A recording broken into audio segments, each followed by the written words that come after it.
Hello. Ah, my audio was working. I wasn't sure. Anyway, thank you for being here.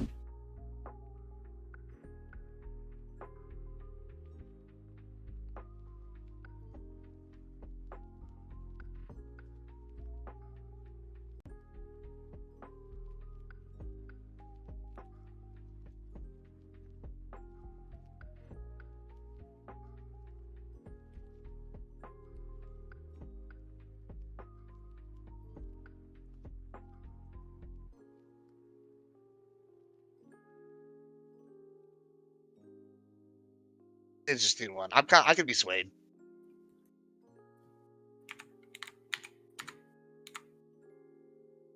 I'm excited. I'm really excited for the second one. I'm gonna be honest. The Catholic Church hates gays. I like your title, Prime. Ron, how you doing today?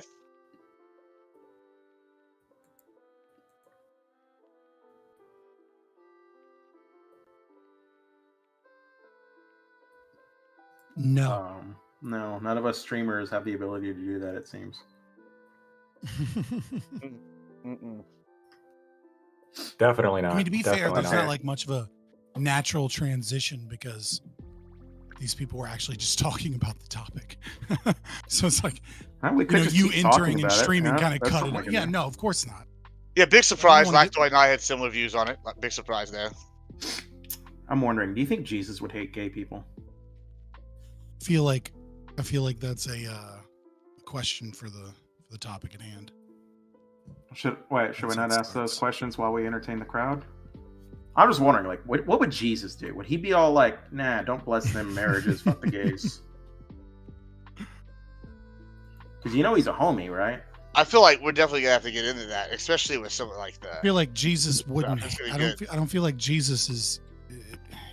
I mean, I'm not a Christian, right? I've studied Christianity fairly in depth. I would say that Jesus probably wouldn't hate anybody, right? The idea that Jesus goes around hating, right? The only people that Jesus, even I mean, like the best example you have of Jesus hating, right, is him overturning the tables of the debt collectors, one church property. He hated You fig know what I mean? trees. The money. He did hate fig trees. That was the thing. That is I also true. want to Yeah, say that is before we true. get lost in the weeds, favorite Prime. These are two really good topics. I'm excited for them. I've been looking forward to it all day.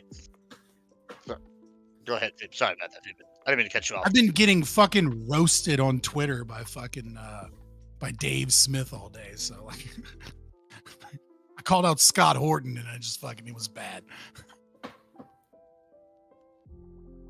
These are good.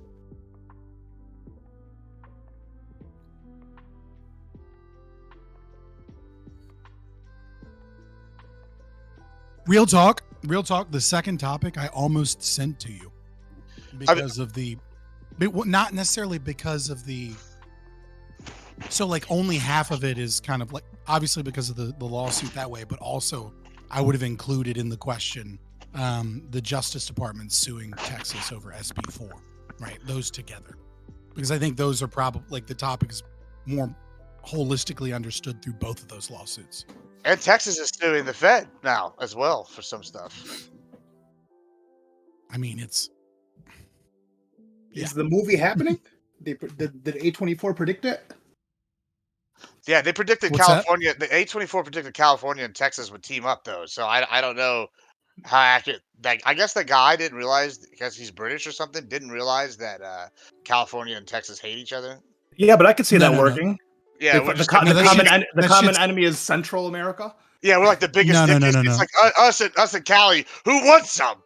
Like, No, I think it's almost certainly intentional putting California with the conservatives, only on the conservative states, so that when people are like, Well, it's "Oh, just he's actually predicting," is whatever. It's like be like, "Oh, actually, no, I'm not. I'm California's, obviously like I don't think super this is how it conservative. go." so They it's got like a lot of conservatives the there. movie's like a three-way civil war. It's like Cali and Texas versus like the southern states, and then versus like the northern states. What if we all just teamed up on Alaska? Yes, actually, California is super conservative, so long as you're not in the major cities. But I mean, again, the major population centers kind of run everything. It would be interesting to see. Well, it would be interesting to see how that happens because, like, in the event of like a war and factions break out, like the cities are completely non-self-sufficient, right? Like a city can't get its like it will starve within a few days if the surrounding area, for whatever reason, didn't want to supply them with food, which would be crazy from like a financial standpoint. But like in the midst of like some form of balkanization, isn't necessarily that crazy. So I mean, you could conceivably see a situation where the rural communities of California could starve out, you know, LA and San Francisco in a few days. They'd be dead. I mean, depends. Cannibalism. Wouldn't they just ship it in? Like capitalism?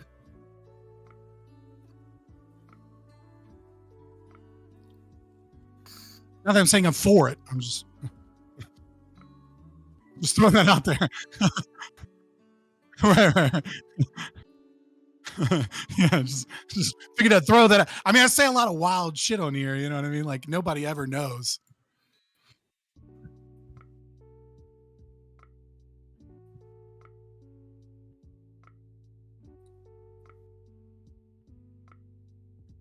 Yeah, it wasn't too bad.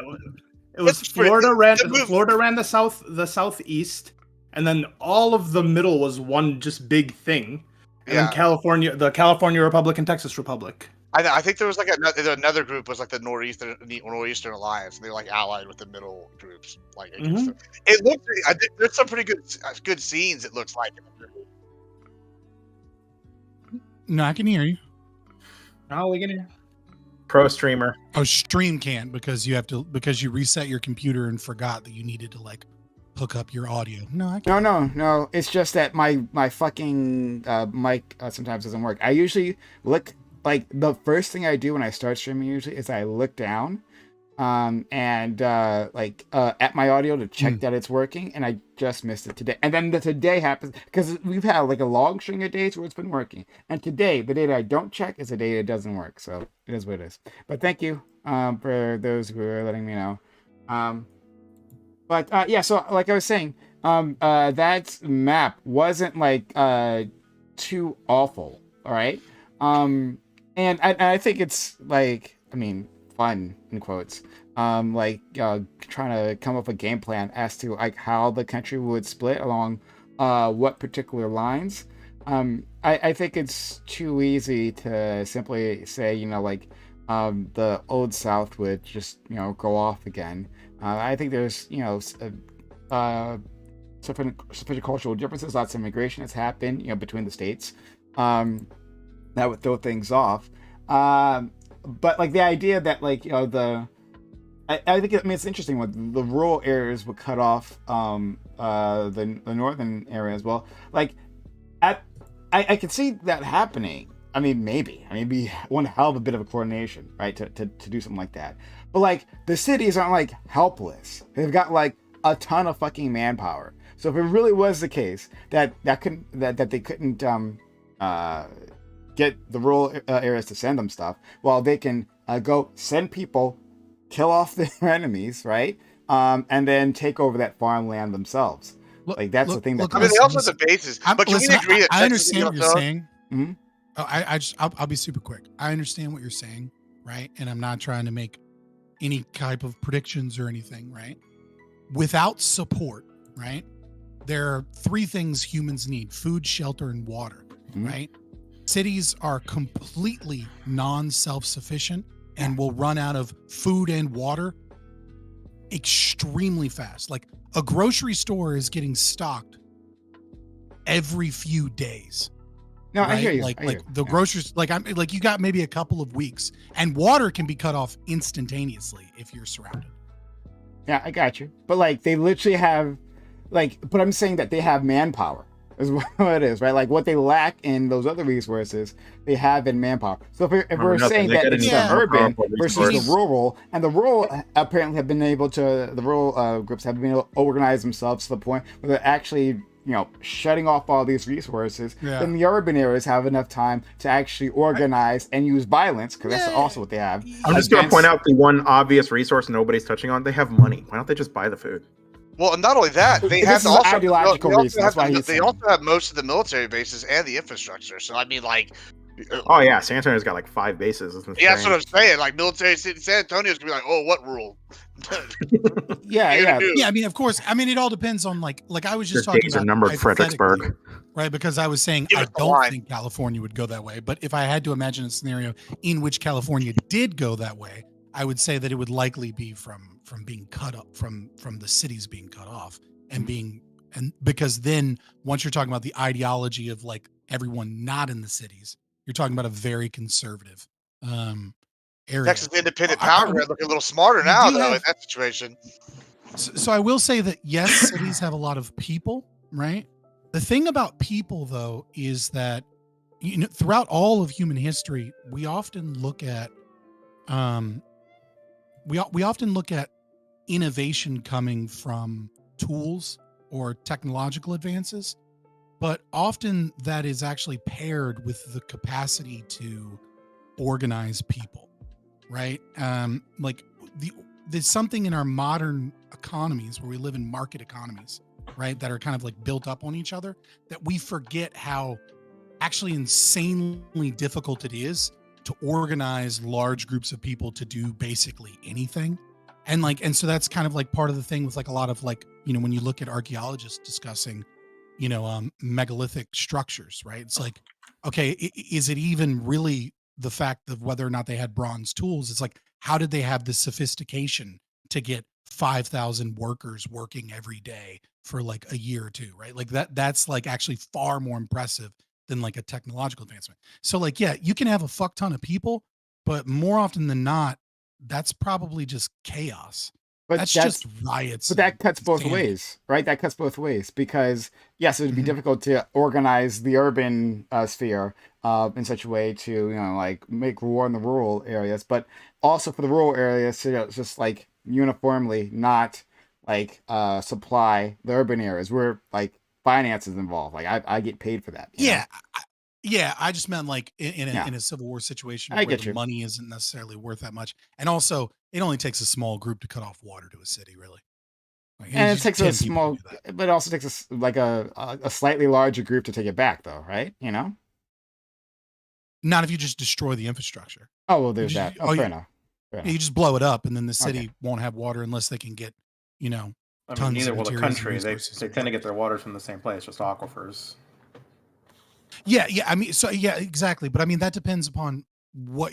It's not that difficult, for example, in California, to switch from, let's say, from almonds and avocados to something that is Useful. doesn't require massive amounts of water, right? Like, I mean, that's where most of the water is being sucked dry from, is because avocados and almonds require insane amounts of water. Almonds specifically. And it's also what's killing a bunch of the bees in this part of the world is Yeah, fuck the Californian bees. almond trees. I do love Just almonds. bring them in and spread diseases, and then they just fucking let them die after they pollinate the almond trees. Okay. And on that note, I don't know. Who would have do- thought that the bees dying would be far more depressing than the potential civil war? The war seems exciting at this point. I mean, we like bees. We don't like we don't like each other. GB, you here with Bees are us? super important. Yeah, I'm here. Sorry, I just got wrapped up in some work, but I am logging up right now. For sure. All right, well then let's get started then. That'll be everybody. Thanks all for being here. This is a Reverie Roundtable, which we have Mondays at 8 p.m. Eastern. We have a fantastic group of guests with us. Excited. I'm excited because they're excited apparently about these topics. I think we goddamn forever to come up with. But we'll start with LSP telling him to mute his mic because we can of course hear him typing as always. How? Did you really hear me? Probably. It's usually you, so I just kind of assumed. It's one of you. Anyway, let's go. It usually is them. Anyway, moving forward. Thank you, Lactoid, for being here. How are you, friend? I'm doing good. How are you doing, Prime? Another day, streamer paradise. Another day in paradise. Good. I'm in paradise as well. Thank you so much for having me. Like Twitch TV, Twitch, Twitter, and YouTube. Thank you so much, Scott. Back with us, and I feel like you got like a haircut recently. Am I okay? Never mind. I mean, sorta. I cut my own hair, so like I don't really remember when I cut it because I'm I sorry. just cut it myself. What? You cut your own. Are you a barber? No, I was just in the army. That's it. That's all you. That's the only skill. That's the only thing you need to learn how to cut hair is be in the He's army a barber for and one person. realize Allie, just, that you're not going to. You're not Allie, going no, to I know what you do. spend Allie, money to get your hair cut like every fucking week, so that you can stay. Do you give a within good? AR Do you do a good fade? I mean, I do all right. I just kind of touch it up myself. I mean, Okay. Yeah, it looks really Um, good actually. Props. It's really surprising. again, it's you kind of learn to do it by feel. But anyways, yeah, I'm Scott from Fabian Liberty. You can find me everywhere at Fabian Liberty, libertarian content creator, and apparently self barber. thank you so much, and you did look good. So shout out to you, friend. Much And obliged. next, our friend Admiral Gibbs is also back with us. Nice to see him. He's Admiral Gibb, a well-known Irishman cosplaying as an American right now. Admiral Gibbs, how are you, friend? I'm real good. I'm sad I missed last week, but the DJing activities were taking hold of my soul, and it happens. But I'm glad to be here this week. This is gonna be a fun one. Admiral Gibbs everywhere. It's gonna be good. We're in the middle. After this, I've been in the middle of a 48-hour marathon. We're getting Modi to Texas for my birthday for some IRL content. Donathon. So, So, hold on. shout out, So, buddy. don't know to do what to get to Texas. You're already. So yeah, he's already made like about 50% of the goal that he needs to make to in the last 24 hours, and we were like, oh, if you hit this goal, we'll go for 48. So we hit the goal. We're just raging, and we're earning money. It's been good. It's been a great stream. Been having fun. Oh, good luck with that. Wait, hold on. Are you trying to do 48 hours straight? Yeah, why not? Jesus Christ. Listen, I spoke with Action Man when I was at TwitchCon, and Action Man, I know we got some feelings on the DJs, but he was like, "Hey man, I'll tell you, I got big. It's just grinding. He's like, if you're putting in the hours, something happens, and that's kind of what we did. Stuff happens. It's good times. Like I work from home and I make my own schedule, so it's convenient. Okay. Well, good luck, All friend. right, brother. Let's go. And of course, stay safe. On the other end, we have our friend Ali. Back with us. Very glad to have him here. I was excited when he said yes to the invite. How are you? I'm good, man. Thanks for having me. Happy New Year's, guys. No, it's a week off now, but yeah, Ali the Sagir on Twitch, Twitter, everything. You can still like mention New Year's until like halfway into February, really. Like it's so good. Just like your Christmas lights. When you take down your Christmas lights is when you stop saying Happy New Year. Really, that's the rule of thumb. Next we have our friend LSP, which I haven't had this man here for quite a long time, and I've missed him. I'll say that until he pisses me off in like 30 minutes within the broadcast. But I'm actually really excited to have him. He's a good guy, a friend of mine. How are you? I'm fine. How are you, Prime? All right. I'm glad you had me back. Just a quick question, Ali. Where are you from? Like from or Do you? I wasn't sure if I identified an accent. Oh, I have what we call a Dearborn accent. I'm Lebanese. Oh, assalamu alaikum. عليكم السلام. كيف حالك? الحمد لله كل شيء تمام كيفك انت؟ Oh, cool. Elf shukra for up in my Arabic. Okay, thank you, Prime. I just wasn't. I knew I heard an accent, but I was trying to place it. Thank you so much. Good place. Fucking microaggressions here on Prime Guys. Where are you? Where from? are you from? Oh Yeah, my that's a god! problem. Fucking disgusting behavior. I'm sorry. Was that We're the taking wrong? one I didn't message mean. cards. I'm used to it. It's okay. Don't worry about it. I'm white and liberal, so See, we're retarded. He's just used to the pain and trauma of fucking white people constantly having to ask where he's from. Fucking Yeah. Dearborn, Part of white Michigan, supremacy, by the way. asshole. Yeah, it's endemic everywhere. Prime will tell you. LSP is white adjacent. Let's be careful with that. I'm too white to get into the brown club, and I'm too brown to get into the white club. This is the curse of being a half breed. Fair enough. Thank you so much. Next we have our friend Aiko. Aiko, thank you for being here.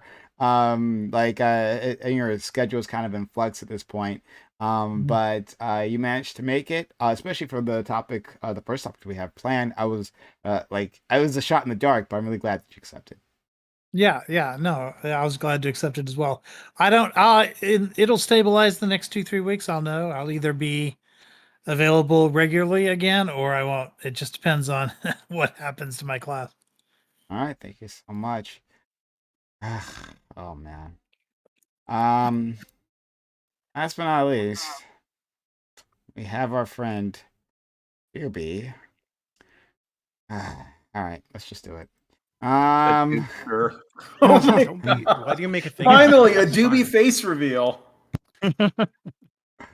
Doobie? Got a lot of gays on my server recently, so I figured I'd change up the brand a little bit.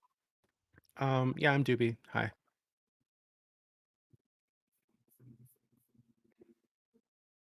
All right, I don't know. Fucking weird, dude. This is fucking weird. I think this is an improvement over the frog. He's becoming more human. I mean, it really is, but I feel like we just got used to the frog, and like, you know what I mean, like knowing that we're dealing with like a middle-aged, you know, 35, by the way. center New year, right new him. slash New year, new him. Twins on the slash way. fascist, depending upon what thing, man. in your Actually, head, the that ideal fits. Doobie is a Yeah. frog. No, a fucking avatar like that definitely fits a fascist, right? Based on Fuck anecdotal you. What the experience fuck? on the internet. That is true. That is true. Yeah. So Now that I think about it, I'll think- admit it. That's true. 100%. I think It's what like would be either 90%, like anybody with an anime profile picture online is like 90% chance they're like a fascist, pedophile, or both. It's one of those things. 90% chance, you say, 90%, yeah. and I guess you fall in the 10, right? No comment. You're gonna leave us speculating on the fascist part or the pedophile part?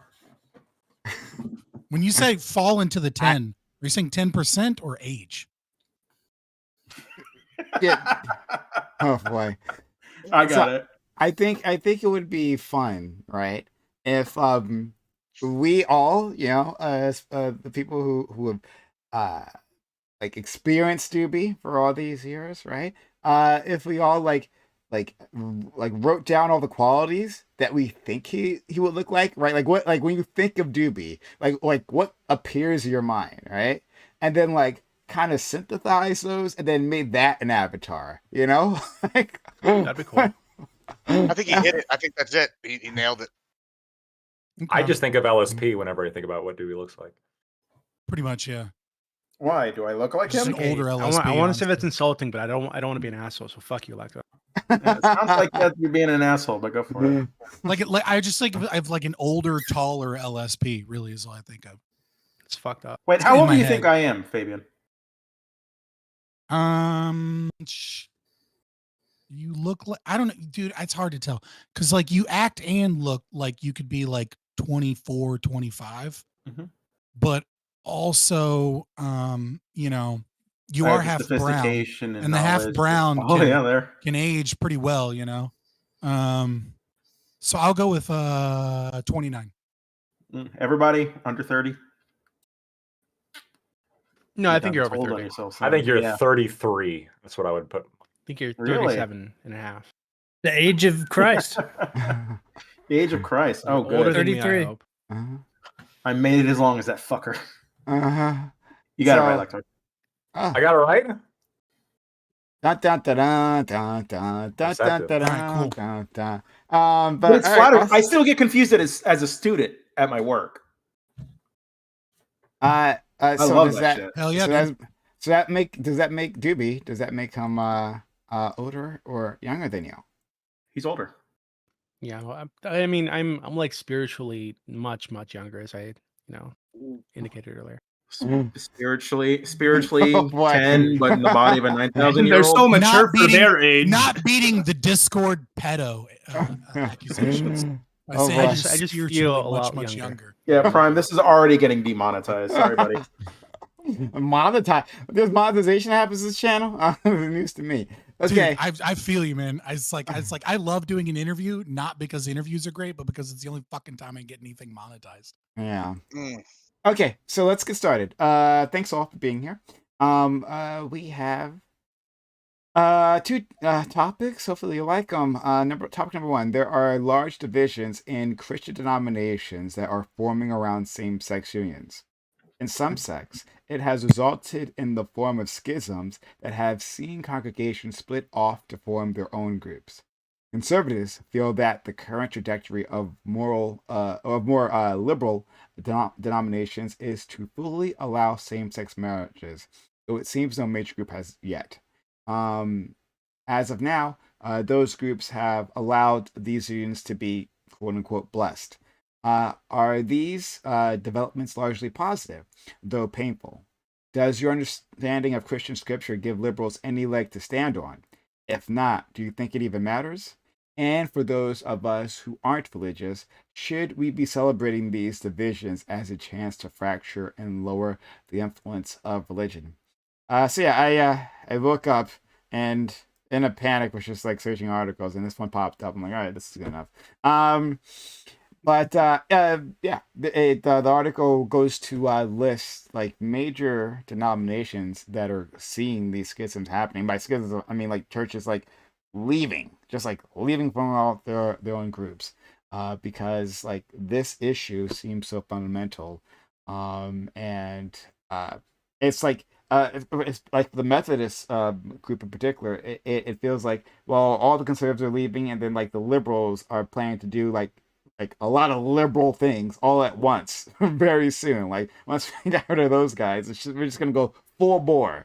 But yeah, is this like an overall good thing? And like, is this a case of people simply interjecting their politics into religion without like any like scriptural basis to work off of? And again, yeah, does it matter? Who cares, right?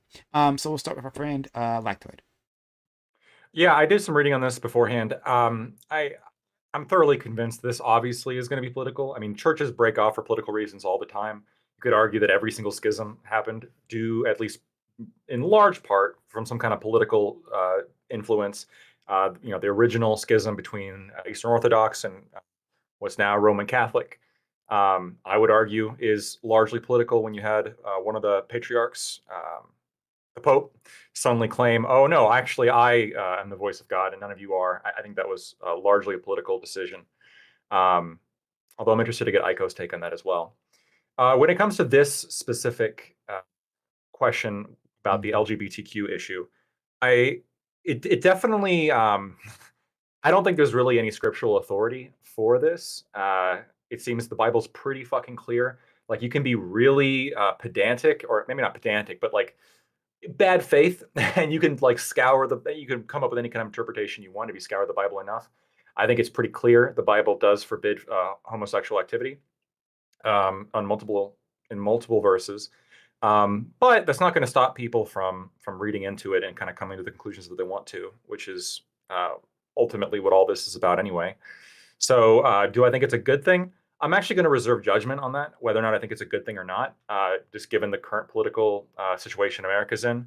I'm more concerned how this could weaken conservative unity or potentially strengthen conservative unity in the political sense, as opposed to any kind of religious concern. Thanks so much. Next, our friend Scott. Yeah, so as an atheist, I have a very strange opinion on this because usually atheists tend to be pretty anti-religion. And while I do think that Christianity is wrong, I do think that it supports altruism, which will eventually always lead to socialism, and therefore philosophically we have to be rid of it. The question is what replaces religion?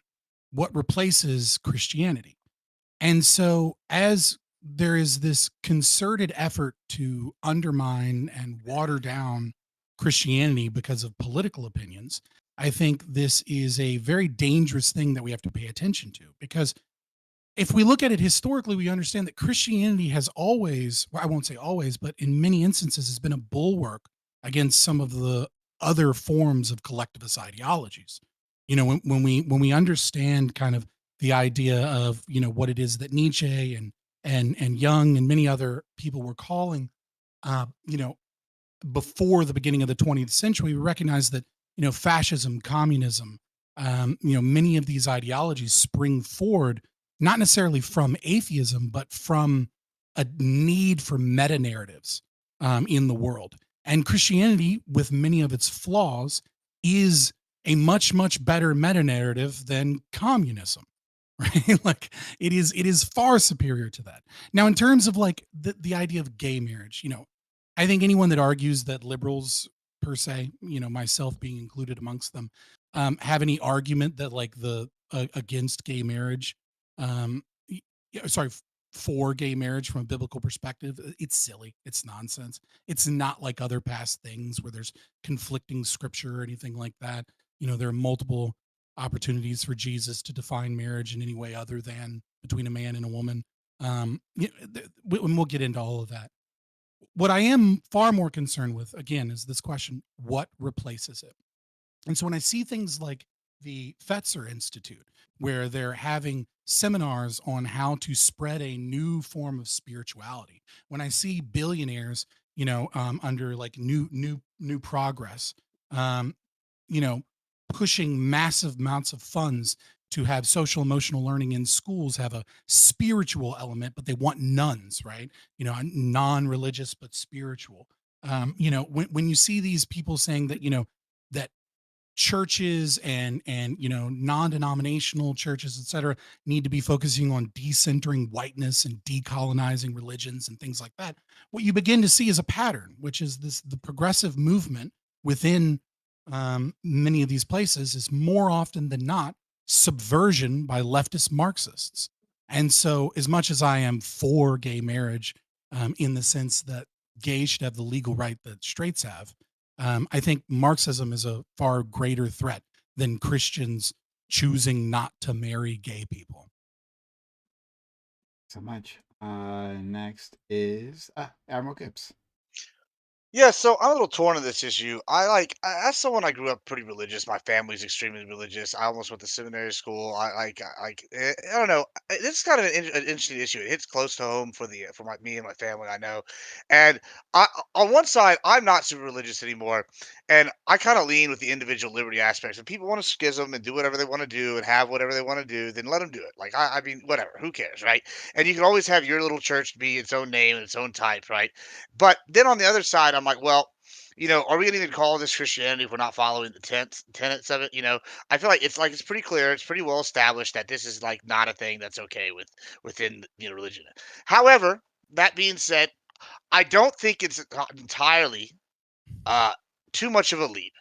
If you look at some of the theories of like within Christianity, depending on your denomination, you could make an argument, right, that like you're not blessing the sin, right? You're just allowing them to live, and you don't hate the sinner, and you're making them more available as like everybody's a family of Christ. I feel like there is some religious aspect you could argue that is a like legit doctrine, right? Depending on what you want to define as your religious doctrines. Like, if say Southern Baptist, right? If you're like, I was talking about this in the prelims, what kind of thing. There's a big split right now in the Southern Baptist community with like the once saved, always saved versus like deeds through works and like free will and the Calvinism. And you could argue if once saved, always saved, and there's predestined, then somebody, like blessing the union isn't going to matter in the long run because they're either saved or they're not, right? So it's really interesting to see like something like this. And this is almost a repeat. The Methodist Church, which is what the rest of my family is, they've split twice now. First, they split over women in the clergy. Now they're splitting over the LGBTQ stuff. So it's the same process doing this again. And it's very interesting to see these kind of like repeat circles within this and how these churches handle it. But as far as the overall, I say let them do it, but I don't think it is. But I could be swayed either way. I think on this one maybe. Thanks so much, friend. Ali. Yeah. So I'm Muslim, not Christian. So this just wouldn't. We're not having this problem right now. People want to, you just can't. Okay, so legal marriage makes sense. You should be able to be married and like have, you know, the tax benefits and the medical benefits and all that, not testifying under court, all that. Religious marriage makes no sense because the only reason you're getting married is so that you can start a family and have kids. And premarital sex is, you know, a sin. So like kind of the perk of getting married. So the only thing that like a sheikh or a priest or whatever would be like allowing or like blessing in a marriage is the fact that you're able to like live in union and have sex. And that's like really the only difference I feel like that you're looking for. But yeah, religious marriage, I don't know. I don't see the point. Maybe I've been watching a little bit too much Andrew Wilson, but maybe there is a thing to like separating religious marriage and then calling legal marriage civil unions for people, so that because like what's happening I feel like is we're getting to a point where the, you know, the religious and the non-religious are they're fighting back and forth, and before it gets to a point where we're oppressing the religious and then we have to have a whole circle back for them like we did for other oppressed groups, it just meet everyone halfway, give them their religious marriage, let them have that, recognize it under law, and then let everyone else have a civil union under law and call that a day. So much LSP. Hi, sorry about that. Yeah, so the schism's a good thing. I take a very like affirmative position on this, that the church is usually wrong. Yeah, if you so I think Gibbs at one point like talked about adhering to the tenets of Christianity. But for me, the tenets of Christianity are like love and tolerance as established by Jesus, being most Christ-like, right? The Bible has been wrong time and time again. And if you want to attribute that to God sucking at his job or the people who are writing it just being bad people and a product of their time, whatever, it's all fine. But the Bible used to condone slavery, for example. So this schism we see in the church today, we saw this exact same schism when the Southern Baptist Church broke off over the issue of slavery, right? They said that slavery is in the Bible, it's biblical, God sanctions it, it's my God-given. They have a logic for it that's found in the Bible. The Bible's wrong on that. Just say it's wrong, right? The Bible hates gay people. It just does, right? The Bible is a vicious and hateful book when it comes to gay people. This is not a part of the Bible one should adhere to. One should cast this off in the same way one has for with respect to slavery, right? If we recognize that that's wrong. I do agree with Gibbs on like free association. Hey man, if you want to start your own hateful, bigoted church, bless you. That's your right as an American. But I'm glad that some people in the church are taking an affirmative position that, you know, all God creatures are equal. All are equal in the eyes of God. And same-sex couples, you know, believing same-sex couples should have as much rights, you know, to access the blessings of God as any other person. I don't think that's a bad position to take. I think that's a very progressive. I think that's the position. That's the direction we need to go. Religion is hateful towards gay people, Christianity in America. That needs to be addressed at some point. Like we just went through this whole nightmare scenario of I don't know how many different people losing their jobs because they have a gay book in classroom. Like there's a very hostile cultural and religious environment towards gay people, and we need to fix it. So yeah, I like that schism. Sorry, thank you. Oh, that's all right. I mean, Scott's having competition now for longest intro. We love to see it. All right. I have a lot to say on this. Competition in the marketplace is only a good thing. I think you would agree. Let's go to Aiko. Yeah, before I start, I just want to say I've been having like some physical connection problems with my adapter. So if I cut off, my audio cuts off, that's why I'm gonna have to go get a new adapter tomorrow. But just in case that happens. When I saw this topic, the first thing I thought of was Evangelii Gaudium, which was papal encyclical in 2013 that came out, in which a similar, although not the same issue, but a similar issue was raised. And that is, and this is actually a pretty old one in the church, which is who gets to have access to the Eucharist, right? Communion. And the documents, like sort of famous saying that came out of that was that the Eucharist is not a prize for the perfect, but the bread for the sinners. which is to say, and it's sort of a philosophical argument that's been going on in the church for a long time. Should you perfect yourself in order to then deserve grace, or is grace something that makes you better? That is sort of like medicine for the soul. Those are two different approaches. And it's the same here. Like the church is not, at least not with this particular issue, the church is not making a statement on like the merits of gay marriage in and of itself. It's simply saying that should you be able to get a blessing, whether or not the church officially approves of whatever activity it is that you get up to, right? Like I can go to church tomorrow.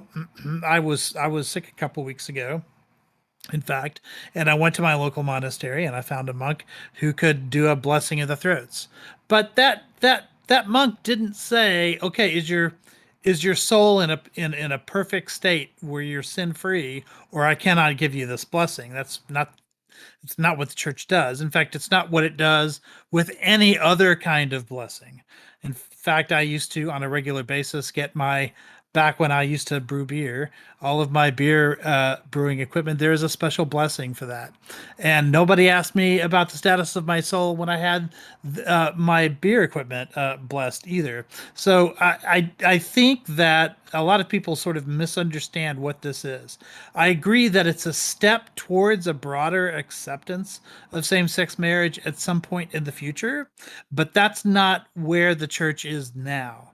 All the church is saying now is that that we don't have to, like a priest shouldn't have to make a personal judgment about what you deserve before giving out a blessing, because a blessing is something that church believes should be given to all. Thank you for that. Sure. We have lots of context. Didn't know you like special blessings for like each individual thing. I was unaware. Yeah. Are there any- Blessed are beer is there- much more delicious than Are there regular any beer. female monks with blessed throats? Yeah. I need to visit them. Yeah. There are nuns with blessed throats. Yes. Oh, okay. So you want to fuck God? Pretty You weird. see, They're I was celibate. I was gonna Yeah. take the high road. Ali woke up and decided not to today. All right, so No. we're gonna, Right, we're gonna right. move on. Yeah, That's the he first chose place you violence. go. Thanks so much. Next, Dewey, please. I think so. There are arguments for there being like a like to Santa, quote unquote, and I went over this a little bit with Blackfoot earlier.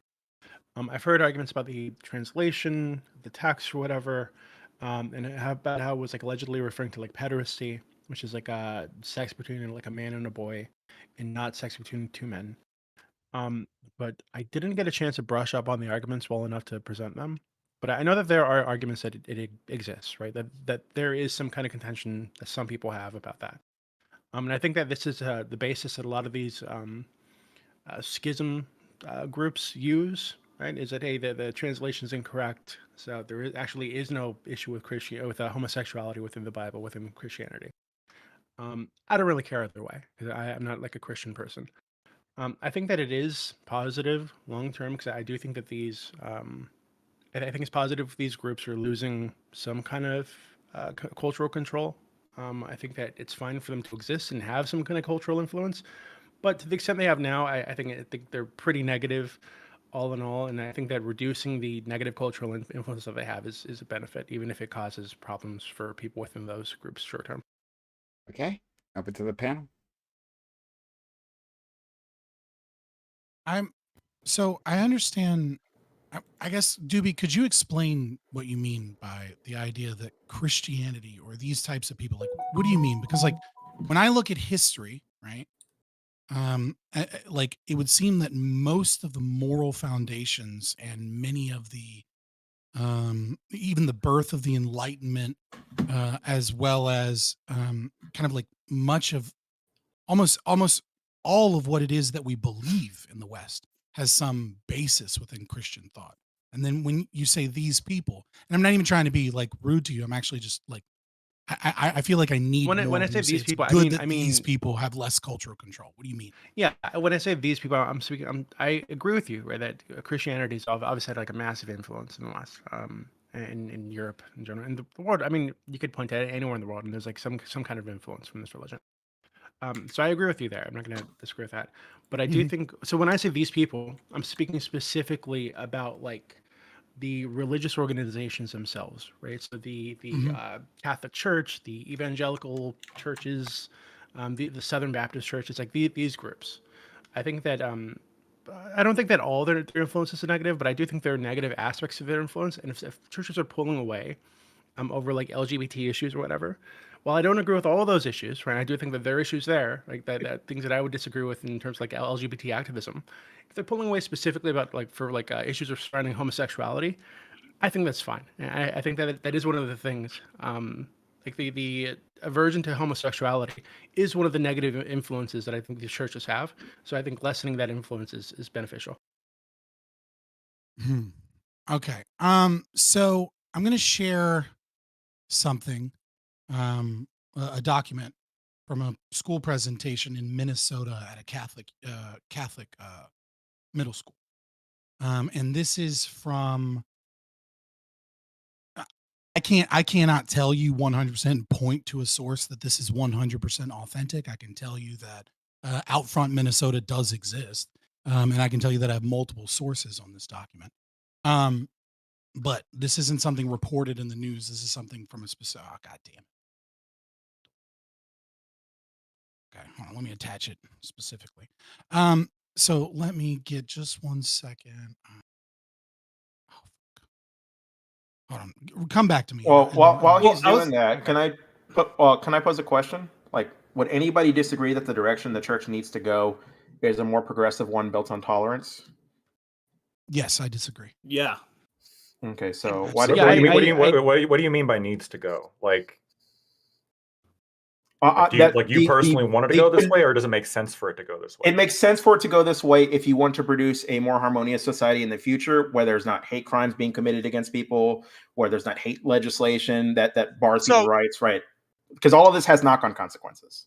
so let me just jump in. Let me add to this real quick before we kind of like go because like I on the surface I want to say I think that the church should be a little more strict, but on the flip side, I think there's a real argument to be said for allowing this kind of behavior, right, as a witness tool, right? So whenever you look at, like, say, Spain, or like when they bring the Catholic Church to Mexico, they kind of incorporated like a lot of the local traditions, like Day of the Dead, whatnot, right? Even like Christmas Mhm. falls on like Sanguinalia or whatever, right? Or like other ones. I mean, if I pick the wrong one, you know what I'm saying. They incorporate local customs right in there. This could almost be a similar kind of thing as a witness tool, right? Instead of going the more strict way and saying, "Hey, all gays are gonna burn," right? Because the trick is you want to like love the sinner, right, and hate the sin. So, what would be the harm as a witness tool? Because I think of that story with Jesus and Zacchaeus. If you were going to do the blessing and then you can introduce the faith and bring the tenets to them, I almost think it behooved them to incorporate this, and they could still breathe the fire and brimstone on Sunday, but to have this sort of like service, like maybe it's not a traditional marriage, but like or something, I feel like could be a very good witnessing tool, even for like a very like conservative church, like kind of thing. I don't know. I don't see the argument as a negative, really. Maybe I mean I don't know. Just kind of spitballing. So I can respond to this. It's also going to be a response to what Aiko said, which is um, if we take it as a fact, which I think it is. I actually when Doobie brought up that we talked about it before. I looked into it. I did have a chance to look into it, and I'm very convinced of my position now that the Bible is pretty clearly against homosexual activity. But Yeah. the I, obvious statements, but it was challenged, so I definitely looked into it. Um, Yeah. with the question though of like this is something I wanted to respond to, Aiko. There's a difference between kind of what Gibbs is saying with love the sinner but hate the sin. Mhm. Um, my understanding is this topic is not about whether or not churches should like let in gay people. I don't think. I mean, you could probably find some churches that like explicitly ban, like if you are gay, you're just explicitly banned. My understanding is that most churches and mainstream Christianity generally, like, wants everyone to be Christian, right? They want to bring in people into the church, but they're not gonna defend or glorify or promote or sanctify or defend gay sex, right? So when you're referring to, like, nobody asked you about, blessing the beer, or when Gibbs says, like, what if you're able to bring people in and kind of love them but hate their sin or whatever. The question is not whether or not gay people are allowed into churches. My understanding is this topic is about whether or not uh, the churches are being consistent when they're blessing, like, marriages or partnerships, or when gay people are getting together. That to me doesn't like, Aiko, would you agree with me? Like, there'd be something weird if wouldn't it be fucking weird if the church blessed something that's, like, obviously against scripture, right? Like the 10 Commandments, there's, like, don't covet your neighbor's wife or whatever. Where you're like, hey, priest, could you please bless me as I go, like, covet this guy's wife? And the church is like, all right, sure. It's like, well, wait a minute. Like, we're not saying we're going to kick you out of the church, but, like, should you really be blessing this specific thing that's prohibited? I'd have to look at the more specific thing, because my understanding is that the blessing is to the couple itself. I don't know that the blessing is to the relationship.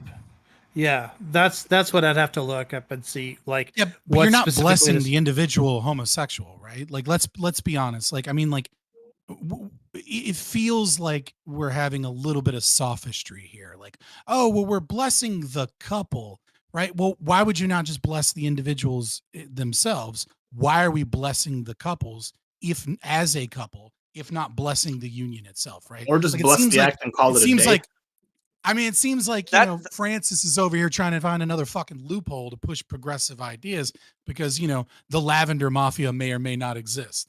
It definitely feels like a loophole, doesn't it? I mean, Yeah, but like, listen, so Lactoid, but that's kind of why I brought up the adopting the cultural ideas. I would argue that some of the stuff like Day of the Dead, you could have like you talk about the eggs just on Easter. I would say some of these things are things that would go heavily against like Christian tenets, right? Because these are things that glorify like local deities or local things like Ishtar, and like I think there's lots of examples of where the church has decided, hey, we're going to do this and allow this. And I don't know that I actually see a difference when a church goes, hey, I'm going to bless this union. It might not be marriage under God, right? But this is a way we can get them in. We can teach them our tenets and we can show love to these people and make them part of our community. Eventually, with enough love in their heart and God in their heart, they'll want to choose to move away from the sin. That would be the method that I would see them doing, as opposed to like, we're sanctioning this as like, oh, this is God agrees with it. That's a whole different do you thing. see that? Do you see that as I think the? that would be a problem right there. Do Like, you see that as the trajectory? Do you really, like, is that the game plan here? We're going to bring them in, and then we're going to pray the gay away. I'm some skeptical churches, as to that working. I think honestly, some churches yes, but other churches no. I mean, I think that everybody's got an agenda. Well, yeah, but we're talking about one church, right? We're talking about the Vatican. But I will say, I just looked it up while you guys were talking about it. Here's how the Guardian describes it. Pope Francis approved a ruling in December allowing priests to bless unmarried and same-sex couples so long as the blessing was performed without any type of ritualization and did not give the impression of the church's approval of the relationship. So it is expressly a blessing of the couples, of the individual, and not a blessing of the relationship. But of the individual to do what? Is it the individual or is it a couple? Like I think that's the crux of the question. It's couples. It's couples. It's not an individual person. Right. It's two individual people. Right. So they just happen to be blessing them each individual. They're not blessing the relationship. They're just blessing them each individually, and they happen to be standing together, holding hands. Right? Of course. I'm not denying any of that. Like I do think that what they're trying to do is go as close up to the line as they can without crossing it, in the hopes that maybe in a future generation that they are willing and ready to cross that line. I do think that that's what this is. I don't think that's a particularly cynical reading. I think that probably is what's going on. Just as for the same reason, the Mormon Church, sort of went up to the line of approving black people as Mormons without actually crossing that line until there came a point where they could cross that line. Mormonism's different Stop because, having their to doctrine. be fair, hold on, what? No, well, Mormonism is kind of a good I was just example. saying, Mormon's a little bit different because Mormonism, like, it's first of all, it's a cult. Second of all, you can the leader of the Church of Jesus Christ Latter-day Saints can change doctrine, like as like a living thing. They can just look in the hat so, again. So yeah. Mormonism is a little bit different because Right. under Catholicism, you'd have to like reinterpret the scripture, whereas like under Mormonism, the head of the church can basically be like, this isn't true anymore. God says so. Just to add to that, so like I know that in this specific instance, the article kind of starts off with the Catholic Church, right? So back to kind of Lactoid's part about like people doing things, like churches doing things that aren't like scripturally sound, right? Well, there's a big reason why like Luther broke away and some of these other groups broke away even further after that. Is you look and you like see the deification of saints, right? That's a big no. Like if I told some like a Baptist person we're gonna pray to Mary or something, no. Right, like that's bad, right? Or Saint Peter, we're gonna pray to Saint Peter. No, right? So like I would argue like it. So this is why it comes down to all these different denominations. Like I think it's important to kind of recognize that because we're sitting here and we speak Catholics, yeah, they're doing their specific canon law with their one blessing, right? I mean, I think this kind of like it applies really on a denomination by denomination basis. So I just so as for like Lactoid, your point with like, hey, would you sanction something the church would do like negatively? I mean, I don't know. I guess it depends on the group. Can you point to any doctrine or any good faith argument that same-sex marriage should be accepted by the church? And I know that's a bridge further than what you're saying. Any church-based argument?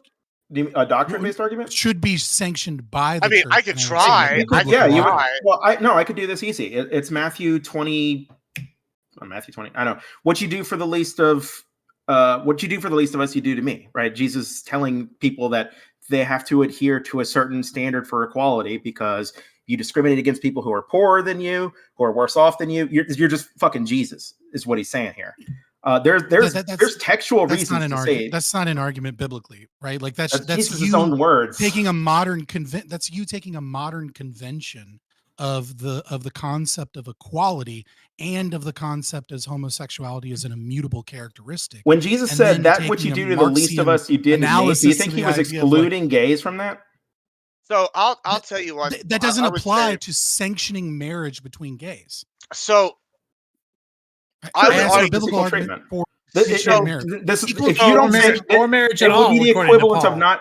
Yeah, that would be the equivalent of not sanctioning a Christian marriage, like a Christ marriage. Like, imagine a world where Jesus and Mary Magdalene gets married, right? Oh. The equal treatment here is that they're lesser. You're talking about the church treating people who are lesser than them unequally. No, gay people can get married to women. Gay dudes can get married to women, and lesbians can get married to men. There's no unequal treatment. This is like saying a cripple could compete in the NBA. Like, you have to know this is no, it's not.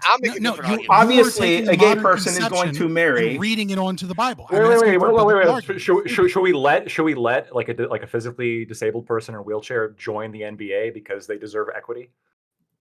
I mean, religion. No, NBA though. Like you shouldn't deny them the opportunity to compete to the best of their ability, right? That's why we have separate leagues. You can allow that. I'm using this as an example to say. I'm using this to say it's an no. What I'm saying is obviously saying that gay people could just marry a gay man could just marry a woman, and that therefore they still have marriage rights. That's akin to saying that a cripple could compete in the NBA. That they all have equal opportunity to join and try out. Like, obviously, it's not going to happen. Jesus Christ. Jesus Christ. Jesus Christ was in Matthew. Yeah, hey, let me respond. I want to respond to this specific hypothetical because go for it. The question is not one of like equal treatment of persons. It's about equal treatment of like actions. That's critically important here, right? The distinction between the sin and the sinner is something that Gibbs has brought up multiple times.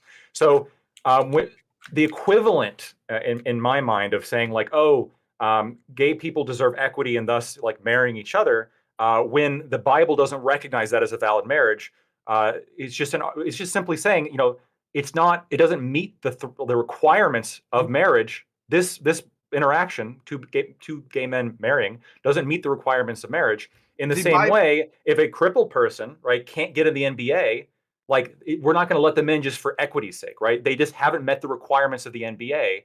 If you don't meet the requirements of XYZ institution, you don't get in. If you haven't met the if the actions you do are considered bad, it doesn't matter like who you are. If you do the actions, they're bad. The requirements for biblical marriage have changed with culture. We don't follow biblical marriage today, even before gay people were allowed to get married, right? We've changed the institution of marriage several times to accommodate culture, and the church has been perfectly okay with that, right? Or it used to be the case that why- black what's people what's the the like against point that? then? What would be the point then? What's the point if you keep changing it? And what's the point of getting religiously married if the people that people don't want you to be religiously married under it? Why would you choose to be when you have the legal marriage route? You have everything granted to you outside of you can have God's blessing on your own. You don't need a specific church, or you can just find a religious denomination that Well, you allows shouldn't that. force a church. I don't think anybody here is arguing that you force churches to do this. But if there's another church that like wants to bless a marriage, freedom of religion has to include the ability of a religion to change with a culture. Religion. Well, it changes just wouldn't be a all the time. Christian church then. Well, hold on. The Christian church today is not very Christian. Like I our conception think of what that Christianity is has changed with culture, centuries and centuries. Well, then upon that's what I'm saying. centuries. Well, So let me. That's so kind let of me- the so let argument me why hop they in here shouldn't keep because- changing, because it keeps changing and it keeps drifting No, away no. from it. So then go off. So let me hop in here where you brought up Matthew 20 and you brought up a Matthew modern 25. conception I'm sorry, it was of- Matthew 25.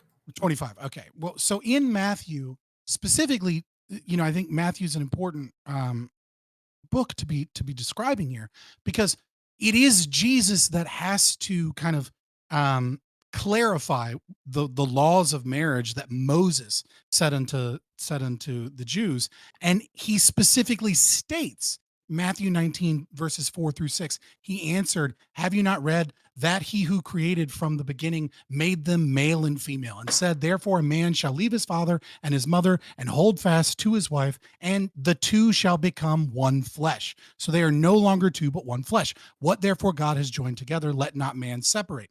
And so he's talking about divorce here. And he even does give later, he gives he talks about natural born eunuch, adultery, right? There are certain biblical reasons that divorce is accepted, right? But the idea, and natural born eunuch, you could even, if you really wanted to get weird with it, like make an argument that is gay, that you're allowed to divorce someone because they're gay. I mean, that was kind of an wanted to old get all conception punishy, of it. but- Yeah, it's not too wrong. Yeah, I mean, like if you wanted, I said you could, I wouldn't say that I would. But the church But used to, regardless- which is just to my Right, point. The but so- church but see, has here's- changed no, on this. what you like are many issues. conflating, Oh, sorry. what you are conflating multiple times over is you are conflating how different churches, or the church, if we want to go with just Catholics, right? Because obviously Eastern Orthodox aren't fucking blessing any gay unions right now, right? So we're talking about the church as in Catholics or Anglicans, right? Yes, things have changed multiple times, but when those things are changed multiple times, there are plenty of scriptures and biblical arguments that you can make from either side. And that's why I asked you, can you make a biblical argument for supporting gay marriage? And at best, you can try and put on today's modern conception of morality onto words. It's like, dude, Jesus is specifically asked and clarifies what marriage is and what the rules of divorce are and what the rules of marriage are, and he never fucking says these things. It is a complete and utter silly cope. Like, just be the atheist that says, fuck Christianity, I don't like it, and anything that rots or corrupts its foundations is good. Like, at least that argument's honest. But the argument that like there are legitimate biblical arguments for this, and then using things like slavery, like, yeah, there's support for slavery in the Bible, and then there are tons of verses that philosophically go against this. And so then the question is, how do you interpret that? God tells you Let me directly jump in how there. to have slaves. God tells you can beat your slaves. And Jesus tells slaves they must obey their masters. This is God. God's saying this. Where do you find verses that are saying like? Hold on. Actually, let me segue on that too before you go through. So I'm going to segue here. So because he actually brings up a good point. Just like if you look at Christianity going into Acts, like just the Book of Acts, right? They're still following a lot of Judaism rules, right? And there's a big story, Acts 10, 16 through 35. It's the story of Peter with Cornelius, the centurion, and God comes down and brings down the vision of all the food, cetera, et cetera. And so that basically makes a new covenant allowing Gentiles to be part of the church, right? So you're forming this, right? And that's real big. And I think this is important because now you're abolishing all the old rule set under Judaism. And this is a very rigid rule set, of which marriage is included. Now, further going in, this is really interesting, I find. If you look at Galatians 2:11 through 14, right? So Peter is corrected by Paul at Antioch. And he says, Peter, you're a Jew, but you live like a Gentile. So how can you force Gentiles to live like Jews? The argument to be made there is that Gentiles at the time are basically considered heathens. They're hedonistic, heathen people in the eyes of the Jews. They don't follow the rigid structure. Paul is scolding Peter, one of his fellow apostles, and it's almost ironic that it's Peter that gets scolded because he's the one that takes place in this new covenant. And he's saying, hey, Peter, remember, you have to reach these people on their level, which is the same thing Jesus kind of teaches with the story of Zacchaeus, right? So what I'm saying is, I think you could make the argument that by going out and accepting Gentiles for who they are and bringing them into Christ's bosom, I think that is something that could be argued in there. And because the old covenant is washed away as with the new covenant, which is Jesus Christ, and et cetera, et cetera. Okay, so your argument is the acceptance of others, essentially. That the Bible is very much so an accepting of other people in different my argument is cultures. the abolishment of the rigidity to accept Gentiles and live as Gentiles and accept them for living the way they do.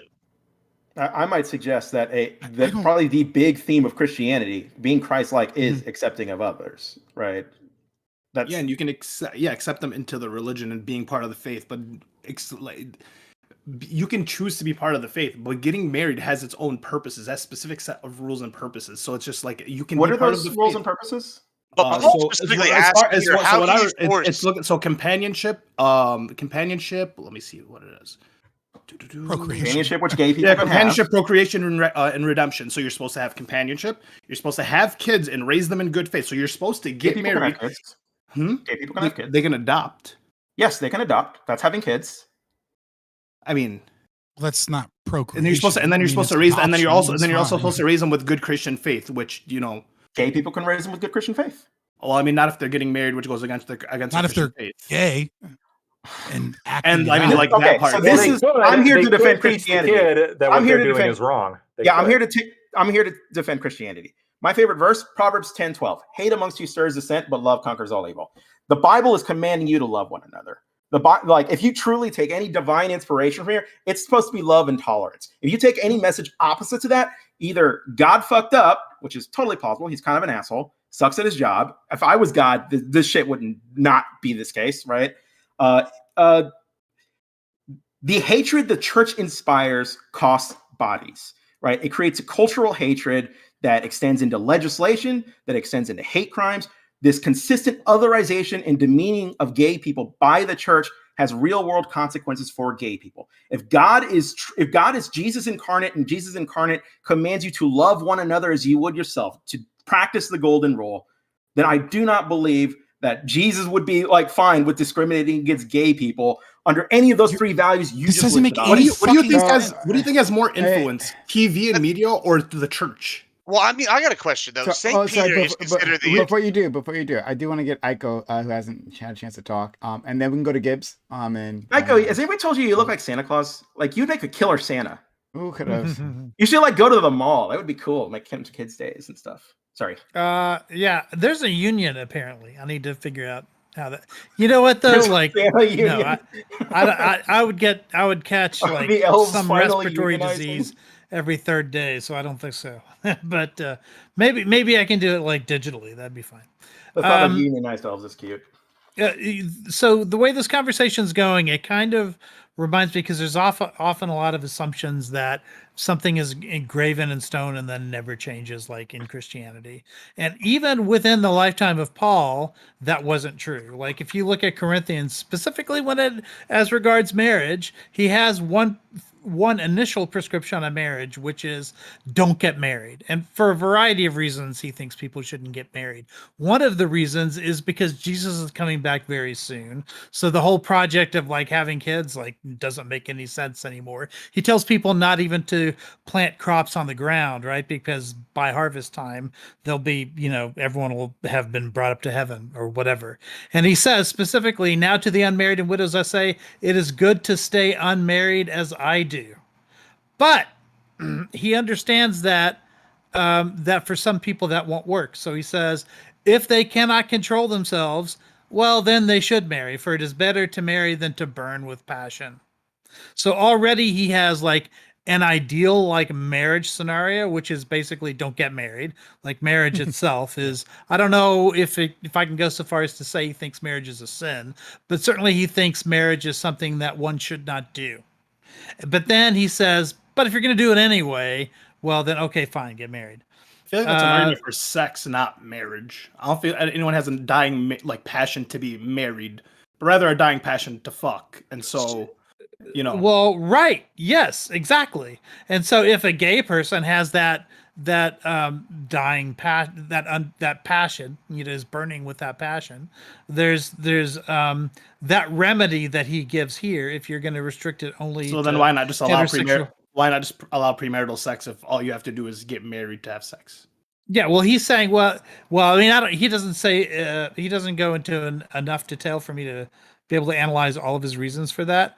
But it seems reasonable to assume that what he's saying is at least you're being committed to somebody, at least you're in a loving relationship where you're not going to stray, that sort of thing. And in Islam, Shias have the same thing, which is like a funny loophole, which is they call it mut'ah, which is you can have temporary marriage.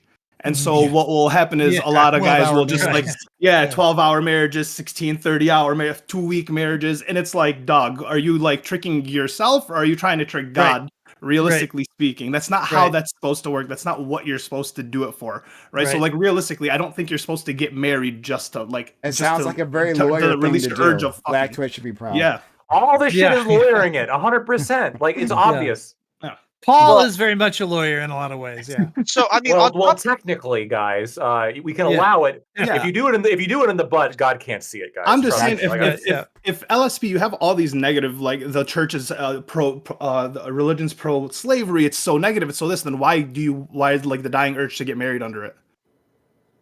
I don't have a desire to get married. Not you, but like, why would anyone have the dying urge to get married under it if they're hated by it? They love the teachings of Jesus, like they're spiritual people like anybody else.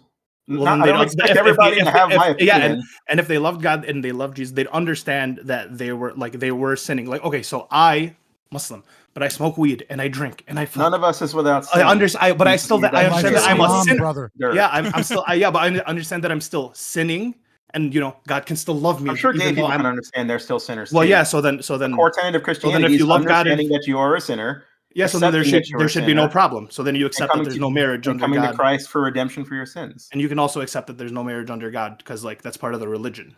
That's what I'm saying. Yeah, you can accept that or you can reject it. I can't claim that drinking's okay. It's just not. I just accept that I choose to drink. It was once explained to me by like our local archbishop that for instance, he was talking about Dante and about how in Dante, if you go to the very top level of purgatory, that's the level of lust, and so lust is like the nearest sin to heaven, right? Is how Dante sort of like meant that to be interpreted, and so he started explaining that lust, has inside of itself. Yeah, it's a form of corrupted love, right? And so basically what he said was like there is let's say you see somebody and you fall in lust with them and you have what you think is going to be a one-night stand, right? And then it becomes a second and a third or a fourth. But then eventually you start catching feelings. And that starts to lead to maybe a healthier relationship with more commitment. And what he was saying was that there are degrees, like the highest, like most proper way to love somebody is marriage, okay? But then he would say If you have a committed relationship that isn't marriage, it's still premarital sex. Yeah, that's a sin, but it's not the same level of sin as say a one night stand. Like he would say that there are degrees of being closer or further away from God. That's not just some binary you're a sinner or you're a saint sort of thing. And that logic makes sense to me. That there are certain like not everyone is going to have that perfect lifelong marriage situation going on. Like a lot of times they're going to get married a second or a third or a fourth time, or they're going to, yeah. Like I appreciate your insight. I appreciate your knowledge on kind of philosophy as it applies to understanding these things. But like it seems like we're really far away from like what is should just be an obvious declaration, which is that nobody in the biblical times was like unaware of the concept of homosexuality or unions Right. between homosexuals. Sure. Like Jesus was asked to clarify marriage. There's ample opportunity to put this in there if this is a form of union that is accepted by the church. There is, you can make the argument, especially with like as it applies to Old Testament, right? And certain things that over time there's a changing view in a lot of the way that the Bible works, right? That the Bible Right. works itself out over time, right? It describes polyamory, and you could say it almost like condones it, but I think any basic reading will show that there's chaos in all of those situations where like polyamory occurs, right? And there's a trajectory that's very clear. But once you start talking about Christianity and you're out of the realm of rabbinical Judaism, or conservatism, or et cetera, and you're in the realm Progressive of Christianity, revelation. Yeah. right? Yeah, revolutionary monotheism as it is, right? Like there's no argument. I really wish that we could just accept that and move on. That there is no like it is a very clear cut that marriage is between a man and a woman. Like it's stated. It's not like this is this new unknown thing. And even if it was, that would just be an argument against the scripture being the word of God, because God should be all knowing. Like, And I mean, you know what I if mean? Like it- I get like we can lawyer it a little bit, but no, it's very clear. If it It wasn't feels like clarified, lawyering as well. Islam came and clarified it too. They Well, came it is. third time.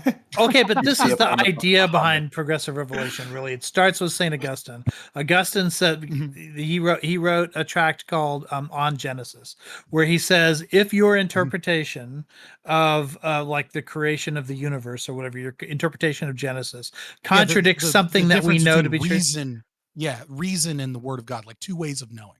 that your interpretation of scripture is what has to change. If the thing that you know about the universe turns out to contradict your interpretation of scripture, then it's your interpretation of scripture that has to change, right? Because as John Paul said in the 1990s in a very great encyclical that he wrote or a papal letter called "Truth Cannot Contradict Truth," that you have to be able to arrive at the same truth statement both through revelation and through reason backed by evidence. And if you can't do both, then it's your interpretation of scripture that has to change. It means that you've misinterpreted it in some way, gotten But it wrong. that's not an argument when you're talking about prescriptive morality.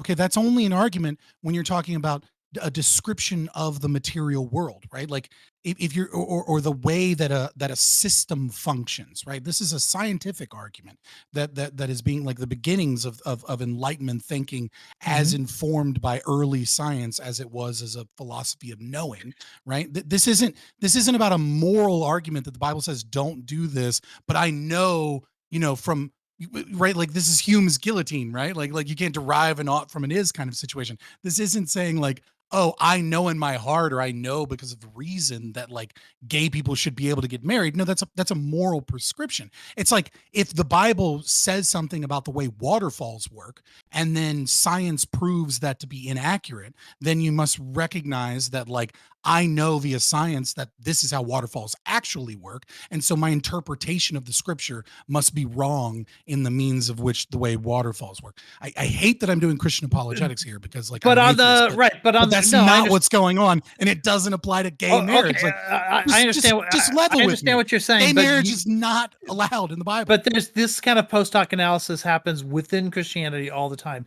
Slaves obey your masters, for instance. Now that is a moral prescription and not just a like a description of fact, right? But after the 19th century, we sure did learn how to reinterpret that to mean something other than the fact, the idea that slavery is like morally justified. Now, it's not a comfortable like path that we took. Yeah, but it doesn't say you have. It doesn't say you have to have a bad- slave. It doesn't say you should have a slave. It just says that it was justified. So if people don't want to have it, there we go, done. I'm just curious. Why couldn't God just say no slaves? He kind of sucks at his job. Just say So no like, slaves. I don't know Christianity, but like interpretations for Islam, slave means like you're obeying God. You're a slave to God. That is what you are. Yeah, okay, we're clearly talking about chattel religion's slavery. named submission. Why couldn't God just Right, say but- no chattel slavery? This thing that's called chattel slavery, we're not doing that. So, Okay, well, uh, chattel let's- slavery hold on one really second. exists that much. Let's until the go to- Americans- That part's true. Admiral Also, Gibbs the pagans, they probably meant and pagans would be slaves. So Lactoid. Gibbs, you had something you wanted to say previously? Yeah, so I don't know. I feel like we've kind of moved past what I was going to say, but I'll take a crack at it. So I kind of picked those verses on purpose, right? The reason I picked those verses with Paul scolding Peter and Peter like kind of like resetting the covenant and bringing the Gentiles in, and then Paul scolding Peter and saying live like the Gentiles do, is because traditionally St. Peter is considered like the first pope of the Catholic Church, right? So if you look at like his idea of Christianity when it comes out, it's vastly different than say like I don't know the idea of Christianity under the Borgias, right? Or like the idea of like the Spanish coming into like I don't know Mexico and bringing Christianity to the Indians like or Native Americans. Like I feel like that's like that's like I don't know. I feel like it changes a lot, right? Based off the interpretation, based off like how these things go. So the idea that we can't like canon like come up with a religious argument for doing this as a witness tool, right? Is something I maybe have an issue with because I like even if you look at the Old Testament, what's the lady? Is it Ruth? Ruth is like a prostitute and she helps the prophets, right? And then God makes a place for her in the kingdom of Israel, right? It's so I feel like whenever we sit here and we start being real exclusionary, like, yeah, I feel like you can preach, hey, this is a sin. This is like even maybe a mortal sin. You need to repent and like try to change. But I don't know that I have an issue with it. I don't know if I even see a difference with it, with like that and adapting like a local custom that maybe is like anti-Christianity in order to like change it and show Christ working through this in order to bring them to the truth, right? Like, so I don't know. Maybe that's kind of the way I'm looking at it. Oh, That's what I was you talking keep about. saying that, Real and that quick. just keeps reminding me of Andrew Tate and like converting to Islam and making other people become Muslims, and it just doesn't sound like a good cycle. Just for the record, I assume you mean Rahab was a prostitute, not Ruth. Yeah, Because I Ruth mean, is sure. There's a Ruth is like the couple. grandmother or great grandmother. I don't. Yeah, remember I the mean, exact I'm sure I denomination picked the wrong of, one, like, but David, the one, right? the one in the walls of Jericho is who I'm trying to think of. I'm pretty sure one of the is like a lady of the night. If I'm like, I might be misremembering some of the old Bible stories here, but yeah, I feel, you get what I'm trying to say here. You can use sure, anybody. you can say that the Bible describes people that have fallen, right? I mean, like there is even from like you were talking about Calvinism earlier, right? Like the idea of like total depravity, like everything is touched by sin, right? So I mean, like yes, you can there are plenty of arguments that mankind is sinful in nature, right? But the problem is that your own arguments are defeated by the concept of like loving the sinner and not the sin, right? Like what we were talking about when you say we're blessing two people as a couple that are gay, right? Like it's as close as you can get by trying to find a freaking loophole to begin to accept this new this new form of well, I wouldn't say new form, but beginning to shift the church's opinion in accepting this sexuality, accepting these unions, etc. And so, like, again, as an atheist, I'm all for liberalization of society, especially as a libertarian. Like, I don't really care in most regards. If you want your covenant community, be my guest. The problem that I have, which is what I, put forward in the beginning, is what replaces it. And we are seeing, I would say, I am seeing, and I think many people are noticing, that there is a growing faction of left-wing people where they don't worship Christ, they don't worship religion, they do so in name only, so that they can push extreme leftist political agendas and opinions. Like, there are people that are out there that are, in the Anglican church, that are celebrating their transness every day, and like, we've got to bring in the children to accept the transness. I put in a document in the Discord group chat that I was showing you, which is, this is a presentation by Out Front Minnesota, and you can see things that are very, very clearly to the extreme, and it is very obviously not Christianity. Like, Hey, you see here on page 10. Scott. Go ahead. Yeah. So I hear you on certain people, like, not truly, like, like, focusing on Christ. They're part of these organizations and they're pushing a political agenda. But, like, when I hear that, like, what is new? Like this is like the way it's been done for millennia, right? Like, if you are a monarchist, right? Like, a great way to support the monarchy is from within the monastery or the church, right? And to say that God demands that we obey our betters, right? Like, this is, and lots of these schisms are pushed by people who have secondary agendas, or maybe their primary agenda, is to push this thing. So I don't know, like, what's new about that, right? And like, what should necessarily I'm not saying people? I'm not saying it's new. What I'm saying is when you're seeking to analyze, is this a good thing, right? Because that is a primary portion of the question that was asked. Like, is it good? Should we be celebrating this, right? And my answer is well, what is doing this? What is causing this? And what do we need to be wary of? And that's why I gave an example from, like, what is being taught to children in Catholic schools, where, under this page, like 10, it's all just, queer theory, right? It's queer theory coached and hidden as if it's religion. And it says here, theologian Virginia Mollenkott believes that the church must let go of an inaccurate and unjust binary gender construct that does not allow room for a Christ himself, who is also Christ herself, right? Like, Jesus Christ is not a fucking they, them, non-binary, right? Like, this is the shit that I'm talking about. Is that, like, can I interject on this? Because this is one of these things that annoys me. Go ahead. Sure. Are you okay with that, Lactoid? Yeah, I can go after. Okay. When Jesus says that's what you do to the least of us, you do to me, he means that's what you do to women. I could just as easily be a woman. I could just as easily be gay. That's what Jesus is saying. I could just as easily be all these different groups that you hate and you shit on all the time. That's what that means.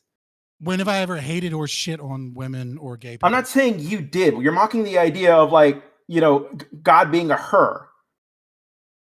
Yes, I'm mocking the idea that Jesus Christ is fucking a non-binary trans person, so that they can recapture the idea of Imago Dei. Jesus wait. Jesus said he was? Jesus said he was?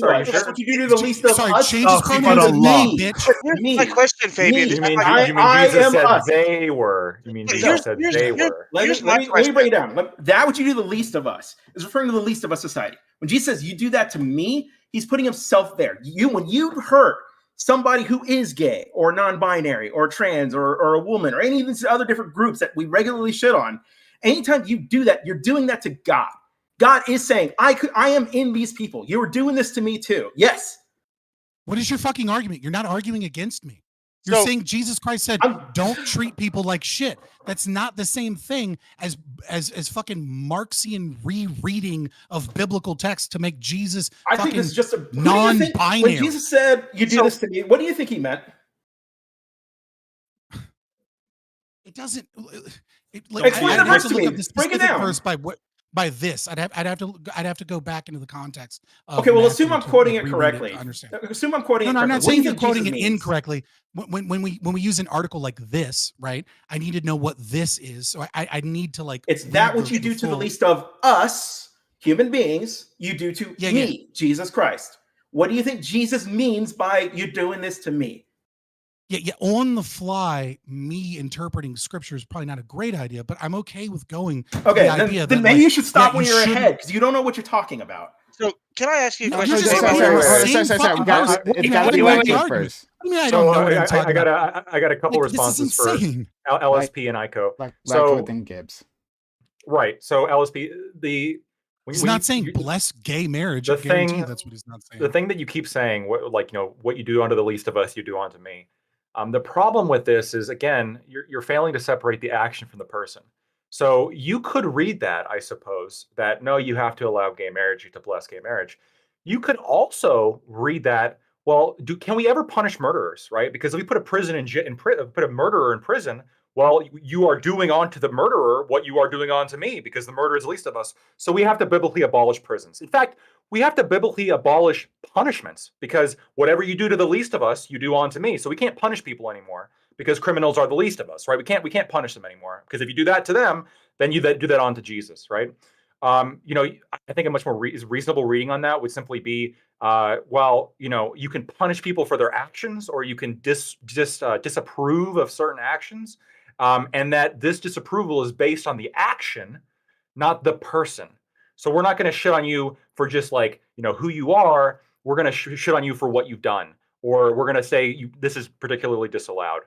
I think that's a much more reasonable interpretation, because otherwise you can't justify any punishment whatsoever for any. What did women and gay people do that was so bad that we have to punish? So I would, first of all, I don't think the Bible argues for punishing women for womaning. Sure does. You throw stones at them for committing adultery, for example. Or gay people for being gay. You don't get punished just for being gay. Isn't that just King James? No. Hold on. Wait. This is important. Not even NIV. Okay, stop. For committing adultery, I just asked you. I just said I don't think women are punished for womaning. Are men punished the same way? And Men are allowed multiple wives. Let him go. And your response was, well, what about committing adultery? Adultery is a commission of an act, right? And this is a great thing you brought this up, because this was actually a perfect segue into my question for Aiko, which is, under the logic that you've been presenting, couldn't you use your justifications to justify almost any action or almost any blessing from the church on any kind of behavior? So, for example, only 47% of the French population morally disapproves of infidelity, right? One of the commandments is, don't commit adultery. Let's say somebody used your logic and was arguing that, hey, we should bless adulterers and adulterous relationships. How would you defeat them in this argument if they were simply arguing the same way you were? I would say don't bless the action, bless the people. So if there's someone who happens to be an adulterer, or even two people who happen to be adulterers, and they come in to a church to get a blessing, any two people can come into the church now and get a blessing. So, I mean, it should be given to them just as it would be given to anybody else. I would argue, though, that sort of break with core tenets of Christianity, that happened much earlier. That happened in the 19th century, right, with prosperity gospel. The idea that that the love of money is the source of all evil, and instead, that money is itself like a sign of God's favor, and the more you can make, the more blessed you are. That's been, to me, the biggest cut with the gospel message that you could possibly have. But LSP, I just wanted to say, if you wanted to make the argument that you're making, which is not necessarily my argument, but if you wanted to make your argument, instead I would just go to Galatians, right, where Paul says there is neither Jew nor Greek, there is neither bond nor free, and there is neither male nor female. So how would you guys argue against prosperity gospel? It sounds like, under the logic you've been presenting, it's, the Bible changes all the time. It used to promote slavery. That wasn't my argument.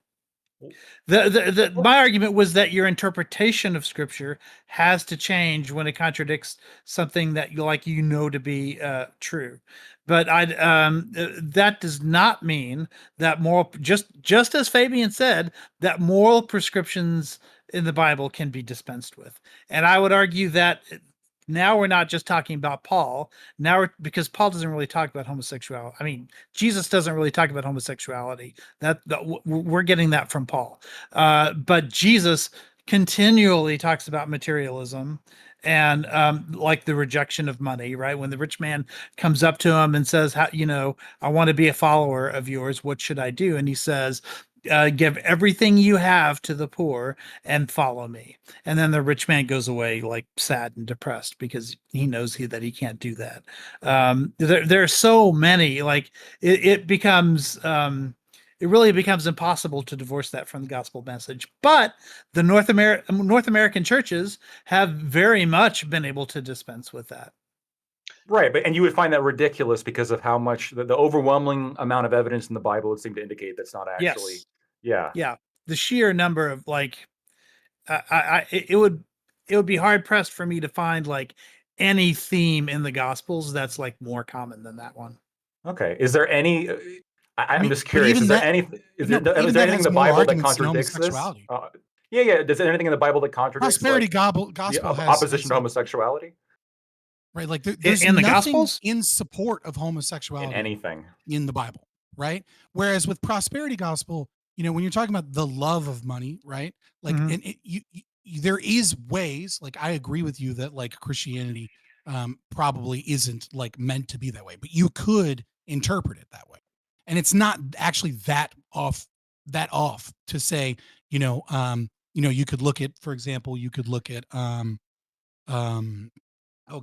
Job, right? Like you can look at, you could look at Calvinism as we talk about with predestination, as or what is the compromise? I can't think of the word between free will and non-free will from Calvinism. It's like compatibilism. Sorry. Compatibilism, right? Like you can look at the idea that it is the love of money and not necessarily the existence of money itself, right? And then you can interpret very easily and very quickly with plenty of verses that having lots of money is a sign of God's love. That is a sign that you have aligned your actions with something that's positive. Now, I don't necessarily buy it, right? I'm not a big progress guy. I'm an atheist, right? I don't give a fuck. But there are ways to interpret that. You can't find a fucking Bible verse that is supportive or even alluding to being supportive of gay marriage. Like, it's like the fact that we're still talking about this as opposed to the other things that I think are the other portions of the question, to me is silly because we're just playing games. Like, it's obvious that it's not that way. And I don't understand why we're even still talking about it. Like, it's silly to me. But this is why you're hitting on a real point. This is why the church walks up to the line but doesn't cross it. This is why the church has so far only said we're going to bless couples who happen to be in same-sex unions. Just like the example that was given earlier, they would bless people who are living in adultery as well. It doesn't, but they will not bless the adulterous relationship, just like they do not bless a homosexual relationship. They're not there yet. You wouldn't bless a girl's OnlyFans page. There are people in the church who are. No, you wouldn't, because but you might bless a woman who has an OnlyFans page. I mean, you've already blessed her. Distinction. You've already blessed her throat, so it's not a problem. Let me ask something. Yes, please. We keep talking about the blessing, right? All right, so maybe I'm gonna give you a little background. I think might help kind of where I'm getting where I'm kind of having a problem with, right? So I grew up originally starting out. I grew up in a very strict Church of Christ household. My dad was like an elder in the church. We were deep in there, right? And basically, the church taught us that Catholics were 99% apostate heretics. And basically, they were praying to demons. That's what saints were.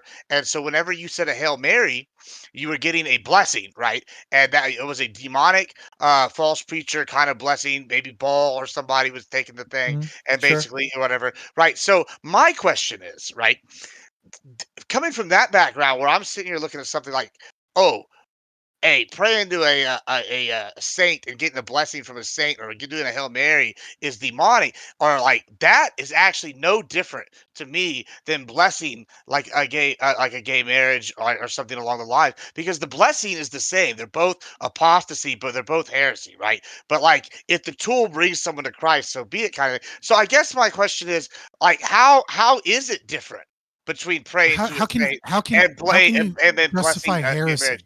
Well, they're well, I'm how is it not confused. heresy? How is it You're not saying apostasy, like heresy? Like you're praying to a well, demon okay. that's taking the Pause. form of Right. like a Okay, major okay. biblical If figure. that's your opinion, no. If that's your opinion, right? You know, I'll take your opinion for what it is, but you can't have your cake and eat it too, right? Like you can't say this is apostasy, this is heresy, this is praying to a demon, but it's okay to pray to demons so long as it brings more people eventually to Christ. Like that, like I Christian mean, isn't that ethics what's is been not happening? consequentialist, It You right? don't yeah, Like want that's it's what's been not like happening though, right? you that's don't bring not because you don't that's actually bring people to Christ because they're following demonship. Like you don't want Well, degens well, bringing but my people to the question is church because this: they're not so going to do what's the the followings of the difference? church. They're going to What follow is the the difference degens. in the logic though? If they're both just blessings, they're both blessings of apostasy. So like, how is it any different? What's the but difference? you can't go against God's will as he lays forward and says these are evil actions and do evil things to bring people to God.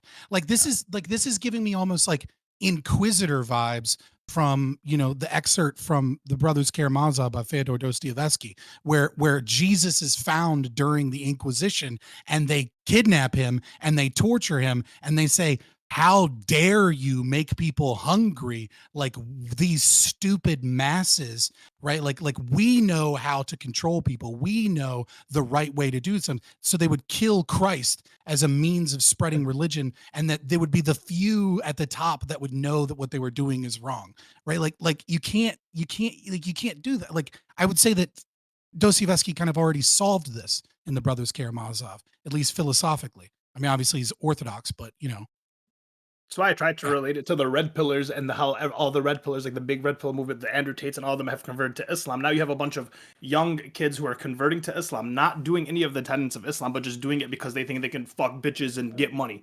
And that's what they think is. So you're not bringing people to God. You're just bringing people to follow you as a prophet. Well, now you got me interested. All right, so how do I get involved in this thing?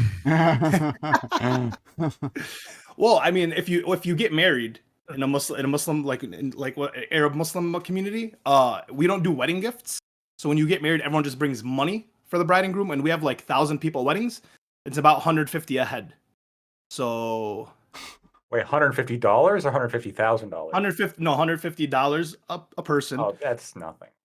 1,000 people one day. You're making all that money. That's why you got to have more kids so that you have bigger families, so that your grandchildren get Yup. more money. But then you got to rent Weddings. out a Come bigger on, man. place, right? You got to rent out a big, Yeah, more but food. so all the prices are worked in. We pay after the wedding. We pay the day after the wedding. We put a small Oh. deposit, and the day after the wedding, everyone calls you up. You go, yo, you got your money? Come pay us. And then you end up making like anywhere from like $20,000 to like $50,000 that day. Okay. Yeah. It's not bad. Okay. We are obviously off the fucking reins. So I'll just state, to this day, I was married, am divorced, and to this day, I am still mad that like the father spent somewhere close to like 80, 90 grand on this wedding. And I was just like, the whole time I was like, fucking why?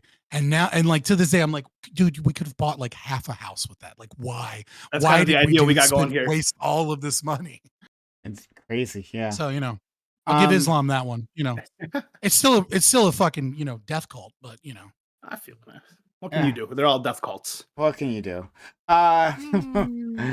But Christianity's less of a death cult than Islam. And now because it keeps changing, see, Islam just stay true to its convictions. We literally eat Hold on. Jesus once a week. It Look, is a listen. cult of human sacrifice, actually, by definition. Listen. There is something to be said about the fact that we're clearly debating what the interpretation of the Bible is, etc. But like Islam's particular weakness in its ability to be changed so quickly is the hadith, right? Like the idea that an imam can take a hadith and utilize accepting that as a means of reinterpreting the Quran is something that I think is probably something that is uniquely troublesome about Islam, but also progressive in a sense that it is easy to change those I things. feel like the hadith is just gospel, because isn't gospel just like talking about what Jesus would do and how he lived his life? I'm not too read up on it, because the hadith is just like how the prophet lived his life, and so you just like take how he lived his life and apply. Because like in the Quran, there's no specific teachings on like how to pray, and so they got that from the hadith. The prophet would pray this way, so we pray this way. But under Christianity, right? Like everything that was accepted at the Nicaea Creed, right? In Nicaea, which it's something else now. I can't remember. It's like a fucking, but anyways, everything that was accepted at the Nicaea Creed, that is the Bible, right? Like there are no the Catholics could say, hey, look, we like the Apocrypha because it gives some context, but like nobody fucking reads the Apocrypha except for like stodgy fucking monks, and like nobody like utilizes that like at fucking all, except for maybe in like Vatican City, right? Like no one is going to quote or utilize or do anything with that. And so whereas under Islam, which hadith can be considered relevant or even true, if you will, can be decided by an imam, right? Like it has to be agreed upon by priest. It has to be agreed upon by like the majors, right? So it's not, you can't just say anything. But like an archbishop in Catholicism couldn't just get rid of John, right? Like you couldn't. Well, you can't really change the Quran. You can't get rid of the Quran either. Yeah, the hadith no, doesn't. But you can. The Catholic equivalent of the hadith is called tradition. And we spell it with a capital T. And the highest level of tradition is the doctors of the church. And the highest one of those are the big four doctors of the church, which is Augustine and Aquinas and St. Gregory, and I forgot who the fourth one is. So we do have like authority like within extra like textual sources that will guide how we interpret scripture. Maybe it's not as absolute as hadith, but to your point, Sky. So there are some people in certain so we have like even in the Shia sect you follow certain imams, sheikhs, whatever. Everyone's following this. And so like my cousin, for example, they can't eat lobster under their guy that they rule. Like lobster is not like something you're permitted to eat from the sea. Whereas like, and for me, it's like I can eat lobster all day.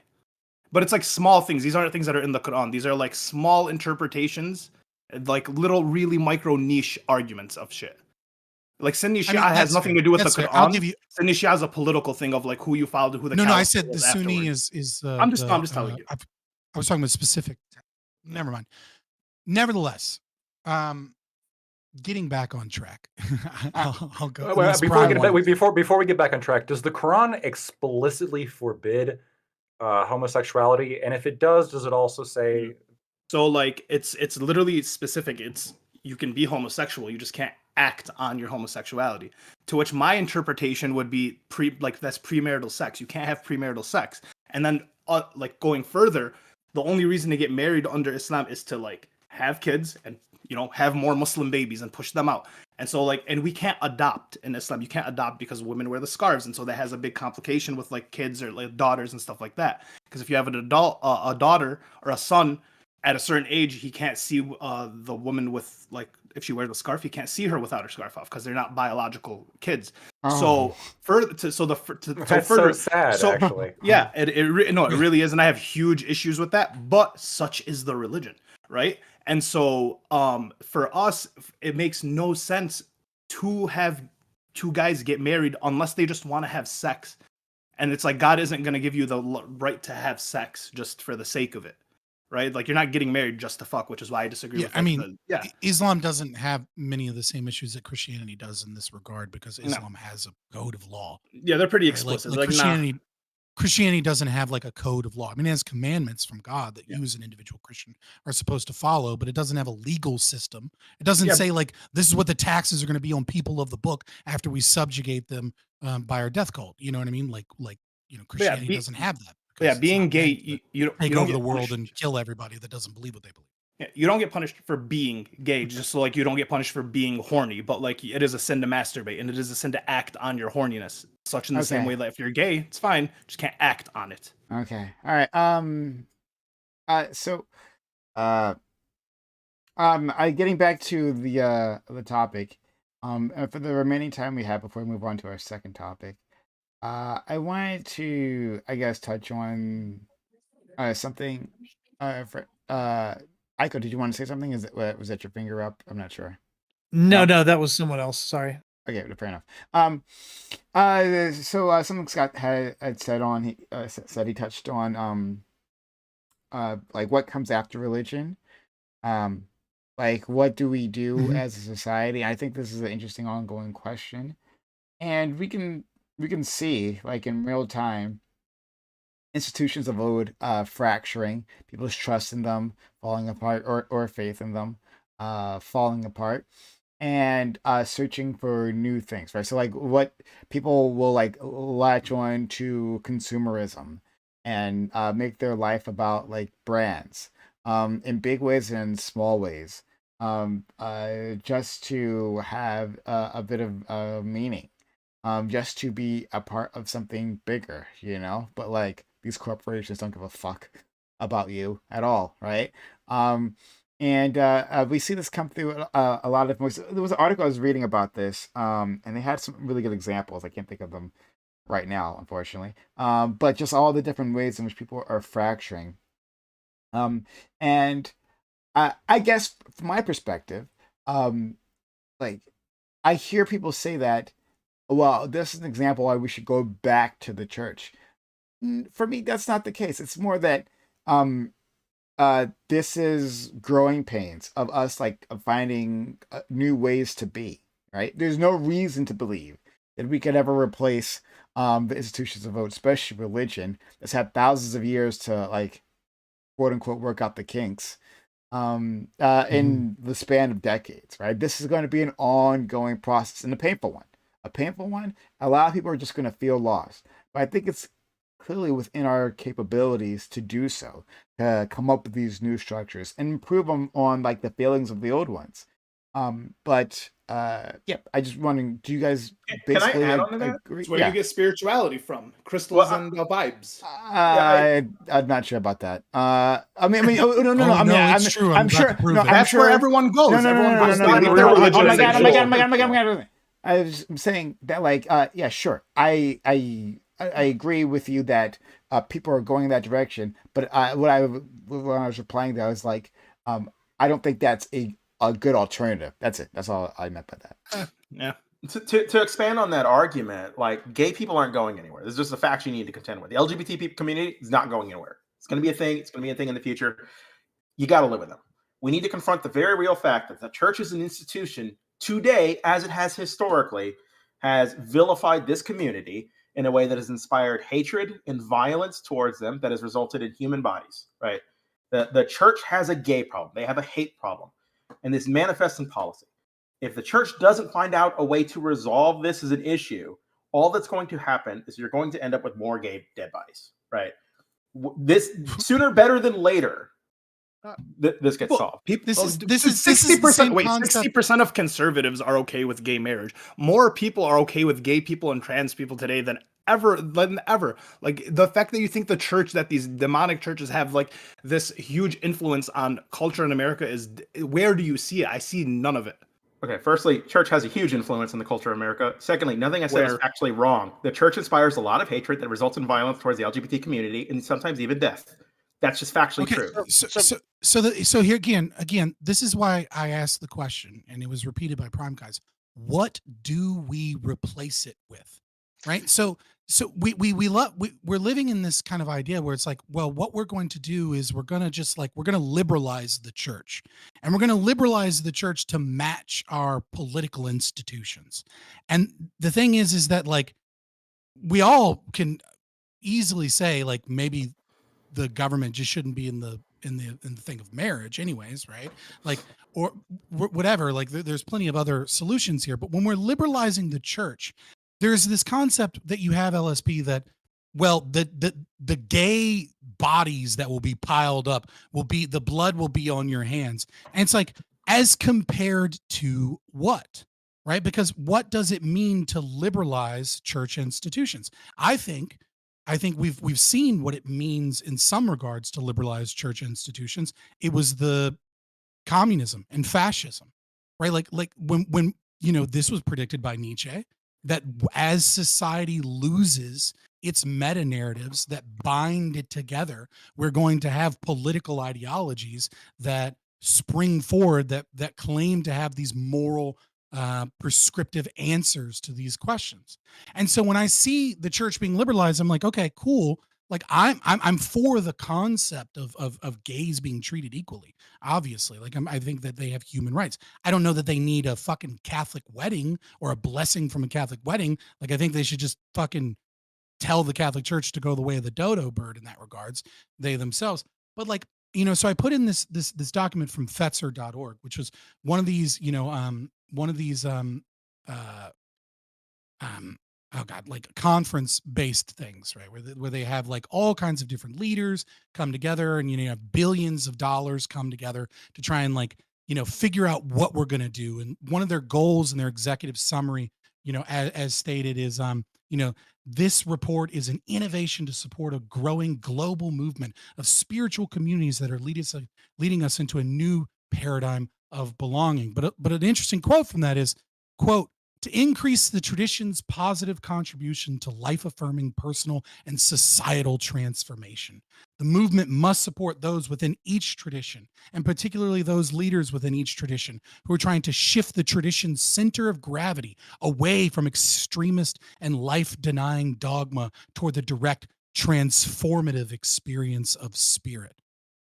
Anybody that has read critical theorists before, that has begun to has even slightly looked into these people, knows exactly what this is. This is bringing cultural Marxism into the church and getting billions of dollars to do so, to try and marry this with social emotional learning to breed a new form of spirituality, which is part of the democratic process, as they themselves claim.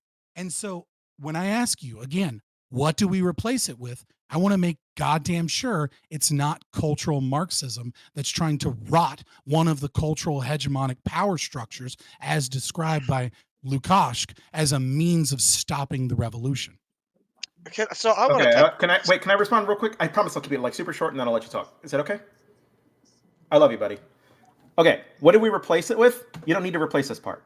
The hatred of gay people that's in the Bible, you don't need to replace that part. It's not their fault they're gay. They exist. It's not their fault, right? If God doesn't want gay people, why does he keep fucking making them, right? You don't need to replace that part with anything. If society needs that narrative to be cohesive, to unite behind some shared history, that's the wrong history or tradition or custom to unite behind. I don't want to unite behind that. I would rather be excluded for who I include than included for who I exclude. I think that's a good basis for life, right? One question. One question.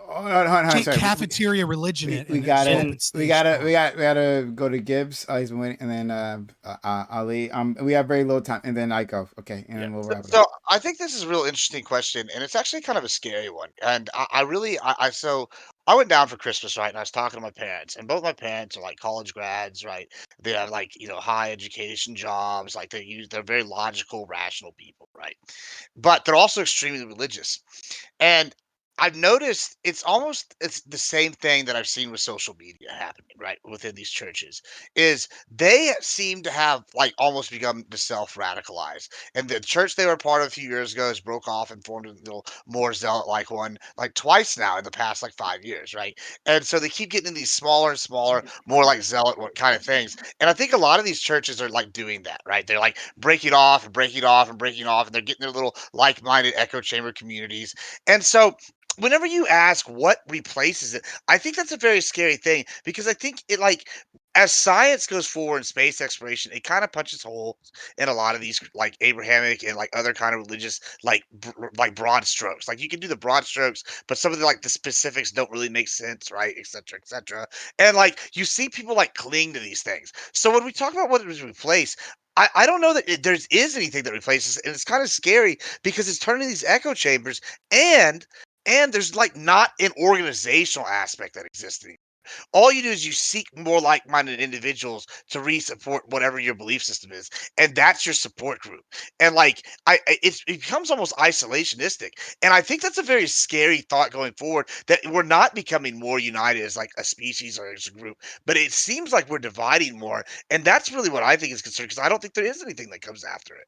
It's like Divided into soulless. different cults. Let's go to Ali and then Aiko. Yeah, I was just wondering. In Christianity, is like being gay the sin itself? Like just being gay is like that's the sin, or is it acting on it? It's acting on it. Oh, okay.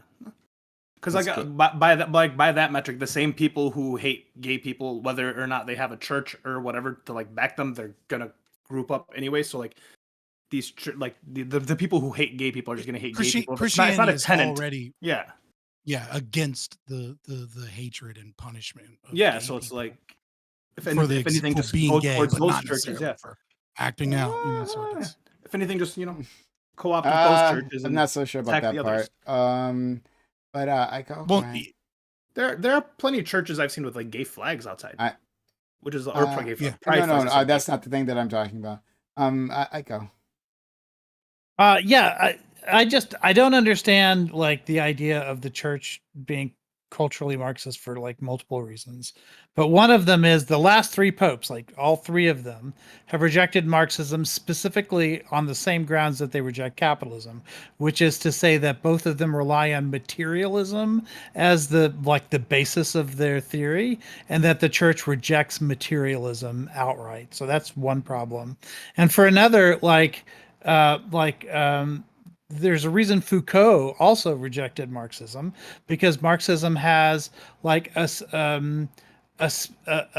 specific direction that society is supposed to go, evolving from having revolution take you from feudalism to capitalism to socialism to communism, which is in direct contradiction with Foucault's idea that everything is a power relationship, and that there isn't an inherently better system than another, that they're just all in this like constant struggle like to assert their narrative, which is something that Marxism like fundamentally rejects.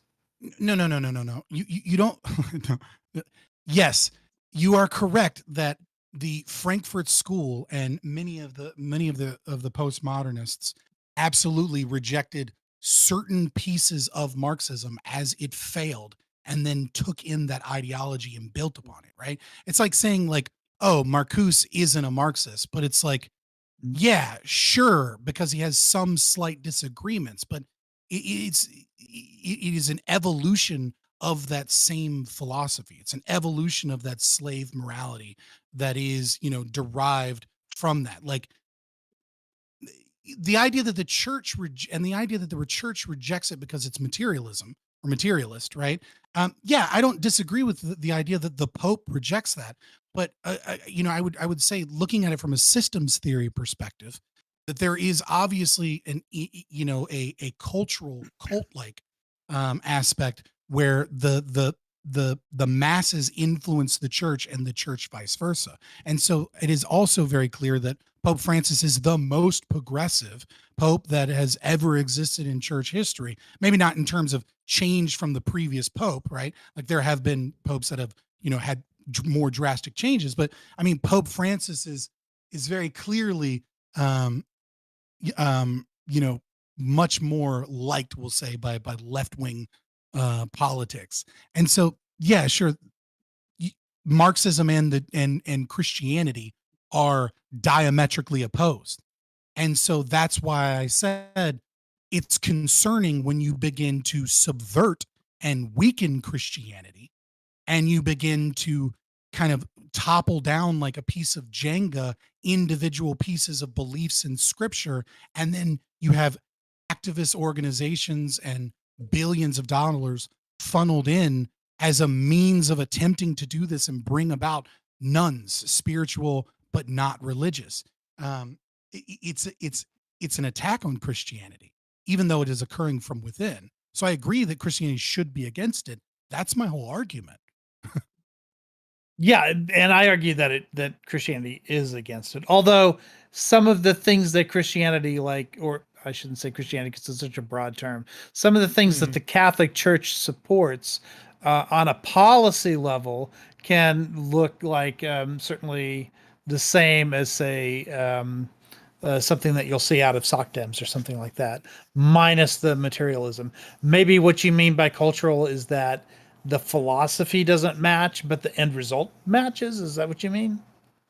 No, I was talking specifically about Lukács here, which is the idea that there are like certain hegemonic structures, like the failing of Marxism and its inability to fully capture the West was that there are these hegemonic structures that stop Marxism. One of them is the family, and sexuality and gender being a part of that, and another one is religion. And that the only way to truly institute the Marxist revolution, and bring about the socialism and utopia, et cetera, is that we need to attack and subvert these institutions and then create counter institutions. And when you see critical theorists and queer theorists that are becoming a part of the church and trying to schism the church and create new denominations that have the same oppressed oppressor narrative, the same Marxian philosophy applied to gender theory as a means of infiltrating the church, you are specifically seeing that. You are seeing that play that is designed to bring about the Marxist revolution and destroy the things that keep us from doing that happening before your eyes. And you're going, but isn't it good that the church supports gay marriage now, or it's getting closer to that? And I'm saying, yeah, liberalism's cool. Destroying all of the structures that stop the Marxist revolution, not so fucking much. Yeah, I feel like Marx crazy wouldn't person. recognize. You can verify everything I said and read it. Just read Lukács. Aiko? Yeah, I just feel like all of that, it would be unrecognizable to Marx. Like, I don't see him like engaging in any of that cultural stuff in the way that you're describing. So now I understand that like movements evolve. That's another point. That's another thing. Okay. But It's no, really you like can tit for tat bullshit to try and say it's not Marxian when it is. You can finish your thought though. If you can finish your thought. No, that was it. I'm done. All right. Yeah. And I was just going to quickly, before we go on to our next thing, say what my disagreement was earlier. It's that like that the church has some sort of, they have a rhetorical consensus that they hate, that they have a problem with the sin of gay sex rather than like the act of gaying it up rather than being gay, but like that's not how it actually operates at all in real life. Right. Okay, fair enough. Yeah, sure. I agree with you. Like good to the the people. typical person that goes to the church and is, a fire and brimstone pastor tells them about, the sin of homosexuality is not going out and being like, well, not everyone is getting the clear message. Oh, hate the sinner, not the sin. I love my Tony. He's beautiful. Like that's very clearly going to have an effect on the way that they view, treat, ostracize, deal with, and engage with those people. Yeah, of course. Yeah. And I guess, well, then the ever so slight clarification I would make there is that, like, I'm not sure that a fire and brimstone pastor, as you put it, like, really wants them to have that clarification, right? Like, we can say maybe they're on the denominational level, right? Like, maybe on the grand organizational level, they are trying to do that, but like, on the, like when we go to those individual pastors, individual differences vary. Like you're going to get that in both extremes, right? Like you're going to get the fire and brimstone people, but then you're also going to get, like there are plenty of videos you just fucking Google and you'll see videos of like pastors with, when they're supposed to, like they have specific colors of like the garb that they're supposed to wear, but instead they'll have like trans pride flag and they'll be bringing up fucking like 3-year-old children that identify as they, them, what I mean? So you're going to get two extremes of that where individual priests, etc. In the article that I sent you, they had the thing, those vestments, but they were like this, the rainbow, like, colors. Yeah. Okay. Let's move on. Oh, before we do, hello all. Thanks for being here. If you like enjoyed this conversation so far, thanks for being around, coming through. Hit that follow button. You haven't done so yet. We saw a lot of people joining in to the conversation. We should talk about. We should do what our friend Aiko wants and talk more about the church. If it gets this level of engagement. But yeah, thank you all for being here. If you're on Twitch, consider hitting the follow button. If you're on YouTube, consider hitting the subscribe button. We have conversations like this all the time. You're very much welcome here. And also consider supporting the channel if you like it well enough. So throw us a sub, $5. Not much, but it goes a long way. If you have Amazon Prime, says Prime Gaming, it's free-ish for you. You've already paid $9.99 or whatever it costs now. But you get a free sub on top of that. Consider using that here. Sub to the channel, give bits or give subs, and consider if you have a question, right? Like a lot of people were like really trying to engage with this topic in the chat. If there's ever a time you want us to answer something or engage with something you have to say, consider using a hype chat or a super chat, whether on Twitch or on YouTube. And that's how that'll happen, right? We'll make sure to read it off and see if we can engage with it. So thanks so much. Let's move on to our next topic, which is maybe not so entirely different. But, New York has filed a lawsuit against charter bus companies that have been dropping undocumented immigrants from the border into the state or at the state's doorstep. The lawsuit seeks to recoup the cost of caring for the migrants. Southern border states look at the anxiety of northern regions due to this immigration flow as just desserts for long ignoring the issue. Northern states look at this as a chaotic mess that seeks to use migrants as political pawns and doesn't actually deal with the issue at hand. Do you think the actions of the border states are in any way legitimate? Are you in support of this lawsuit to stem the tide of a disorganized rush of immigrants to unprepared states? And do you think this will actually lead to long-term solutions? So, yeah, I mean, I think a lot of my audience would be familiar with this. We discussed it a bit before. But border states, specifically Texas, and then Florida, somehow, question mark, is sending migrants to blue sanctuary cities. That's their main target there. And they're showing up by the busload. And for a lot of these, not all of them, but for a lot of these arrivals, there's like no real notice. And furthermore, these states don't necessarily have, or cities don't necessarily have the infrastructure to immediately absorb this because of geography. And now New York Mayor Adams, who generally awful individual, but he is caught in a tough situation. He's trying to do something to stem the immediate flow and to appear to be doing something because his constituents have been complaining. And he is launching this lawsuit at the bus companies to try it, stop it. If he can't stop Texas from doing the thing, maybe he can stop the bus companies from helping him do the thing.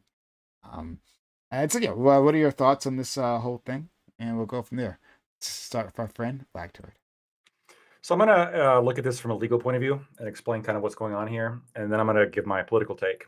So the specific law that New York is citing is Section 149 of the State Social Services Law, which reads, quote, any person who knowingly brings or causes to be brought a needy person from out of the state into this state for the purpose of making him a public charge shall be guilty of a misdemeanor punishable by a fine of $100. Should be obligated to convey such person out of the state or to support him at his own expense. This is a pretty obscure law from before the 1940s or around the 1940s. And for the past 2 years, nobody actually knew it existed. Somebody probably knew, but it wasn't in the public discourse. And then this gets brought up. Well, actually, the bus companies that are bringing the migrants here, because they're bringing people to become a public charge, they should have to pay for the migrants.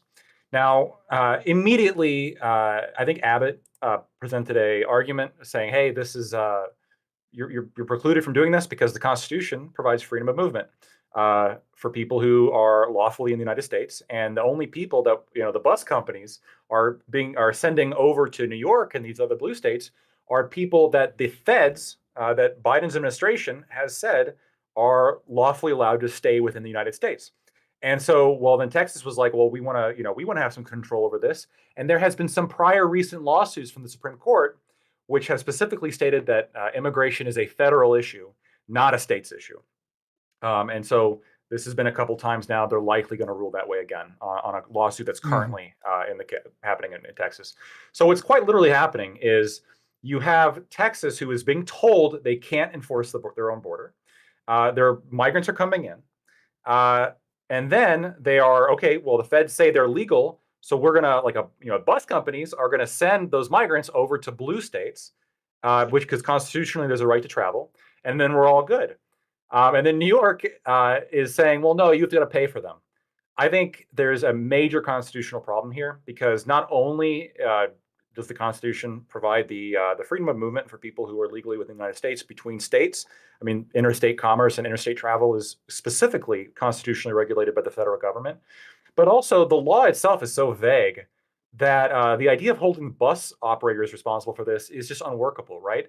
What's next? If they travel by car, are you going to hold the car manufacturers responsible? Are you going to hold the gas companies responsible for giving them gas when they travel to different states around the country? It's a completely unworkable law, at least used in this context of migrants showing up to New York. So legally, I think it's not going to work. I think that they're just going to have to sit here and eat this, legally speaking. Politically speaking, I think it's hilarious how there's something rich about you fucking bigots, you should have no human beings illegal, and then they show up in your state and you got to pay to take care of them, and then all of a sudden it's like, wow, well, hold on a second, I think you guys should help cover. You guys should help foot some of this bill. I think that's pretty rich. It's pretty hilarious, and I think that perhaps this actually may shift politically some of the sanctuary cities into being more anti-immigration. I'm not sure. Okay. Let's go to our friend Scott. So first, everything Lactoid said. Second, it's interesting. I recently got into a kerfuffle with a bunch of ANCAPs because I'm one of the few Hoppian ANCAPs apparently online. Apparently we don't fucking exist. It's just Hoppa, Lou Rockwell, and me, and then everyone else is fucking open borders libertarian. Nevertheless, there is a solution to immigration. It's very simple. We should use a full cost principal invitee system, as Hoppa declared.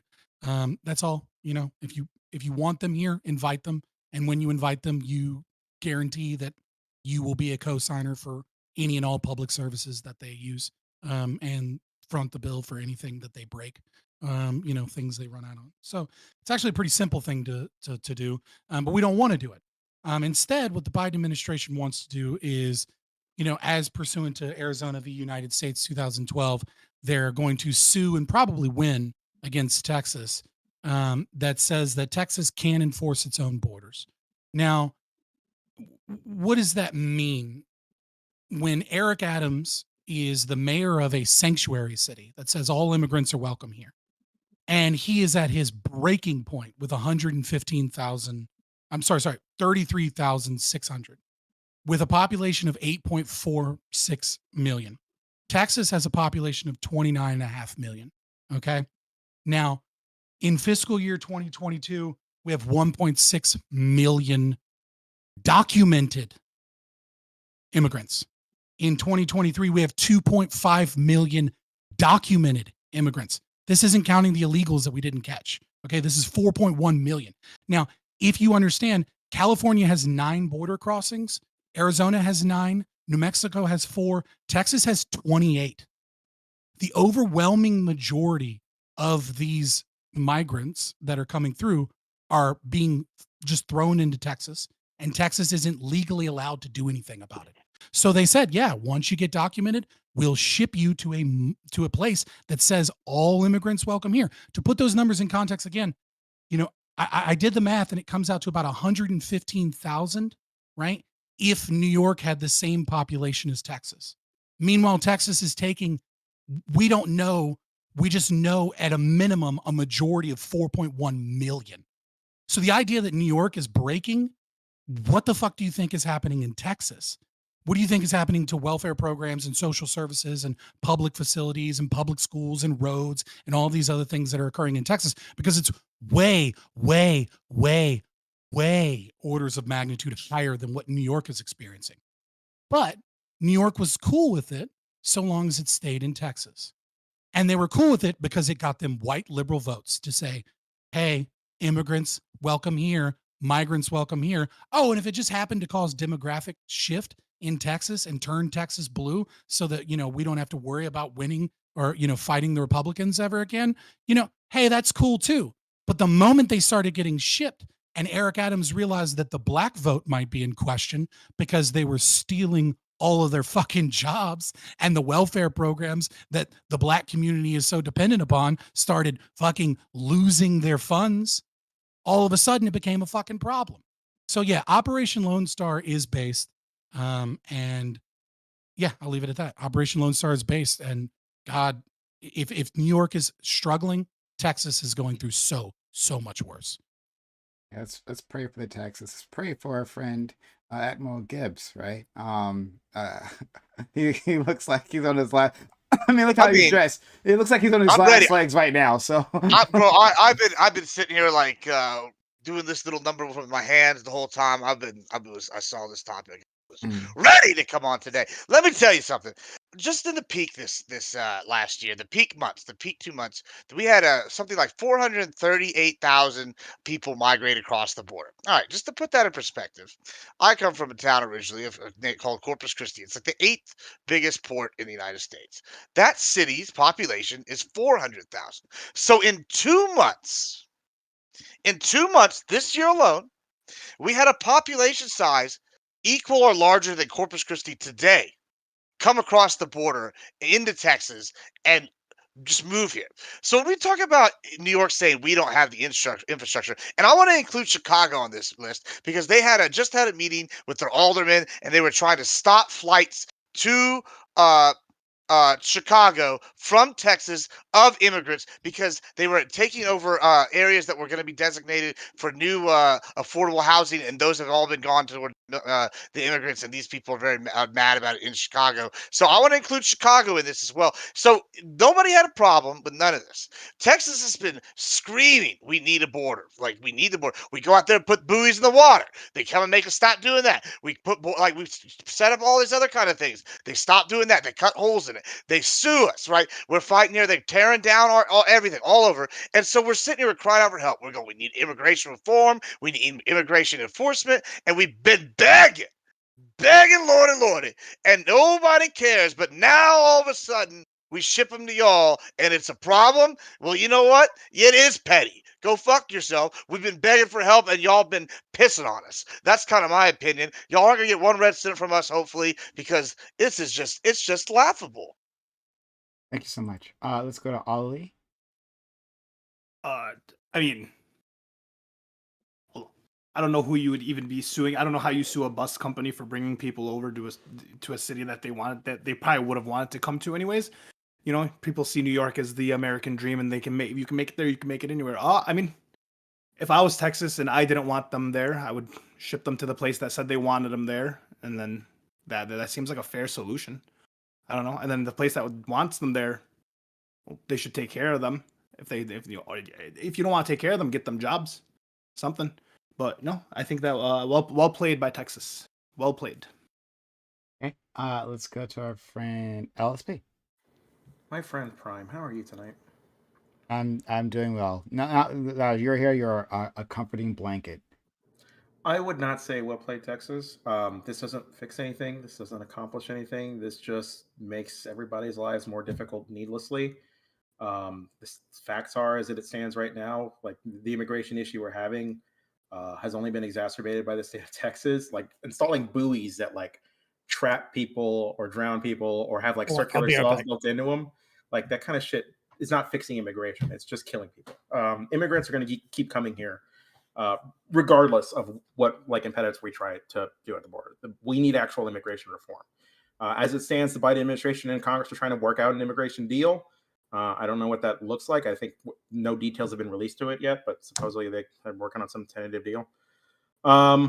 I don't agree with this assessment that the border is open. If the border were open, nobody would need to sneak across. People are sneaking across because the border is not open.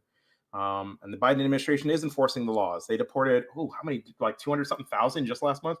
1.4 million individuals were deported in 2022, or encountered at the border, removed in 2022, if you want to call it deportation, right? So I mean, they're finding them, they're turning them around. They've apprehended more fentanyl and arrested more individuals for fentanyl crimes in the last 2 years at the border than in the previous 5 years combined. It seems like the laws are being enforced to the best of their ability. This seems to be a resource issue. We have piss poor immigration laws. Nobody's fixing it. Shitty little stunts like this, using immigrants as like pawns to do like these reverse freedom rides that the South used to do with black people, doing that kind of shit, sending them to Chicago in the winter with like desert clothes. Like you're deliberately like making people's lives harder. And then not to mention the state's not even coordinating. They're just dumping people. Like this is not, our governments should not be taking human beings, putting them to somewhere else to use as like a political pawn, and just like purposely trying to sow chaos in other places. They shouldn't try to do that. They should try to help the problem as much as they can. You know, I agree if Texas needs help, Texas needs resources, totally fine with that, right? I'm not against providing Texas resources. This is a political issue that needs to be fixed in Congress, not with these little Mickey Mouse stunts that just exacerbate the problem. Anyway, there you go. So much. And finally, our friend Michael. Yeah, I'm actually kind of open to some of the elements of what's happening here. But You sound a little low. Is that just me? It's not just you. No, it's not just you. I could just cut him up. Like I said, I've been having trouble with my adapter. Okay, it's fine. I'll Can you boost yell into the mic from now on, though? Because that would be really cool. Yeah, I'm No. Can you yell even? Yeah. Let me try. Is this any better? Is this any better? Like you got to push it. Not really. Don't worry. We can still hear you. We can still hear you. But go ahead. Okay. So I think that some of the elements of what's going on, I'm okay with. Obviously, it's done in a style that's supposed to maximize like the suffering of the people who are on the bus unnecessarily. That part I have an issue with. But I'll tell you this, that there is already a program where the federal government is supposed to take people that are accepted into these camps, and then they take them and they ship them to various different areas in the 50 states so as to help distribute that burden. I don't think that program does it in a way that's like demographically equal. I think that could be improved. But then I would say that if any state is shipping people out like disproportionately, like, so let's say Texas sends another 50 people out to New York, I would just say, if I was the federal government, I would say, okay, then we can take of the allotment that's supposed to go to New York, you just subtract 50 from that allotment, and then you add it back to Texas so that the numbers then even out again.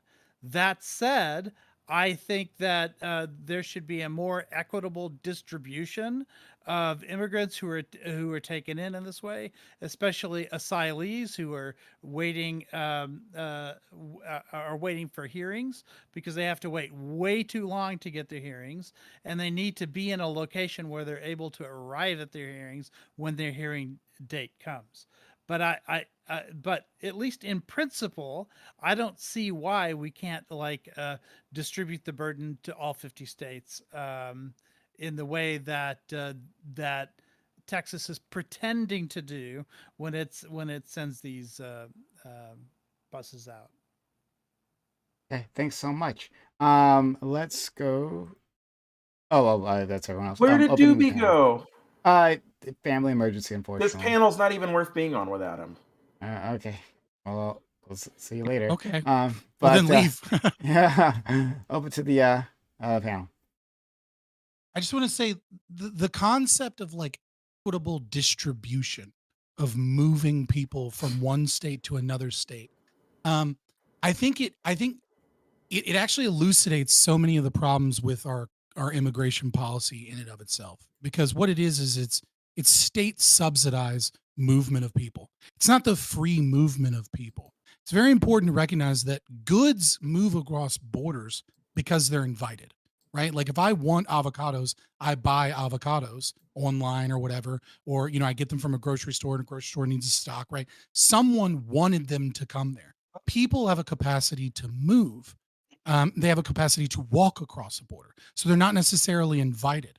And then when you have state subsidized movement of people into new areas, well, what does that mean? Well, what that means is that you take people that they may want to come, but the community might not want them where they're going to. And you forcibly push them there. And then the community, it's illegal for them to discriminate against them in rental agreements. It's illegal to discriminate against them in hiring practices, though you probably can get away with it without much too difficulty, right? It's illegal to discriminate against them in your businesses, saying, no immigrants, no Irish need apply, et cetera, et cetera. All of the things that we had before the Civil Rights Act were a means of actually having a free movement of people. But instead, what you have is the federal government stealing money from taxpayers and then forcibly bringing in people that are likely unwanted into the community, dumping them there, and then creating a burden on the public infrastructure and institutions, and then stealing more money from the taxpayers to do this. Like, this is not free movement of people. This is state subsidized forced integration. It's authoritarian. It's wrong. It's fucked up. We need to either abolish the fucking state, which obviously no one's going to do, or we need to move towards a right system, an invitee system. It's decades overdue. A right system constrains the power of the state at the border. The purpose of the border is to limit the jurisdiction of the state, not to restrict the free movement of people. Like, it just shouldn't be that case. Obviously, somebody is inviting it. If people wouldn't give immigrants jobs, they wouldn't come. They're coming here for jobs. They're coming here for economic benefit, and they get it. There's demand for their labor. That's not true. There's demand for that is absolutely true. People give immigrant jobs. That's why they come here. There's demand for their labor. Right. They're also they improve the supply of consumers. They improve the supply of capital. It's just basic economics. It's a good thing that they're coming here. That's not basic economics. You have two problems here. One, you haven't engaged at all with the fact that there's subsidized movement. Okay.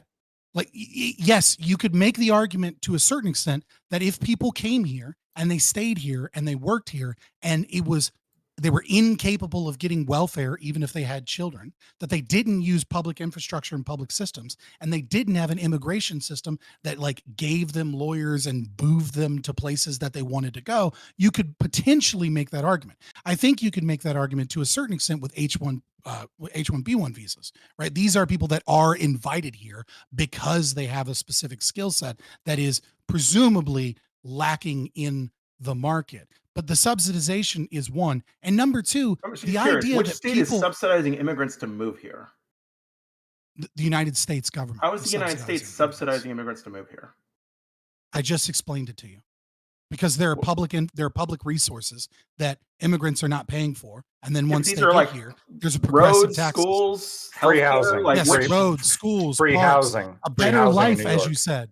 Right, free housing in New York. There's all kinds of things that people are like Section 8. Like, what do you mean by free housing? Like, they come here. They're putting them in hotels. They're putting them in hotels. They put them in free hotels. Yeah. Yeah. Are they putting immigrants in hotels because their detention facilities are booked? Because that's an issue. Like, what do you mean? They're providing free housing. So, for example, New York has a specific right to shelter law, to which there's an obligation to provide free housing. And so they've been paying for it out of pocket. This is the reason why Adams is so pissed off about this, and this is the reason why they're suing the bus companies. This is the first time hearing that New York's got a free. We had a whole panel. Well, you can ask Prime. We had a whole panel on this, and it is true, right? Like, there is a free housing law in New York, and there's also arguably obligations. I'm just curious to asylum seekers even outside of New York, right? So they're paying for free services. How many? Well, yeah, but I mean, are they getting greater economic benefit than they're getting in loss from free housing? Like, how much are they spending on free housing? Because I'm pretty sure they're getting. They're not spending any. They're not spending anything because they can't legally work. So they're not making any money. They're just getting free housing. Why can't they legally work?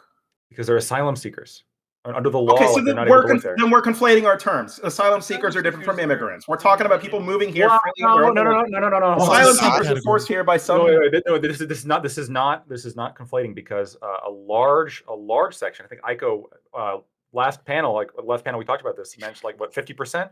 I don't know if it's actually 50%, but it's some significant percentage of the people who are 50, yeah. who are coming, who are migrating, are claiming asylum.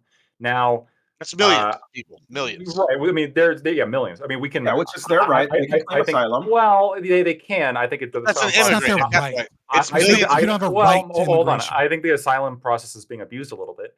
But regardless, like New York has specifically like listed massive financial expenditures on paying for free housing for everybody, and this is the concern. Well, not Like, everybody. Asylum seekers, not everybody. specifically, asylum seekers specifically, which make up a large proportion of the migrants that are being bussed in to New York, Okay, and they're what do you do with- paying for it. When somebody comes here to seek asylum, where do you house them? What do? You just like let them roam the streets and be homeless? Well, so No, one of the you don't- concerns with the You make asylum a process. fucking NGO pay for it. Let's. So one of the concerns with the asylum process is, and we argued about this last time, where asylum is historically been used to refer to persecution based on a protected class, persecution like basically because of what happened during the Holocaust. How it's been interpreted by certain political forces in the United States is shifting, right? It's shifting more towards escaping criminal activity, right? If crime happens to be high in an area, asylum seekers are claiming this as a basis for seeking asylum. Like somebody running away from a cartel town, for example. Right, which historically has no basis in what asylum law should be, but their claim this is like the way this is evolving into becoming the new reason for asylum. I assume there's some process where they vet the asylum claim and determine if it's valid or not. Yes, there is a process, but a lot of people are being granted asylum as just for things that historically were not intended to be used to grant asylum for, and then these people are going to places like New York, and they're getting free housing for years in some cases, where they don't have to pay for any housing. Right? Mayor Adams specifically listed. I mean, I forget the exact number. What, over $150 million, like over the course of 1 year or something along those lines. Like when you consider like a city budget, it's like a significant portion of a city budget. Don't quote me on that number, by the way. I don't know exactly how much they spend per year. But the whole panel that we had was it's a fuck ton of money every single year that New York is having to expend. So yes, I mean, of course, there's public resources being spent on migrants, whether they be asylum seekers or whether they just be migrants generally. I'm not denying that. Immigrants, as a class of free-moving people who are coming here for economic benefits, right? These people spend money, which drives the economy. These people bring capital with them. They bring their labor with them. They are consumers. All of this adds to the economy. There are people who committed no crime in their lives, no violent crime, pose no threat to anybody, right? Who wish to come here to work. It is good for the economy to let them because we're increasing our supply of resources.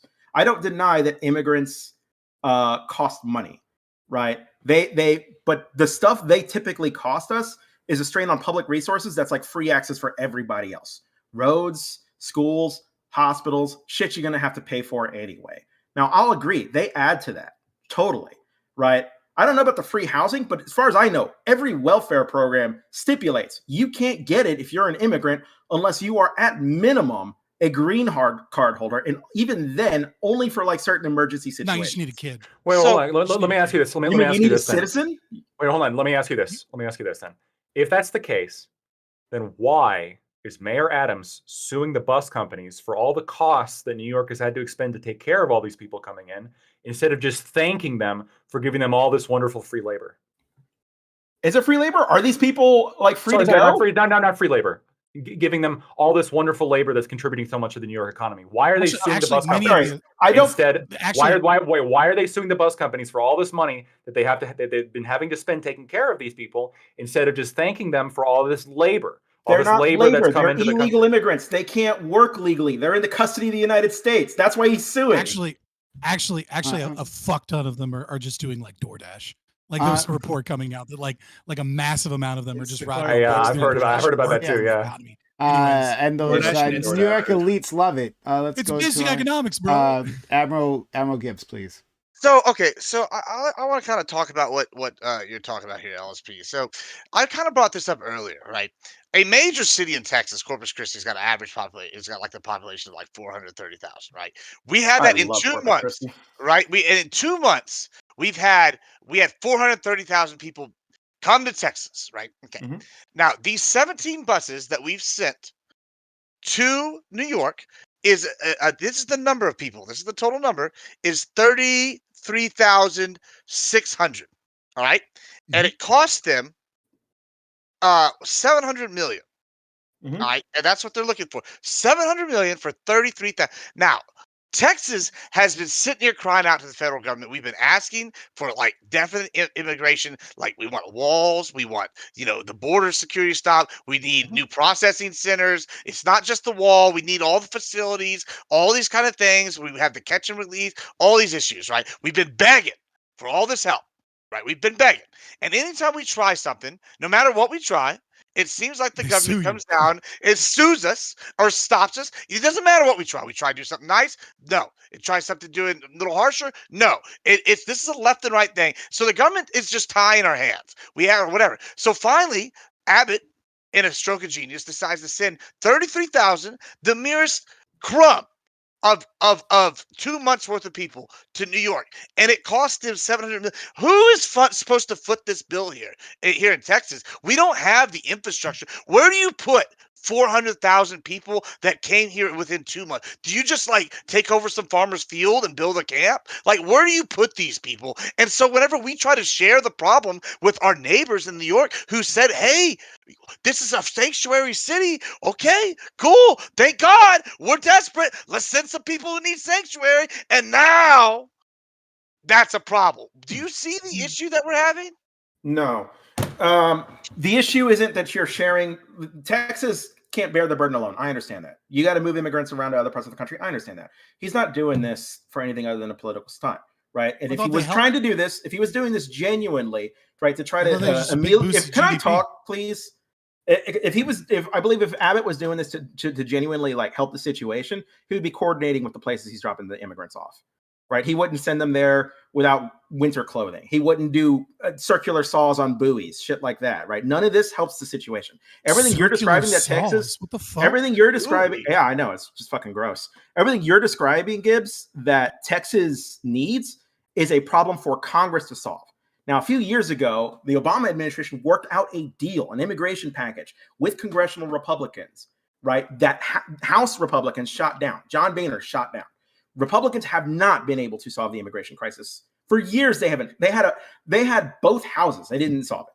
Right? Building a wall is not going to solve it. None of this is going to solve it. What's going to solve it is changing our immigration process so that it's more streamlined and it's easier to get in here. Right? So it doesn't take years. The process doesn't take years long and cost thousands of dollars because all it's going to do is incentivize people to immigrate illegally. So the best way to solve it is to reform our immigration process so that people can get here legally and easier.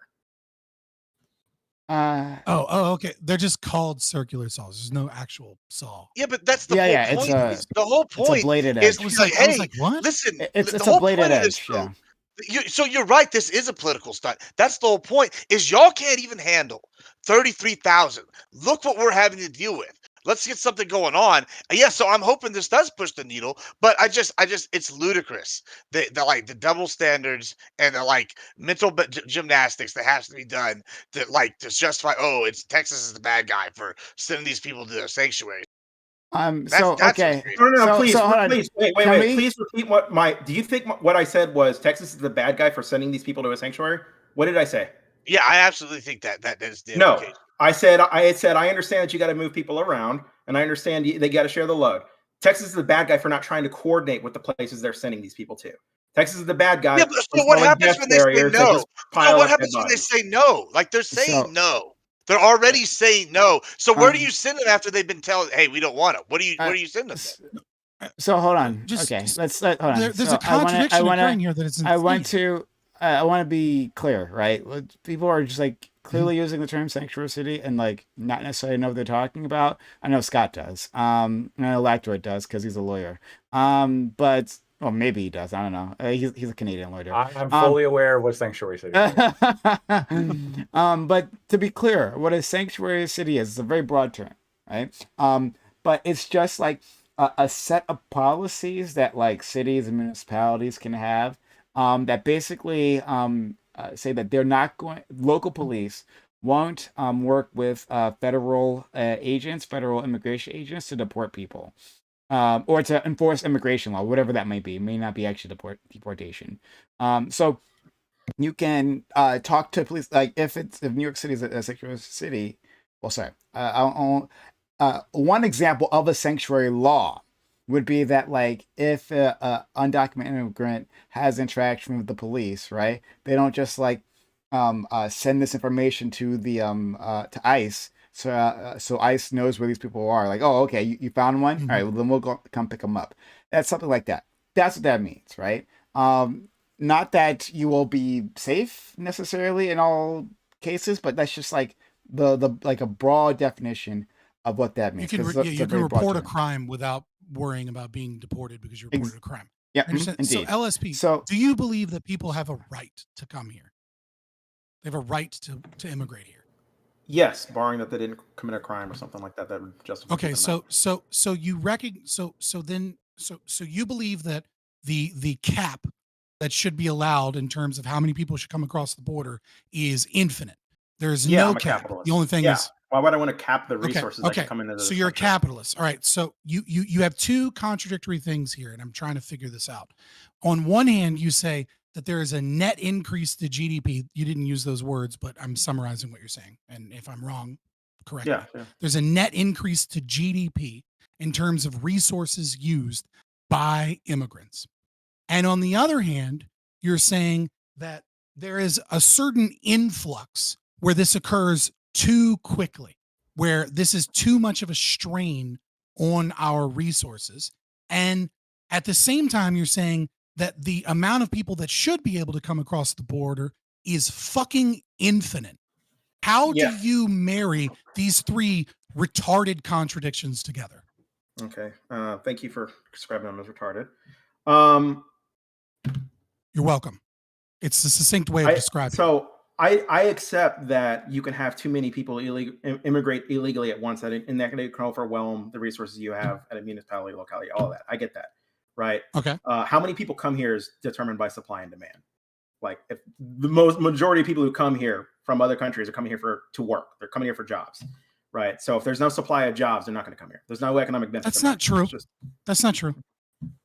Well, I mean, I just explained how. That's that's absolutely not true because no, you're not having. That's not true. You're lying through your fucking teeth. How many of these migrants already have a job lined up? Okay, I'm going to ask. Get here to the border? If fewer people were offering jobs, you think immigrants would that we would still get the same number of immigrants? Dude, all you need would we is get fewer or more? All you need is 5 minutes watching any video of a group of a boat trying to get into Europe or individuals at the border asking them about the American dream. Who needs economics when you can watch a video of a boat in Europe? Dog. No. If employers stopped offering jobs to immigrants, you would have fewer immigrants. Basic economics. You're trying supply to make and an demand. No, that's not basic economics because It's super there's basic. none. How many of these people have a job when they get to the border? How many? How many of them have a job 7 before they get there? 9. I don't know. What does that have to do with anything? Right? Is it insanely small percentage of people already have a job lined up when they get on a caravan? No, but there's jobs. It's not available that they supply can and take. demand. It's a concept. Sure it is. It is a concept that they see in fucking Hollywood. If immigrants films stopped about getting America jobs, as the fewer promised immigrants land. would come. So Do you hold on. do you seriously deny that? That's not true. Hold on. We can say that immigration happens for lots of reasons. Some of it's economic, right? Like going straight like for a job specifically for that, sending remittances back to homeland, right? And others are running for your life, right? A lot of people are doing that. And others are. The moment you do a multivariate analysis, you admit that I'm right and LSP is wrong. Because it's not just supply and demand. There's a lot of factors. Of course, it's not just supply and demand. I'm telling it's you not about even economic predominantly factors. supply and demand. It's not even predominantly supply and demand. I'm pretty sure You the have a predominant wealthy reason. nation. Wait. Based on what? The predominant reason immigrants come here is economic reasons. Where do you get that from? That doesn't mean supply and demand of jobs, because I've already explained and you refuse to deal with the fact that it is subsidized by the state. Once you have public resources and institutions and a progressive Which public tax system, resources? all of specific them. resources? I mean, an All economic of them. reason can be I a think failed all of them? state. Scott, immigrants I get think what he's food saying, libraries. Scott, and I think what he's saying, and LSP, you can correct me, right? That like, there is a supply and demand curve involved, at least for the economic immigrants, right? But that supply and demand curve is being altered by the government, right? That like it's not. So maybe it's not necessarily there's no. Both.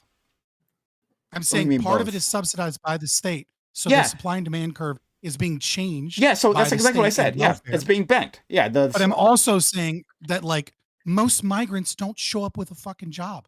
They show up having a fantasy idea of what America is. I've seen so many videos, both of African migrants, those in the Middle East trying to get into Europe, as well as videos, obviously less of them because I don't fucking speak Spanish, at the southern border, where you have where people talk about like what happens in America. They're like, oh, I'm gonna get this house. I'm gonna get they talk about like this beautiful land where like they can get a job and like have a house and have all these things instantaneously. They don't even realize that poor people exist in America. Like that, the idea that that's a supply and demand equation. But yeah, You've seen that interview with the Moroccan guy? Yeah, but we got that. LSP. So I want to move past this part. LSP, you admit there are other reasons why people come here, right? There are other reasons that people come here. Yes. Okay, great. So then we understand it. We've already worked that out. Okay. Yeah. Okay. Okay. So the thing that I was gonna bring up something, but I feels like it was a bit lost here. So I guess I'll just start by saying that Ike, was that your hand up? Just, yeah. First of all, I want to make sure my first. Volume is okay now, or is it still super low? I think you're a little quiet, but it's fine. Like we've got fine. We can hear you. Okay. Yeah, we can not hear even you. at 200%. So I'll go after you. Go ahead. That was a strange role reversal, right? Because it's usually conservatives who like to say they're coming here for economic reasons, and that's because economic reasons is an alternative for reasons that like would qualify for asylum. Like economics isn't enough to get you asylum, so they'd like to say that they're fleeing political persecution or gangs or something like that. So if they're coming here purely for economic reasons, then that's a different group of people than the asylees. Those are the group of people who can be immediately deported if we wanted to do that. So I don't know like how much of a dunk it is to say that they're coming here for economic reasons. That they're economic migrants. Yeah. Yeah. If they're economic migrants, then they have like less of a reason to be here than for other reasons. Except I understand that the argument is that. So to be clear, Aiko, I was specifically asked by Fabian if my position was that people had a right to come here. That's what I'm addressing. I understand asylum seekers are a different class of people who might be here for different reasons. Right. You're farther left than that. He believes everyone has a right to be here. Everyone has a right to a job, right? Or at least domestically, we haven't established a right to a job yet. So it would be really difficult for me to then FDR say, tried to. If you're not a citizen, you have a right to a job. Like I don't know. I feel like I'm pretty. I'm definitely not on the right when it comes to immigration, but that's an argument that I don't think I can follow. This economic argument, but I will say that when I the organization that I tithe to is called Raíces, and what they do is they provide legal services to people at the border because most of those people who arrive at the border like don't know what their rights are, and anyway, I've talked to a lot of people in this regard. And I'm not sure that it's true what Scott is saying about not having a job lined up. Maybe they don't. Maybe not. Certainly not all of them have jobs lined up.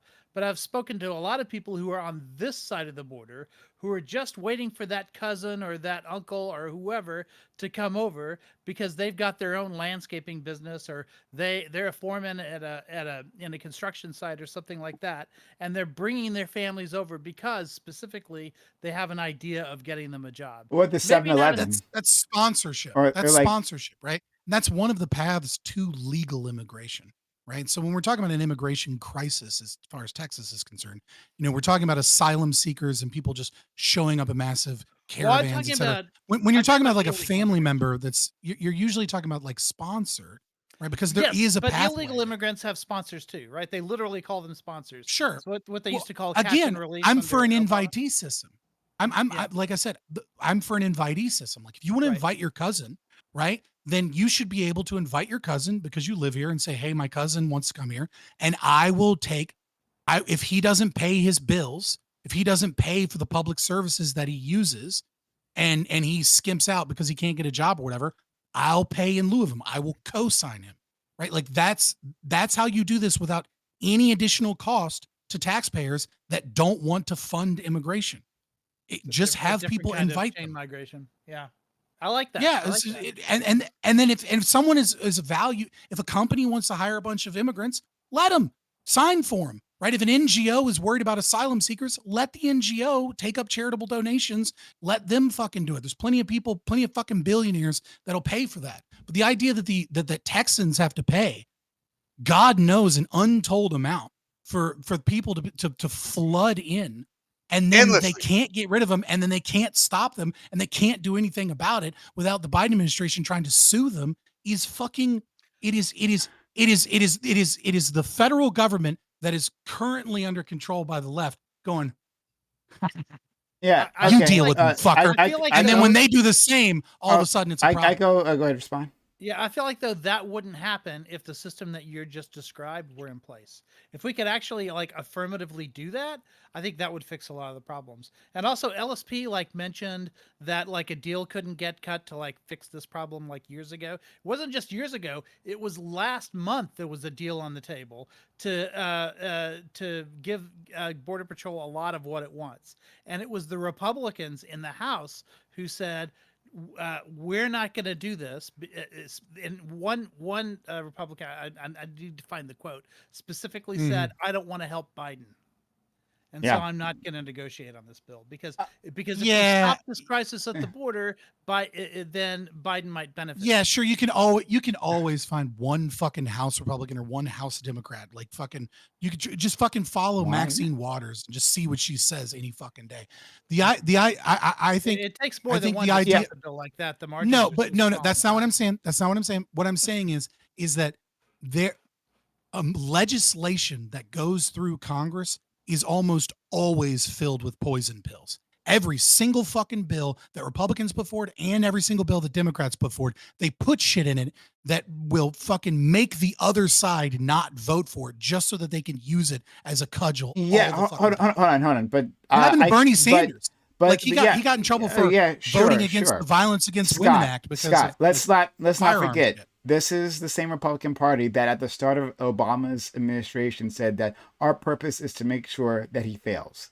Like, and that's what they did. Even when things, when he was presenting things that they themselves agreed with, like just 5 minutes ago, they would do the opposite. And this is the same president that gave a speech that called fucking half of America MAGA extremists. Yeah, and said that they were deplorables. Whatever. But politics is nasty. Yeah, I get. Hold on, I get that. I agree with that. I'm agreeing that is the case, right? And so it's not just like one person or one congressman or whatever, right? This is a long-term trend of deep partisanship within our legislature. That's it. That's all I'm pointing out. So let's I don't want to minimize that. But beyond that, it started with Newt Gingrich. Yeah. Sure. But beyond really that, it's really where it's going. Yeah. So with this debate, I generally agree. Like I'm more in the direction of my friend Aiko, with his opening statement. I'm closer to that. I hear our Texas brothers and sisters, right? That this is an overwhelming amount of individuals. That how could we possibly be expected to absorb all of this, right? It's simply unfair. Agreed, right? And I applaud Abbott for doing something, right, and shaking up the conversation of this has redrawn battle lines in interesting ways. Is this a really good way to reshape the conversation, though? Let me finish. All right. So, it has redrawn the battle lines, as you guys were talking about within the Black community. We saw videos, out of Chicago, where Black community members were yelling at their city council or whatever the fuck, right, the representation, saying something needs to be done and they can't be here and all that, right? That's a way to change things up.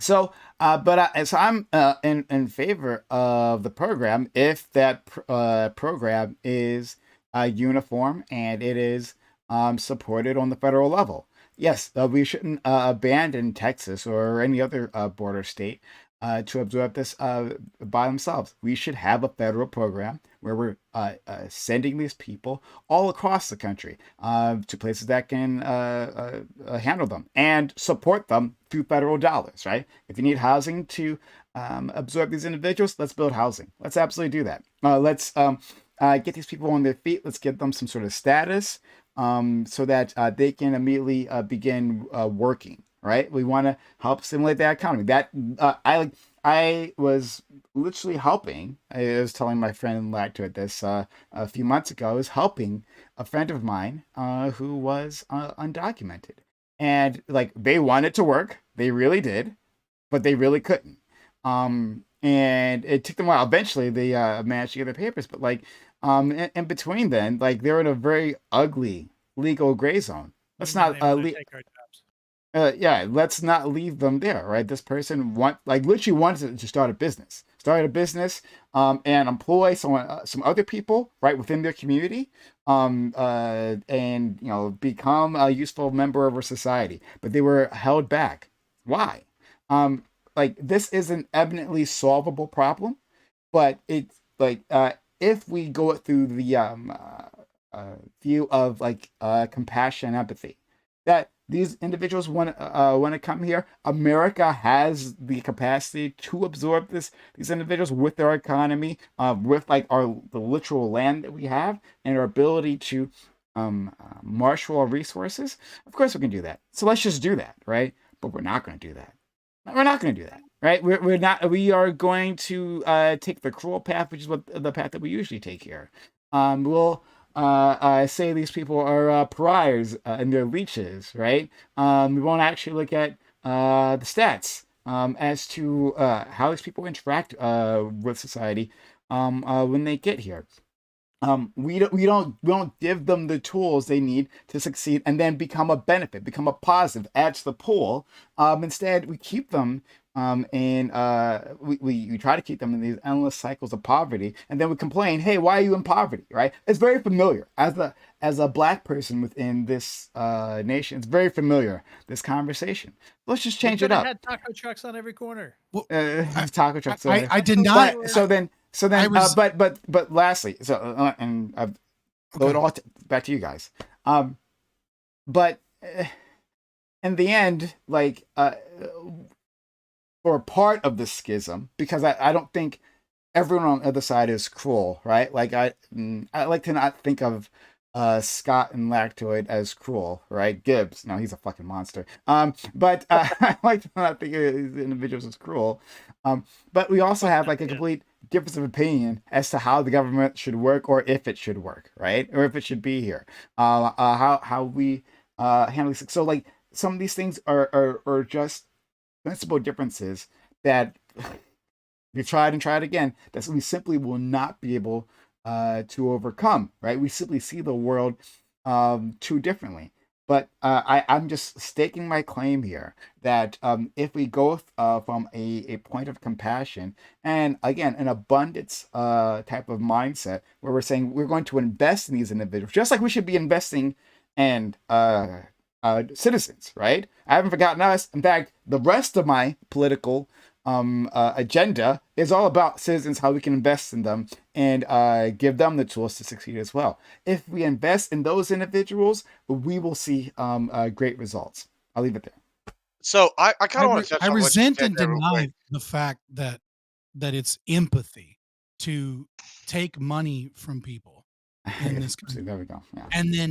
and then move other people that aren't necessarily wanted into their community, and to use the money that you took from them to then go against the market to move those people in to be competition for their labor and competition for their jobs. That's why black people in Chicago are so fucking pissed, is because you're using their own money to move in other people and then give them more competition in the job market. That's not compassion. That's the exact opposite of compassion. Friend. It's this friend. leftist mindset. Friend, but here's the difference between us. Well, one of the differences is that like I look at this sweep of history, and I look at the investment in those neighborhoods. When I said like this sounds very familiar to me, it's because when you have a scarcity mindset, when you have neighborhoods that are systemically.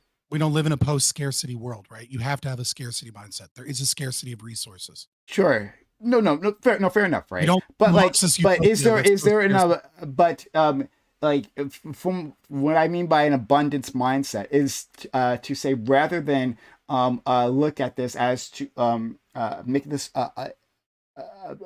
put mechanisms in institutions that force this to be a competition between these groups, which it may be in the end, right? Let's design our society so that it can encourage cooperation, encourage the use of our current resources for the benefit of all, rather than hoard them for some. Because in that game, the people who lose are people like me, any which way. The black individuals lose that game. We have lost that game, and so when we see, You're losing the game hold on, now. listen. You're losing the game I now know as a exactly. lead- That's like, hold on. That's literally what I just said. 100% what I just said. What I just said, what just came out of my mouth was what you just said. Okay, so there's no need to interrupt me then. Okay, so when we see brown individuals coming in to our neighborhood and using up the scarcity of what we have, of course you're going to have that reaction. That reaction is a completely logical one, right? When those neighborhoods are severely subvested and you're saying, well, we now have to house these people. Where do they come from, right? I'm going to fight for my scraps. That's what's happening. Instead, let's invest in these communities. Let's what help money? them start. I know exactly, and so this is where this conversation is always going to break down. When Lacto and I had this, coming back to reality. I know, because we have a different Things view have of to be paid for I with know. money.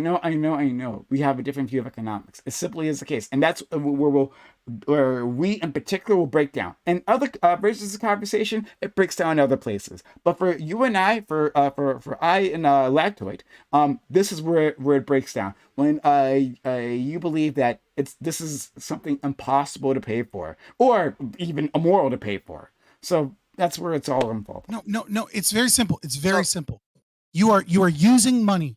You are using money that you take from the middle class and the poor predominantly, as the rich are able to escape having to pay for any of this shit, to then forcibly move in people that are unwanted, uninvited into communities that where it's illegal for them to discriminate against these people, and pushing them together and pushing everyone's wages and opportunities and welfare usage down and down and down, compressing the poor and the middle class into one giant block. That's not empathy. So That's usual talking points. destruction. I agree. We disagree. I agree in that we disagree.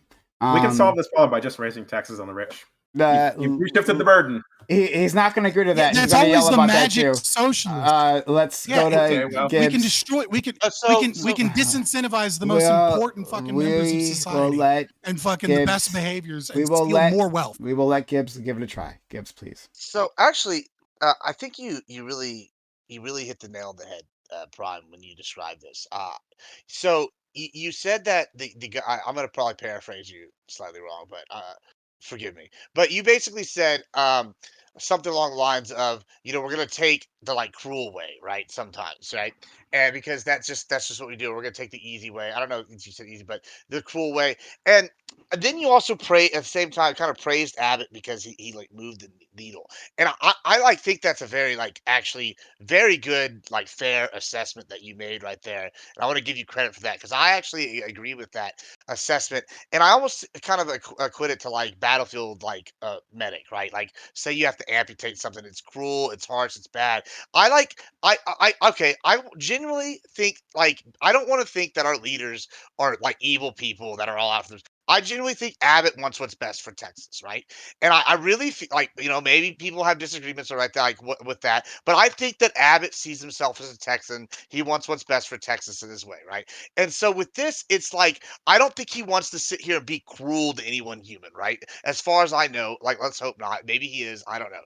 But I think that he was very intelligent and He's a politician. sometimes It is possible. Sure, right. He could be Palpatine for all I know. But like, so kind of the way I'm looking at it is, I think you hit the assessment really well well, because sometimes like one cruel or a couple cruel moves where it hits somebody where it hurts will force the needle on an issue, right? And I think that that's a good assessment because he picked two places, Chicago and New York, with these kind of bus moves and the flights and sending these people to areas where he knew that it was going to hurt them, like, and it was going to hurt these people that have kind of fought against the policies that he's wanted. And I think it does move it. And sometimes, like, I really hope that like this does move the needle, right? Because we do need some kind of reform, and this whole like partisanship thing is an issue, but it's got to be twofold. Like you have to trust that the people living on the border have the best assessment of this to some degree compared to like people that don't live there. To just act like Texas doesn't have any idea what it needs at all is just kind of a crazy concept to me. And I kind of that's kind of why I think he kind of picked this like harsh route because it's like, oh, so now y'all are echoing our same sentiments that we're saying. You're making the same arguments we've been saying, and it's kind of like shoes on the other foot now in these areas because they don't have the infrastructure. It is like what are they? And I really think it was a good assessment, and I think that you kind of hit the nail on the head. And Gibbs. What's so cruel? so hold on. Gibbs, within the context of and I appreciate you saying kind words, so thank you. But within the context of Gibbs' action, right, and in the context of like the attitudes of Texans, they're operating in within a world where there hasn't been any movement on the federal government, right, by the federal government. That investment hasn't come in. And there have been a lot of talk about immigration reform for president after president after president, and nothing happened, no matter who's in office. Correct? Right? So I agree that certainly our friends in Texas should be listened to. Again, I think I said that maybe at the beginning, right? That I certainly agree, but I guess I just want to change that context, right? That's what Abbott did. So he's sending these migrants to blue states, and all of a sudden Biden's getting pressure from his side where he wasn't getting that pressure before, where it was so easy, like for Obama to ignore this issue or to make promises and then not actually deliver. And so he's moving things across. So, but what would it look like if the federal government did do that, right? Implement something similar, something vaguely similar to what I suggested, or maybe some other equitable program that I'm not thinking of at the moment. In that context, would the conversation change, right? It's not, well, we're like, I'm a Texan and I feel like abandoned in my community, right? We have like crime on this border. Like people come in, some of them actually factually violent, putting us in danger, or our cities are just like overrun. Even if I like these individuals, right? If I like people from Latin America, we simply don't have the space. But what if like there was a context in which we could see the federal government actually working there? Would Texans say something differently? That's like my question, like, does that change things? And I think it does. Yeah, I mean, if you're asking me, I mean, this is really kind of how I think I can speak at least for the most Texans I know. I mean, Yeah. I could probably speak for the ones he knows. I like the way like even the way we look at it is just like there has to be some kind of sovereign like wall, like not wall, but sovereign secure border, right? There has to be for like a variety of reasons. We don't have to dive in all that, and we need to know who's coming here and for what. And then as Texans, most of us don't care if people are coming here for economic reasons or fleeing from countries. Like we would just rather know who is coming so that we can know what you're coming for. And then like, hey, you want to live the American dream, live it, and that way we can get something like figured out for you, right? And like, so we definitely need reform, but we also need the security aspect like with it. And so when we say one, it's like we need this first and then we can work on this. People are like, haha, no bigots. Oh, you don't want this. And it's very frustrating This because is I very don't think fair. most yeah, and I don't think most Texans are thinking like that. We're like, listen, we have to stop the flow, and then we can figure out what to do with the people that we have here already and the ones coming through sanctioned areas. And I feel like people and like but y'all talked about the different kinds. Like I think Fabian mentioned like invitation, Aiko mentioned like I don't even have a personal fucking preference. Like I just need something that is an efficient way to do this. And like I would vote for it. Like I you know what I'm saying? And like, and I'm not, and I get like when we go, oh, Biden doesn't want to win because it's like, well, we've already been soured, so we need at least this part guaranteed, kind of thing, you know. So like, and I don't know the specifics of the bill, but I know that it's just like, I'm open minded. I mean, but we got to get I security think first. everything you said was fair, and like it would be unfair. It would be unfair for me or anyone else to say that you making these types of complaints are bigoted, right? Like it would be unfair to do that. I think everything you said was quite reasonable within that context, because yeah, there is a lot of danger in those towns when you have a flow of like people you don't know, right? From countries that be coming for all kinds of reasons, with all kinds of circumstances, having clashes. Even the ones who are more innocent will have clashes, and things get dangerous with citizens, right? I So mean, everything you said for their is safety reasonable, too. Like, and and it's people for their should listen to safety you. too. Like, I mean, Yeah. like if you look at it, we have like such a huge issue with sex trafficking, right? And minors coming up unaccompanied with it. Like Yeah. this is like the security aspect is also for the immigrants. Like that's like how there's I hear you. my mom works at some of these centers, and she often talks about how children are like, oh, these aren't my family that are bringing me, and they're like, oh, and like so then they separate them. Yeah. Like so this is a real problem that's like so it's like not just like we need security for like keeping them out. It's also we need security so we can like separate the nefarious elements because there I is a 100% agree. Let's get let and lag to it, and then I'm sure Scott has more to say. So one question I have about your policy that you're thinking of is, would you want the immigrants to be dispersed across the country, or would you want the whole like the Fed basically pay for like housing and maintaining the migrants in the border states, like in Texas? I said disperse across the country. Yeah, definitely. Okay. What if, I'm just curious, what if this had the unintended effect of like, because now everyone has to pay for it, even the blue states, and also perhaps like having large amounts of immigrants like be placed in If a it's a community federal that's issue, gonna, then the federal government should pay for it. no, I know, but like, what if the effect of this is politically, like the whole country starts turning against like migrants, like it starts turning against illegal immigration, and like then everyone's in favor of the wall. There will always be a backlash. Yeah, when these people, right, as our friend Scott said previously, were quote unquote unwanted, It's forced right? integration. Yeah, exactly that. Yeah, it's forced integration, 100%. And in that context, there's going to be just like any other time in this country where we've tried to do that. Again, this conversation seems very familiar. There'll be massive pushback, but like it's incumbent upon the people who care about these individuals and want to see a more equitable solution to help ease that transition and fight it politically. I don't admit that I don't believe that there won't be problems. I'm sure there will be problems, and we'll have to deal with those separately.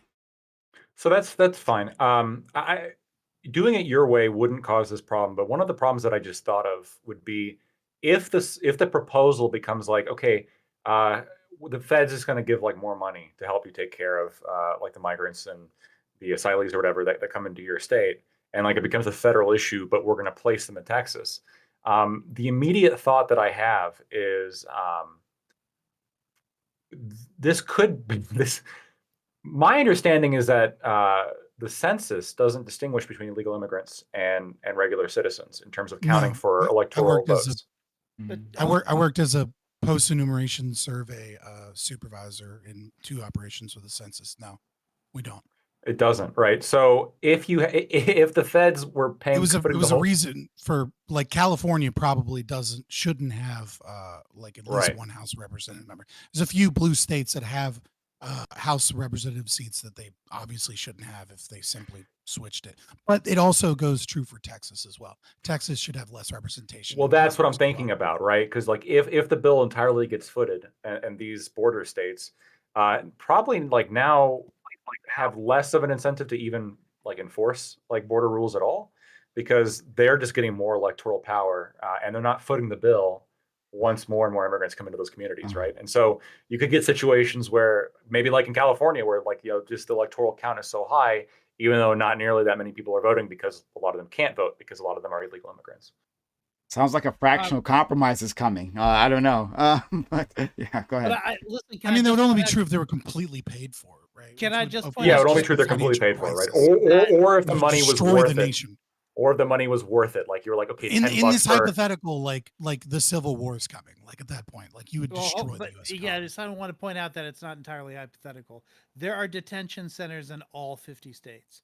We already distribute detainees to all 50 states. Now, what I'm not certain about is like what the proportionality is. I think probably the border states are getting a higher proportion of Yeah. the detainees. I'm pretty sure that's true. But Texas specifically. but it's not Also just California. theoretical. Like we could No. just grow the detention centers in the other states so that the number of detainees that any given state gets is proportional to the population of that state. I think that's what we should do. But we're on our way towards. Why would doing we? it, like, Why would we start? Why would we fund additional detention facilities instead of funding border security? Like, why would we fund prisons instead well, of we just should funding we a way should to do both. turn back people? We should do that too. Although border security, in my opinion, looks different than just building a wall. Like I believe in the electronic wall, and Yeah, like I don't literally when I say the wall, I don't that's literally mean fine. just Like the whatever, wall, whatever giant wall of specific thing you Texas. want to use. yeah, it also avoids a lot of the problems that we have with like migrating animals and Okay, things like that. and So being stopped.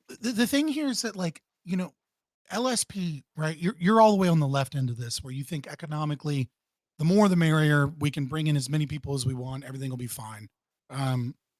Prime guys, you seem to Clarify, be in a we don't position. bring in anybody. I'm not in favor of bringing in anybody. I'm in favor of letting the market incentivize them to come or disincentivize them to come. Oh, okay. So you're for the destruction of the welfare system and all taxation in the United States? Yes. That's Hell yeah, brother. exactly- Anarchism. Okay, yeah. Okay. Cool. Gotcha. Okay. Yeah. Well, you're not talking about the fucking market because that's stupid. Okay. Because it's subsidized. It's not Sure. a free market. And Prime, my position, genius. You were going to say, Right. You seem to be in a place where you recognize that there is a cap, that there is too much, right? That there is a certain point where too many people are coming in too fast for us to be able to deal with it. And you seem to recognize that even if you believe that you can centrally plan the economy, which, I have my own issues with, as you said, economically, we just fundamentally disagree, because I'm right. Even if you believe that we can centrally plan via investment into these people to a point where they eventually become, a net gain economically for the United States as opposed to a loss, you recognize that too much is a thing. Okay, so if you recognize that too much is a thing, that who the fuck is LSP? just, like, It definitely slow is you. Sorry. I'm sorry. No problem. Oops. No problem, friend. Go ahead, please, Scott. Okay, sorry, I was distracting the fuck out of me. I was like, what the fuck? Sorry. So, like, you recognize that there is a burden of which the system breaks, right?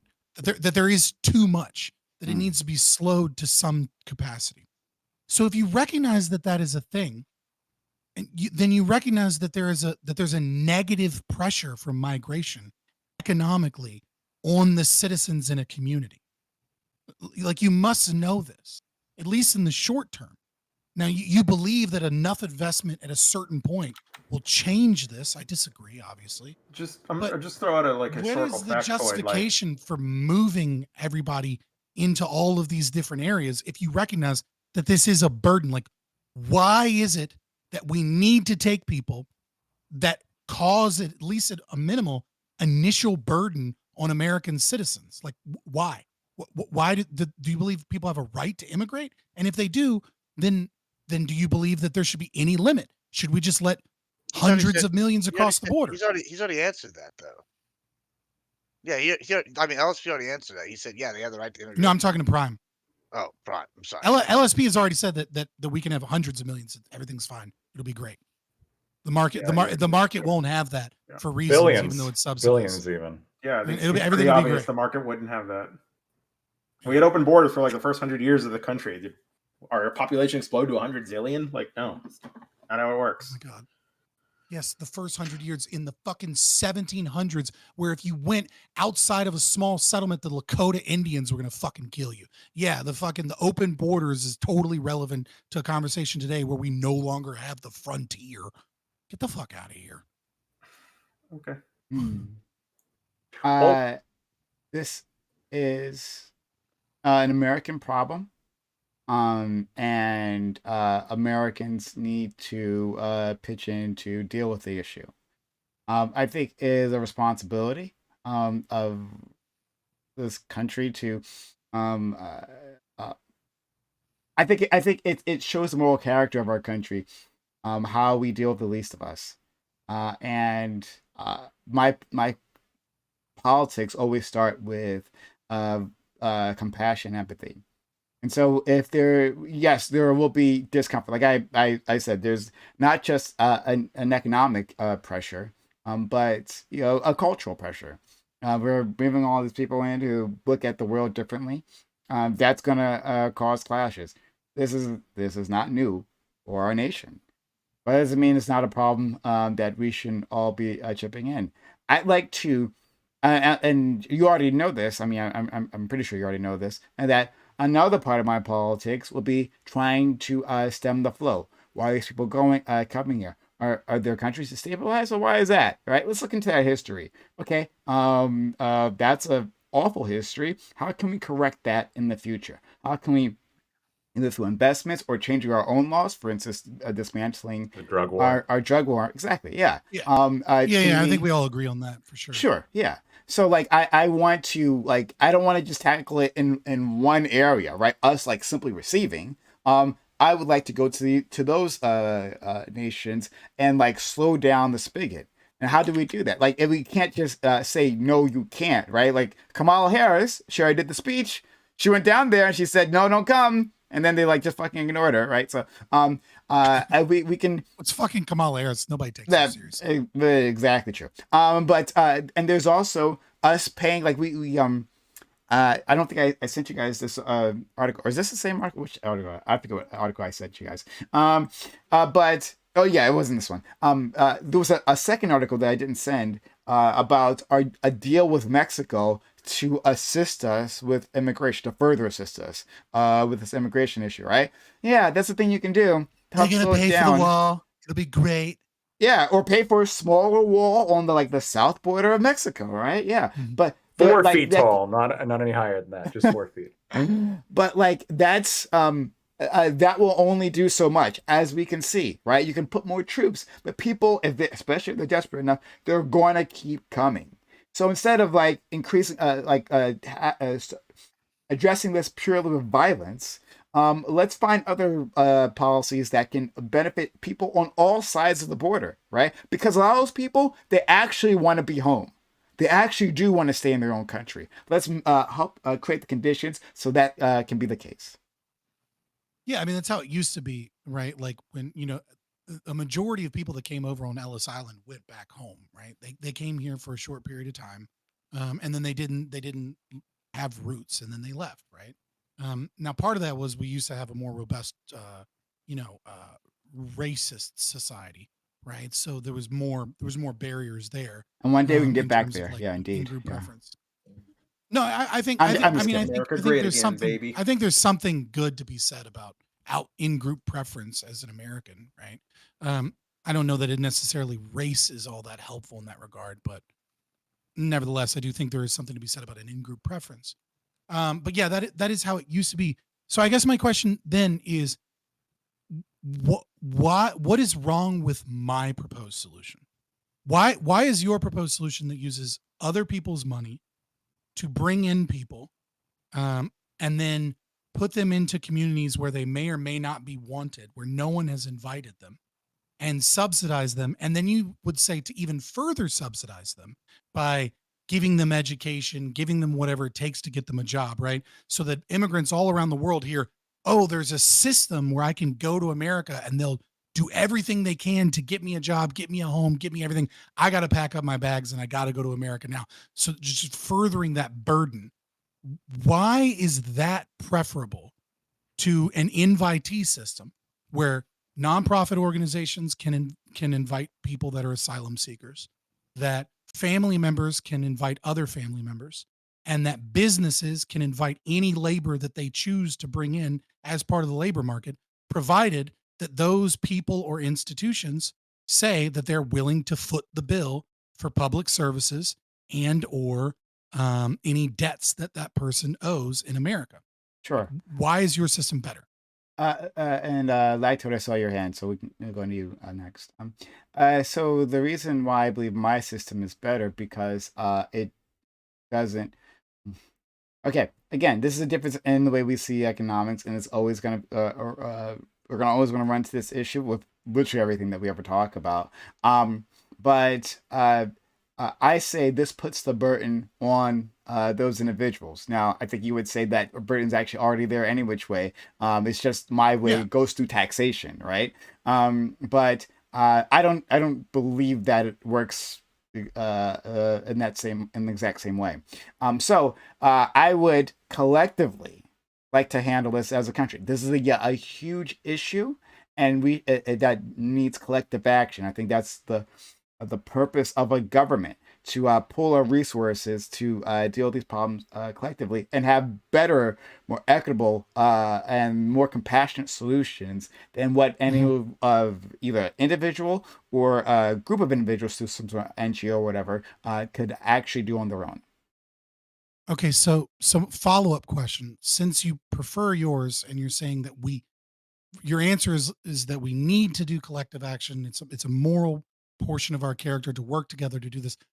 Why do you believe that it is the responsibility and duty of American citizens to have their money taken out of their paycheck to pay for people that aren't invited here, that nobody asked to be here? Why is it a moral duty and obligation to have my money taken away for somebody that's unwanted? Nobody wants them. They weren't invited. Because this is in lieu of the invitee system. You're saying your system's better than my system where people are invited. So no employer, no nonprofit organization, and no family member wants these people. Why do they have the right to come here and be paid for with my money? I don't know why you feel like no one wants them. I want them. So let's be clear. I don't know about Well, Well, then I can't invite say- them and be Sure, willing to pay sure. for them. Before you move to Lactoid, can I ask you a question, Brian? Okay. Just But this quick. but you didn't answer the question. Well, I didn't get the You just chance said, to. I want them. Oh, sorry. Fair enough. Fair enough. Right. Why? You said sorry. And the question specifically is like, why should you have to pay for people who are uninvited? It doesn't need to be you or me, just be Sorry. a person in America, right? Why does a individual that pays taxes, why do they have to pay money for someone that isn't invited here, that no one invited, that no one wants here, at least wants them enough to be willing to co-sign for them? Yeah. So Like, why does someone have a right to that person's money to come here and be paid to become here and to have welfare to come here and be given an opportunity? Like, why? I don't What's your think justification for that? Again, we don't look at these the same, so there'll always be a breakage here. But I don't look at it as their individual like money. Like sure, we all pay into the IRS, right? But the results, but like that collective pool is for to deal with collective issues, and this is one of them. So it's not that like, why does this individual, the framing for me isn't why does this individual have to pay? It's like, why shouldn't our government, who's dealing with a collective problem, why aren't they dealing with this collective issue? And we'll never see eye to eye past this. In name, because the collective issue that you're describing is people who aren't invited here want to come here and want our money so that they can come here and have more opportunities. And honestly, so ask just quickly, That's the issue. just very quickly, guys. We have just gone past 11:30 Eastern here. So if you need to leave, if you got to pop out of here, I understand. I could just head out. And I thank you for being here. Much appreciated. If not, hang out with us for bonus time. But you're no on obligation to stay. All right. So sorry. Could you repeat the question? And then I do have to like jump to these other people.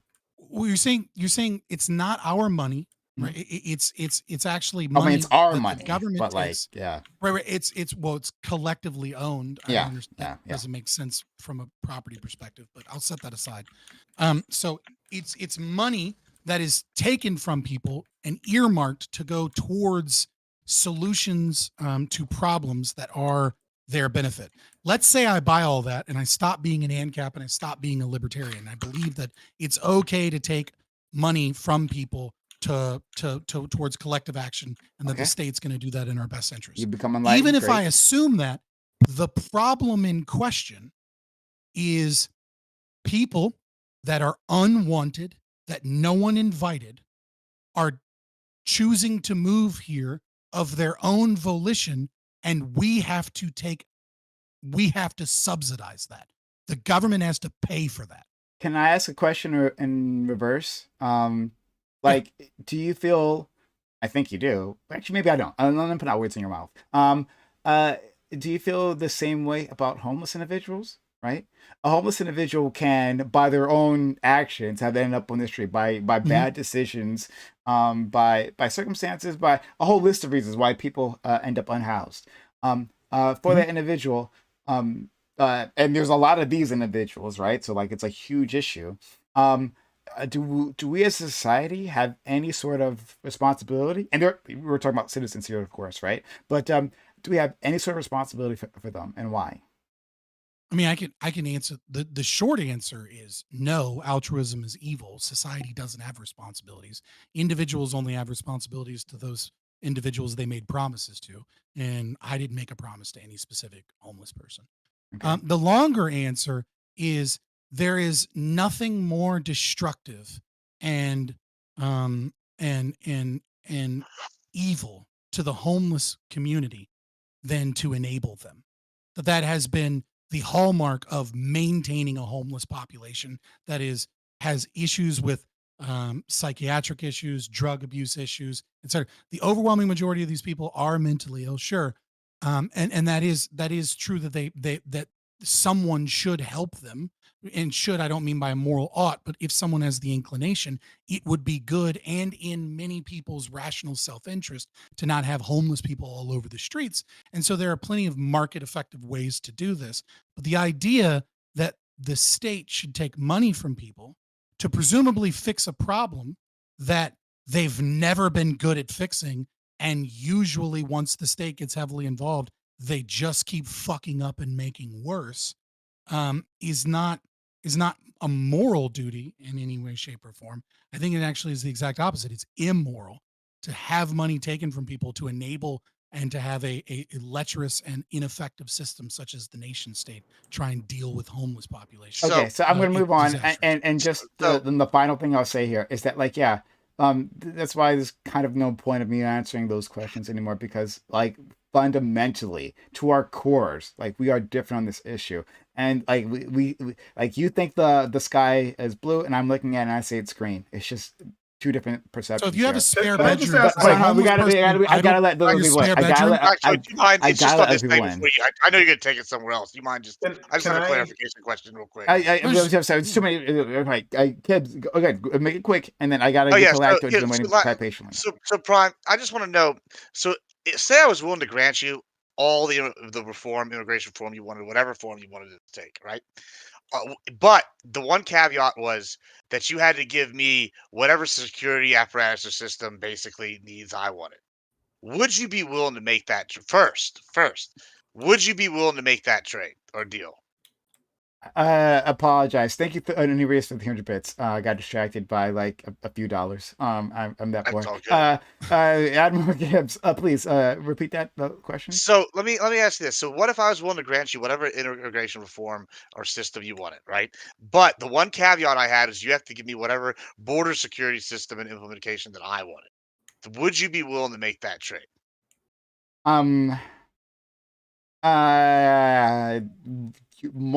Okay, if it's you, Gibbs, right? Because I mean this, because I don't think you are a cruel person, right? Like, from my interactions with you, you have your different opinions with me, but I don't think you're a cruel person. Then if you are designing that system, I think I can trust that it won't be utterly awful, right? If the system that I'm being presented with is one, yeah, there's like razor blades in the water, and like people are slicing themselves up trying to get here, and like we're shooting people on sight as they approach the gate, like, yeah, then I don't agree to that. But again, I believe that you, and I think most people, like you were saying before, aren't like essentially bigoted or whatever, right? They just want to be safe in their own communities. I think I can maybe make that compromise. Yeah.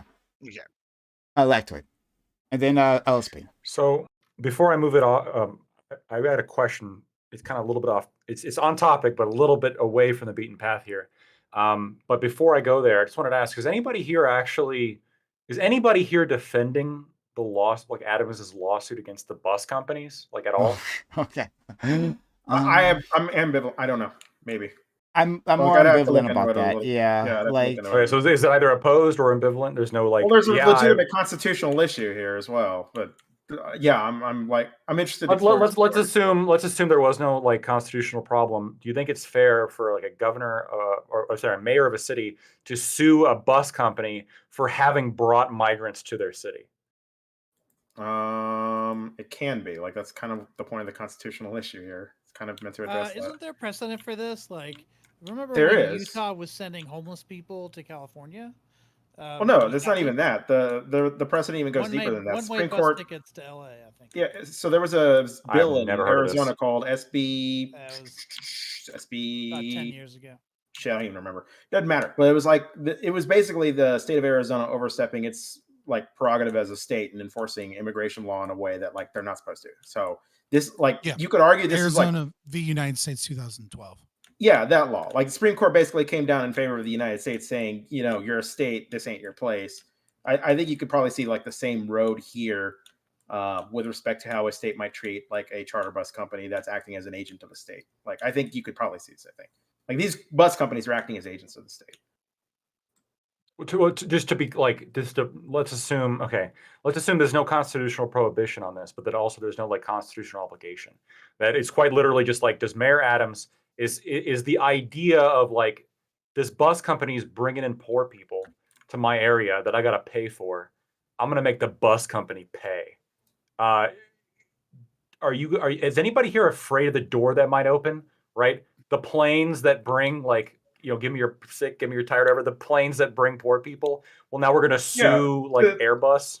To your credit, it's like, this is why I'm like so tentative on this, because this could be flipped the other way. They're like Texas is banned on a number of interstates, and a number of counties have banned like traveling or transporting somebody for the purposes of getting an abortion, like using their roads for that purpose. Like I could flip this the other way, and it's just like insane shit. So I'm not exactly like a fan of the state penalizing a private company or private organization for acting within its function, moving people from point A to point B. This is a little different here because, as I said, the state is acting as an agent of. The bus companies are acting as agents of the state, and there is a constitutional issue. So that's where I'm stuck. But I'm with you. I see the issue.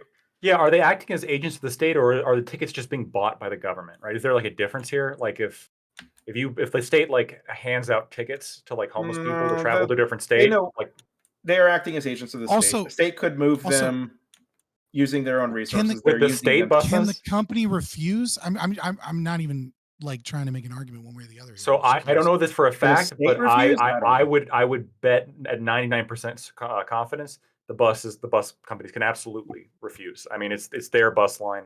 They should be able just to say no. But the reason why they're doing that is it's free tickets. But when the state of Texas is saying is buying tickets, right? There's a bit of a coercive element here as far as the bus company is concerned, because if I'm running a bus company, I don't want to fucking make an enemy of the governor of Texas. The implicit threat. Right? Like there's an implicit threat there that this is the person that oversees regulating businesses and has the right, in big giant air quotes, to like impose regulations and rules on me. I don't want to be the one that goes against, like, if I'm getting free money from the government, and if I refuse, I might end up the enemy of the governor of a fucking state. Well, this works the other way around, though, right? As far as I'm concerned, like, I'm just whatever. Fuck it. It works both ways, though. It works both ways. Like, you might be afraid of like not taking the tickets or whatever, because maybe Texas might hate me. But then if you do take the tickets, then New York hates you. Yeah, because they're going to sue you. Clearly. So the bus company's kind of caught in a catch-22 here. I actually, my position is I think the lawsuit against the bus system is wholly unfair. They're literally just like a bus company, like doing what they're paid to do, which is do you prefer the lawsuit against like transfer. So there's a question of sovereign immunity there, which is the reason why they didn't bring the lawsuit against the state of Texas. Constitutionally, they probably can't even sue Texas. This is quite literally them grasping at straws. Isn't this what they did with the death penalty, like suing chemical manufacturers? So I that feel like it it's a similar thing. would Yeah. become I don't know. impossible to get the right. Yeah, I think Yeah, so, I've and heard about that. I'm also I don't fully recall that, so I don't know if there's anything like that differentiates that. But if it's what I recall, I think that that's also unfair to sue the manufacturers of a chemical that's legal for the purposes of what you're manufacturing it for, and then to be sued on that basis.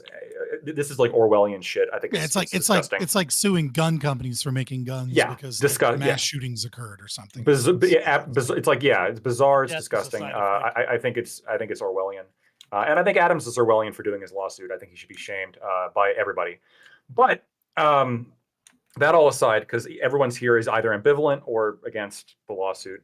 With your quote LSP that you want, you're capitalist, you don't want any cap on immigration. Let's say we're not America that has a relatively good experience with immigration, because the immigrants that America gets generally don't have a significantly high crime rate. Let's say we're like Europe, where the immigrants that you get have a significantly higher crime rate than the general No, they population. have a significantly higher then it crime rate Would in be a America. different conversation. Yeah. No, immigrants Wait, commit more crime okay. in America. Immigrants actually reduce crime in America. They commit. No, they lower- don't.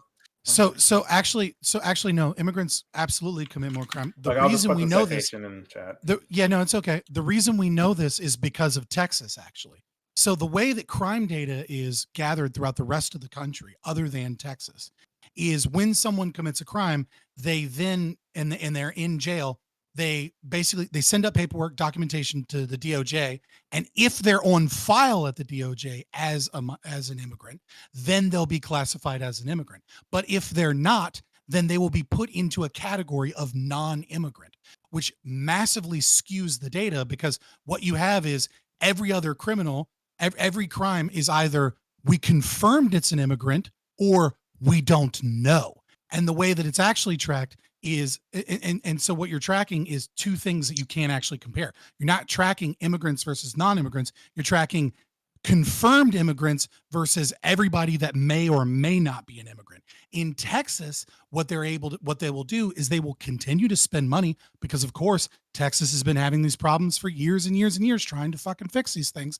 And what Texas does is Texas will continuously investigate, and then if they later find out that the person is indeed an immigrant, they will then report that data. And when you look at Texas's data, what you find is that immigrants commit more crimes than standard citizens. However, when you look at any other data that you see, like Cato Institute is really famous for this, right? Saying that, oh, immigrants actually commit less crime. It's just not true. The problem is you're not comparing like terms. And even with the Texas data, we still know that there are some number of people that are in the category of not confirmed to be immigrants that are actually immigrants. So we know that whatever percentages they find must be to some degree higher. We just don't know how much higher. Do you So have an I'm- article with that? I would love to see that, please. What are the dominant crimes?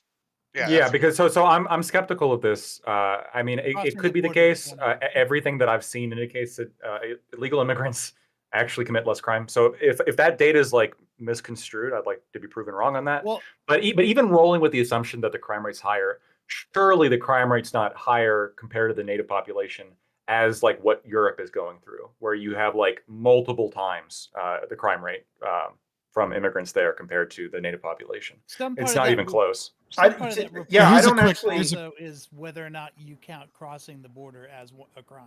Yeah, I was actually going to Well, ask. it's a little. Which circular, we but, it's circular. We shouldn't count it for. In terms Yeah, we of, shouldn't do that, because measurement. then it becomes all illegal immigrants. are 100% of illegal immigrants are criminals. I want to know what. I want to know what. I want to know Technically, what. it's true, but I mean, come on. I want to know what Ollie thinks. That's what I want to know. What do you think of all this?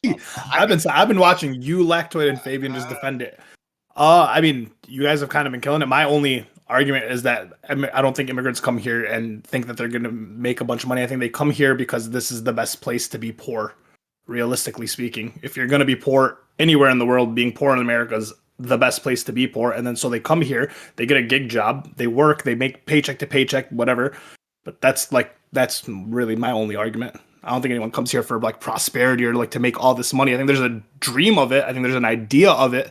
But I think, and you end up doing gigs and hustle jobs and side jobs and end up being just poor here. And that's why people stay. Yeah, I mean, so anecdotal story. I know a guy. We called him Juan 2 because we had 3 Juans that worked in the restaurant that I was working at. We had Juan 1, Juan 2, Juan 3. Juan 2 is living the American dream better. This is a true story. I love this guy. He's one of my favorite people. He was in my wedding.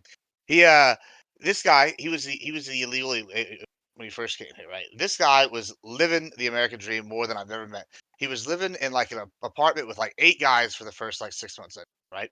And he lived there for 8 months. Then he comes to me, he's like, Gibbsy, come outside. I come to your house right now. I was like, outside. This guy pulls up in a brand new Porsche. And I'm like, how'd you do this? He's like, I work 3 jobs, you know, 60, 70, 80 hours a week. He's like, next month I move into a new apartment with just me and 2 roommates. I have my own room. I'm like, he's like, next I find fat American woman and I have lots of little babies. And they're gonna be citizens, anchor babies, maybe. And then they're gonna be hard to get rid of me. I'm like, if that's not the goddamn American dream, I don't know. Bro, this guy is literally moving up from like different classes within like a year. Like he went from lower class, lower middle class. Now he's like he's got a Porsche. Like I don't got a Porsche. This is a brand new Porsche. Like I mean, this guy's living the dream. That's the kind of people we want coming here. I don't know, but like I don't know. I just thought It's we should not. share That's the just story. not a majority of the people that end up coming here, like illegally or migrant or whatever.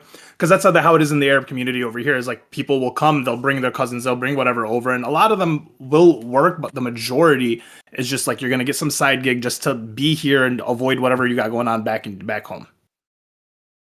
Which I mean, it's an admirable dream. I mean, if where you're at sucks and you see America, and it's a great place to come if you're from there, right? So it's like I don't blame them. I would do it if I was in that situation. And a lot of them, like you guys see that interview with that Moroccan kid who came over, and he was just like, I want to follow all the laws, and they're like, well, you already broke a law. He's like, it's okay, it's America. One law broken, but I can still come. What kind of job do you want? He's like, I'll clean, I'll be a janitor, I'll do whatever. I don't care. I just want to be here. So they don't come here to be rich. They come here to be here. Okay. Could I?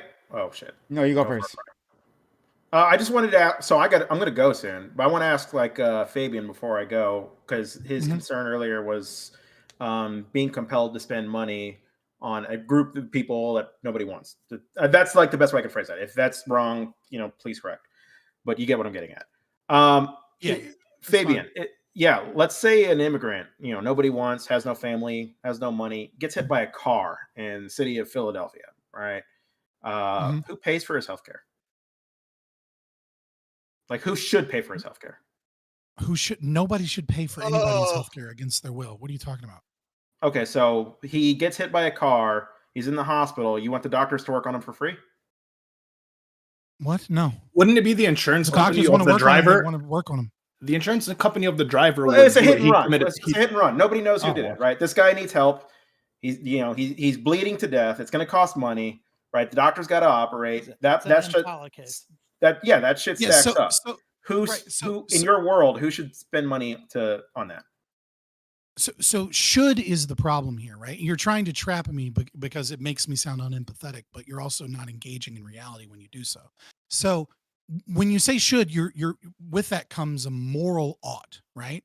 And I would say over and over and over again that altruism is evil. I've said that before. You already know the answer to this question, which is that no, the doctor doesn't have any duty or obligation to work on anyone. He absolutely just can let let him people die if he so chooses. So I don't think most doctors, LSP, like I understand you're trying to get a dunk, but like you're way too low for that, buddy. So when you look at reality, when you look at what actually happens in hospitals, right? Number one, we have a bankruptcy system that subsidizes a lot of things. So the people that pay for procedures are the one that are also paying for other people because of that. Yeah, I if you understand look how at the a U.S. lot of system works. Catholic In your world, right? Yeah, when an immigrant gets hit, who pays for it? If the doctor has to operate, should he do it for free? In my world, what do you mean by in my world? Like, in your ideal world, an immigrant gets hit by a car, right? He's in the hospital. He needs to be operated on. Doctors don't want to work for free. Doctors shouldn't have to work for free. I'm sure you agree with that. Okay? Yeah. Who pays for that? It fucking depends. Like this is a silly question. I've already answered the question, which is that the moral ought here is as an imposition is wrong. That if the doctor so fucking chooses and he wants someone to die, that is his prerogative. It's a terrible business decision. It's so not in your how most world, the doctor hospitals should just let him die. Are you fucking retarded? You're trying to get me in a gotcha, but you're too The moral stupid to make it prerogative work. is that Like, nobody should be no, forced to operate. I've The already doctor said that you shouldn't can't force the operate doctor. on them. You can't use Yeah, I violence. agree. You Okay, can't so have the the doctor police doesn't have to be come in forced. and no, just shut up because you're trying to get me in a gotcha and it's not working. Listen. I'm just So repeating just what you're listen to saying what back you're to you, but okay. No, you're not. No, you're not. You're just losing. So you might as well dip out while you're behind. But regardless, again, it's a bad business decision for doctors to be seen as monsters I and agree. let random people die. I Right. agree. So they operate it on would them. depend upon in my world, it depends on whether or not we're in a covenant community. It depends on what you mean by migrant. It depends on whether or not this person has a rights enforcement agency or what type of insurance they have. Assuming that they don't have any insurance, assuming that nobody knows who this person is, most hospitals are going to do like they do today, even without Medicare and Medicaid, where they have a fund set aside for people that are mystery people that they don't know. That's Okay, how so hospitals you would usually tend to suggest- be charitable organizations. So you would suggest the hospital should have a fund to deal with situations like this? I think it's in the hospital's best interest financially for them to have a fund to do so. I wouldn't tell a hospital what they should or shouldn't do. That's all I needed, right? It was like pulling teeth to get you there, but that's all I needed. But what do you then do the with an question's immigrant that's got bleeding to death? That was so simple. Scott, then the Good question is, night. what if the hospital doesn't have the fund? What do we do then? You let them fucking die if they want to. It's their choice. I feel like I asked this question What if they last don't week. want to No, I don't even disagree. No, the but week before last. I feel like I asked this the week before last. But just be clear, like this is not like a libertarian prescription unique to immigrants. This is the concept of like you're not entitled to anybody else's labor, whether you be immigrant or not. Right. I have a question. That's why I asked the homeless I've question. wanted to ask Scott for actually a long time. I've just never had the opportunity. What is the best, like, most moral system that currently, like, actually exists on a national level? Well, I guess you don't believe in nations, but anywhere in the world. No, it's fine. I know what you're talking about. Yeah, Probably Prospera in Honduras is probably currently the most moral system that exists. Prospera in Honduras is a community that has that grew massively during the COVID situation and lockdowns. Now, the Honduran government is doing everything they can because they're run by a bunch of communists to get out of the treaties and that they had already signed with the UN to try and take over and steal the land from Prospera. But it doesn't look like they have the votes to be able to do it, even with like the socialists running the show. So in Prospera, it's a private community.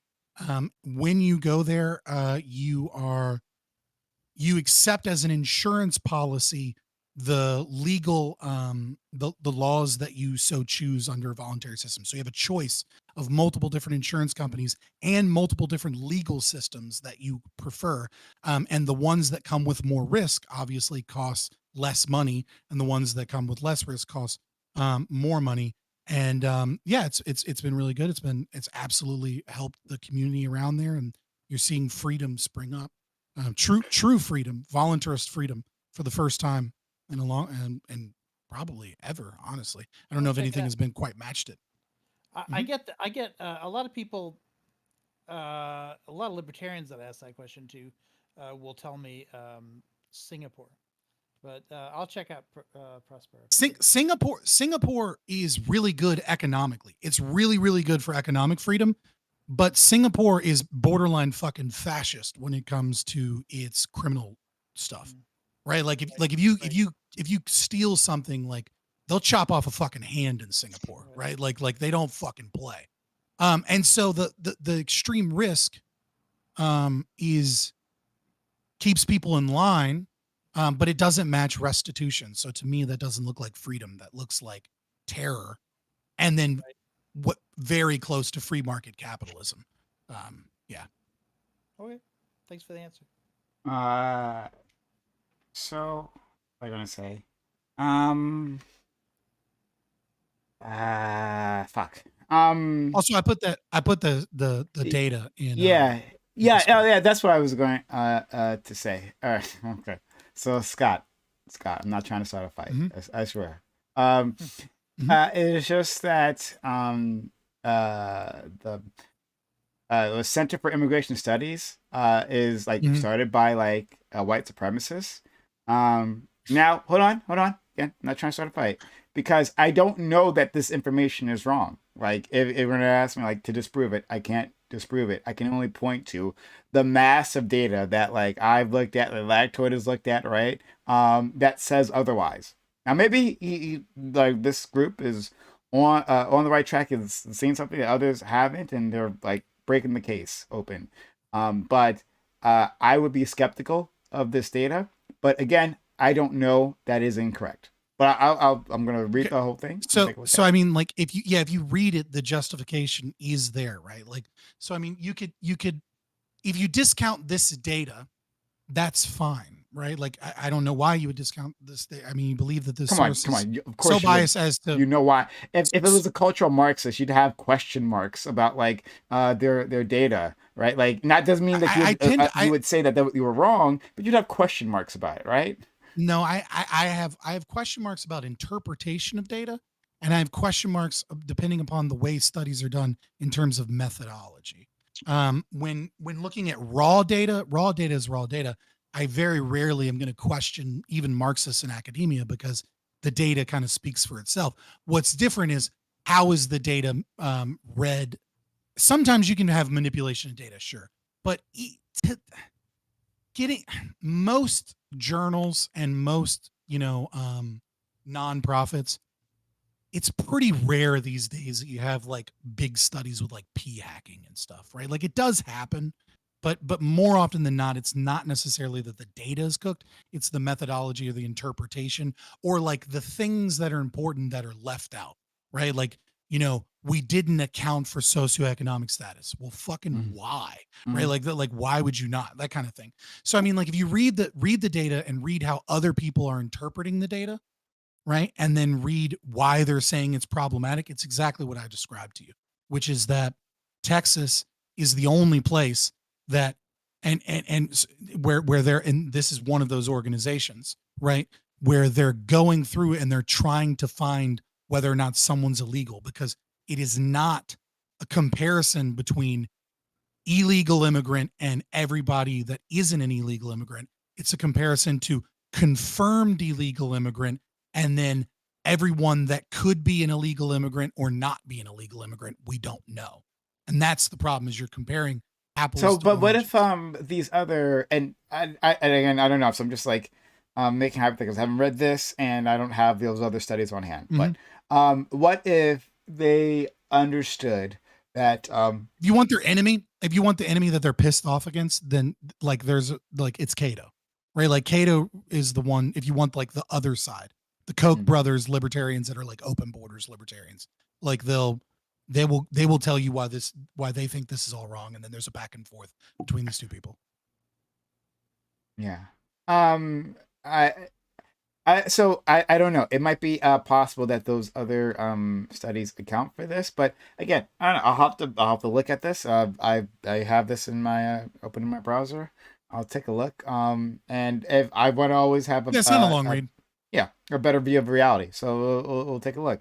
But I would also, but if you, well, I'll see if the Cato Institute, like you said, has something that addresses this, because that might be really interesting. Okay, yeah, fair enough. Is there anything else you guys have? Do you want to get on this? Here you go.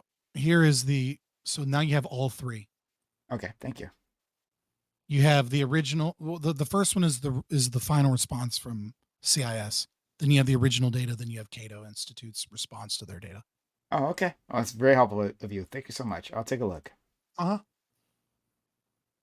Prime, I got in a shouting match with Fnatic last week about this question. I wanted to ask you, if we have like a humanitarian obligation to pay for like the housing and healthcare of immigrants in our country, do we have that same obligation for people living in other countries? Housing to pay for the housing in our country. Do it for housing and healthcare in our country.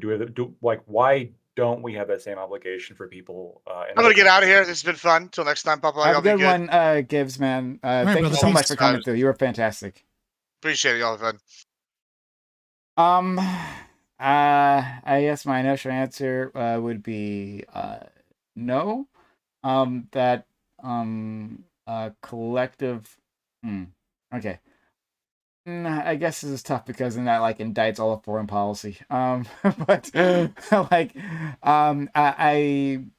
I guess my initial answer, and I reserve the right to change it. My initial answer to this is that that pool of collective money is for the problems of the U.S. I think that probably could be extended in certain cases as like they have foreign policy implications, and like we want to avoid a problem here, so we take care of the problem there, which goes back to what I said previously about us either investing in those other countries or like like fixing our own laws or whatever to stem the flow from their side rather than just receiving them on our end.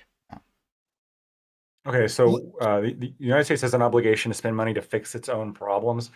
I'm sort of, this is a little bit unclear. Does that mean like the U.S. has an obligation to its own citizens only? Because if it has an obligation to anybody within the country, like from a moral sense, I see what you're again, saying. I'm not seeing like the connection. Like it seems kind of arbitrary to say like, okay, like as soon as you cross this visible line, we owe you housing and healthcare, but if you stay over there, we don't. It's like a weird kind of. Well, it's more that I don't know if we have the resources to provide um, uh, like all that for everyone everywhere. I Um, have an abundance mindset. What do you mean? Yeah, but Right. like, Come on, man. but remember, my abundance mindset. No, but we addressed this previously, right? What did I say when you guys brought that up? I said I understand that we still aren't in a post-abundance world, but that's not what I meant, right? I'm saying change our mindset rather than focusing on causing division and competition between these groups. Let's find ways to reduce that friction, to encourage cooperation, to encourage empathy and compassion. So. Still within the scarcity world, I don't know, and maybe I'd love to be proven wrong, but I don't know if the U.S. has the money to pay for housing for everyone everywhere. But what we can do is use our money in a targeted fashion, right? Whether that be militarily when we have to engage with people, or like through the State Department, through aid, right? Like let's find ways to strengthen nations, right? And let's use our aid in a smart way. Like if the money that we're sending out is like being used in such a way that undermines like if it's food aid, if it undermines like the local agricultural economy, then that's a terrible way of doing things. Let's not do that, right? Let's find ways to do this in an effective manner. I guess the results we want. If the results we want is that we want to stem immigration, okay, we can do that. But like let's strengthen those kind of let's make it so that Latin America is a great place to be, and then you will see far less immigration. So, let me do a hypothetical for you real quick, Prime guys. Let's assume you get. But let Lactoid get to his thing. But now I'll answer. Well, it's totally a rabbit hole that we yelled about for hours. So I'm not going to go all the way down, but I guess I just want to emphasize that when you make a statement like, I don't think that we can afford paying for the housing and healthcare of the rest of the world. God damn it! Am I stealing your point, Scott? Fuck it. You need to lay the trap first. Okay, you want to lay a trap? I'm too nice. Go ahead, Scott. Lay the trap. This is how you do it. Let's you get everything you want, right? You get everything you want. The democratic socialist utopia in America occurs, right? Okay. Which is to say, healthcare and white is people are in paid slavery. for, college, well, of course, everything I want. College is paid for. All right, we'll set that one aside because it's not relevant to the data. But if you get it, you get it. Whatever, okay. Right? So you free college. Right? College is paid for via taxation.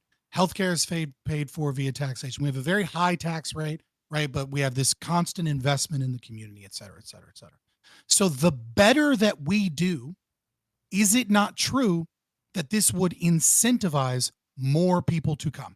If America is doing better, would not more people come? And as more people come, would that not create more of a burden, which you already admit is a system that eventually collapses? Sure, no problem. I see what you're doing here. And I would say that will incentivize a certain type of economic economic immigrant, right?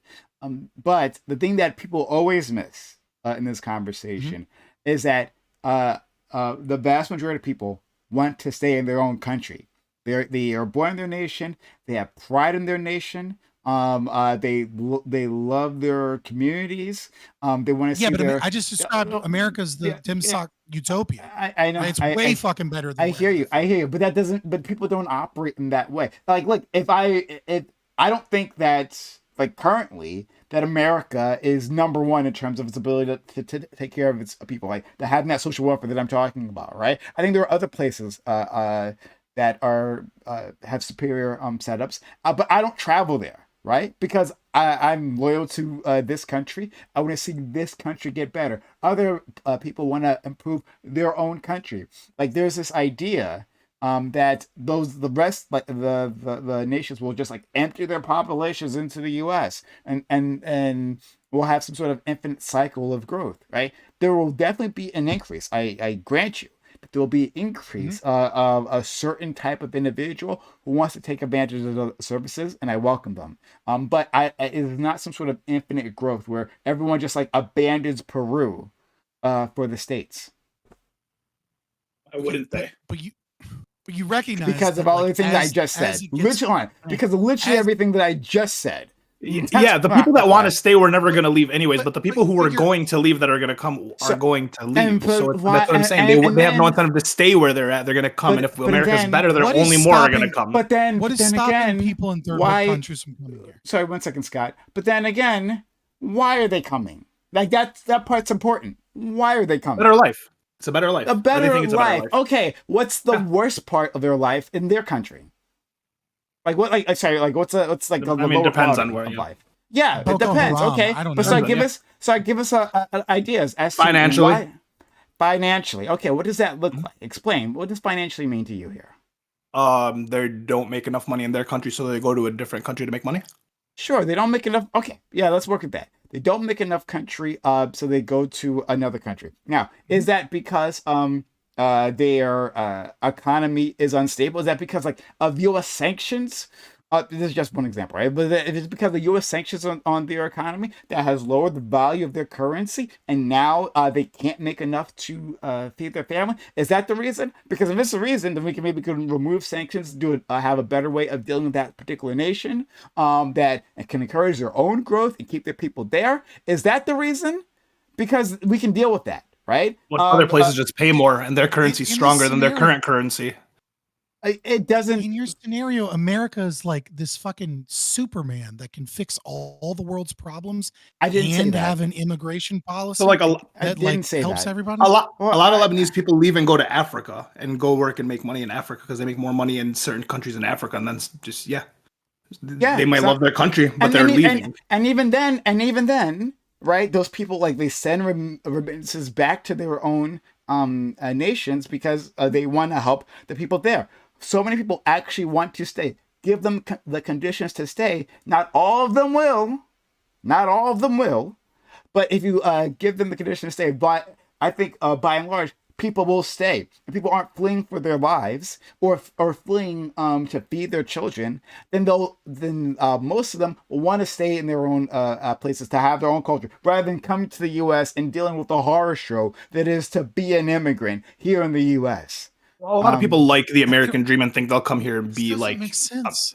That they're not only leaving because they're like poor or whatever. Some people just are leaving because for just a better life. Their life is fine. Their life is stable. But they just want better. They're leaving for different reasons. Like so, like the whole spectrum of reasons that I keep saying. Yeah, agree. There's a whole bunch of reasons that people leave. Some of them we can deal with. Some of them we can't deal with. Agreed. Great. I'm glad we've established the thing that I've been saying. You're just arguing that more people will stay in their countries and less will emigrate. It's just that I don't think that's the case. Okay, great. That's fine. All right, Scott. Do you think if you were in charge unilaterally of the United States of America that America has either the power or the responsibility, and I don't mean responsibility as in moral ought, I mean like literal responsibility as in they caused, right? Or we caused.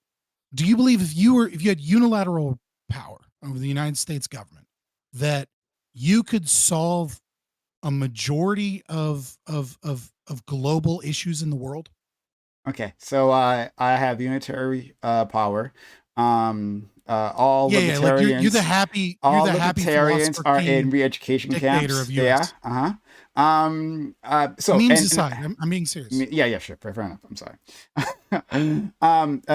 Do we have the capabilities to do this across the world? Sorry, What I'm asking is, I was too busy you're the moving. philosopher king of the United States government, Yeah. right? Like, Mhm.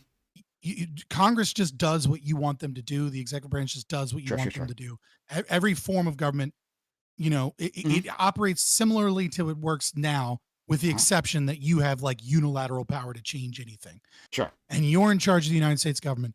Do you believe that either by no longer fucking things up or by utilizing your power that you could solve a majority of the world's problems, No. even with a majority of the nation's destabilization? How about that? Economic destabilization. Sorry, are you saying of a nation or of all No, nations? of the world. Of the world. No, there's all kinds of reasons. Like conflicts are complicated. Okay. Yeah. Right. No, I agree, obviously, right? Like, Yeah. so bearing that in mind, right? That even if you had perfect control of the US government, right? And you had perfect power, that so many other nation states, economic conditions, climate change, et cetera, that there's an insurmountable amount of problems that one person with one country in one lifetime couldn't solve. Indeed. Why is it that you believe that if an immigration policy was put forward that made it really, really, really good for immigrants to come here and they were allowed here and that there was no restriction on them coming here other than being able to get here, why do you think that such a program that incentivized people, that gave them healthcare, that gave them college, that gave them housing potentially, why do you think that would magically not balloon out of control if you admit that even with perfect power of the strongest nation in the world, you couldn't solve a majority of problems, much less all of them?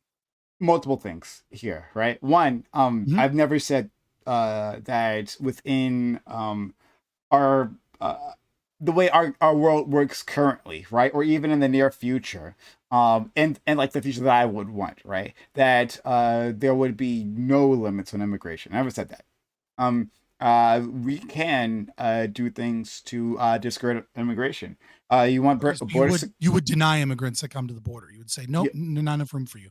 We have well, I mean, I don't know if it would be not enough room. I'm not sure if that would be the the reasons why. But we can say that, Or whatever, like, we just don't have the money. but we have We have a lottery system. We only have we have 100,000 a year. a massively increasing the number of immigrants that can come legally in the ways that they can come legally, while also doing things to stem the flow in the first place. Like we can have some like massive cap, and we're saying, well, beyond this cap, I'm sorry, you have to wait till like next year or whatever, right? What do you mean by we will do these things to stem the flow? Because we already Everything acknowledged I said that you couldn't, with previously. perfect power, reduce conflict in the world, even in a majority. I did, yeah, sure, okay, Scott. Like I've already acknowledged this many times. Like I'm not saying that like I can solve everything, right? I'm not trying to yell at you. I'm trying yeah. to pick at these things because I'm seeing inconsistencies. But I think I've already addressed these things. That's why I'm a little frustrated, because I've already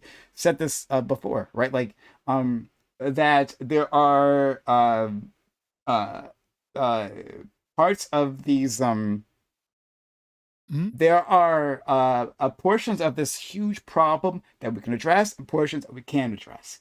There are crises that are beyond our control. Maybe we can put some influence on them, but beyond that, like it's up to the natives to figure it out, right? The best thing that we can do in that case is to provide, if we can, because sometimes we can't even do this much, but like provide a fertile ground so that they can resolve their issues. Like if it's a war that's happening, right? Over resources, can we go in there and help facilitate a dialogue that ends the conflict? Can we do something like that? Yeah, I don't know, right? Of course, yeah. So, but again, it doesn't happen for everything, and so okay, so that's one thing, right? But beyond that, there's, again, I'll state that most people actually want to stay and make their own communities work, just like people like to stay in their own communities here in the States, right? Other people have a pride in their nation, in their languages, in their traditions, all the things that they value.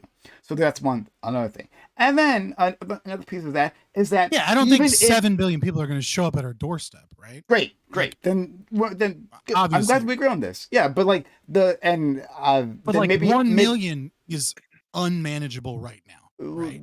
then And that's maybe with way less services than what you'd be offering. and maybe And my 1 million's like frustration way too fucking much. and maybe my frustration is less with you and more than other people I've had this conversation with, who pretty much are like state that. Let's say that everyone.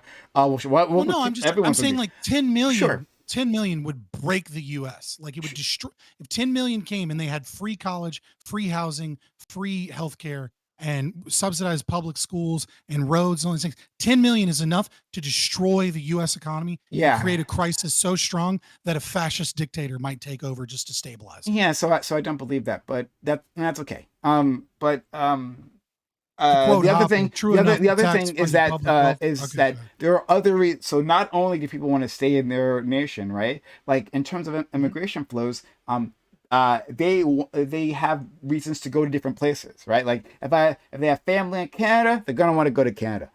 If they have other opportunities specific to them, they're in these other nations. All these things exist today in an unmanageable system that's breaking, right? Like the arguments you're making about people wanting to stay, people having family elsewhere, et cetera, all of these things are already baked into our current crisis.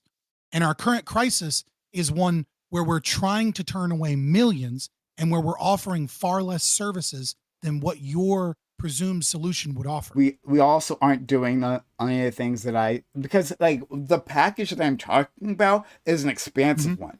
Right? If you're just looking at it from the American side, then maybe it is unmanageable. But the package that I'm talking about is quite expansive. So it has a foreign policy component, a very important one, right? Like if we address the reasons why people are leaving, if we address the security concerns in their own countries, there's like parts of these nations where like the gangs control that, right? The government has kind of given up and they have no control. Like and you're all of a sudden they show up at your door and they're threatening you and they're saying like your kid has to join our gang or we're gonna leave you in pieces. Sure. Yeah, right. So let's address deportation of. Yeah.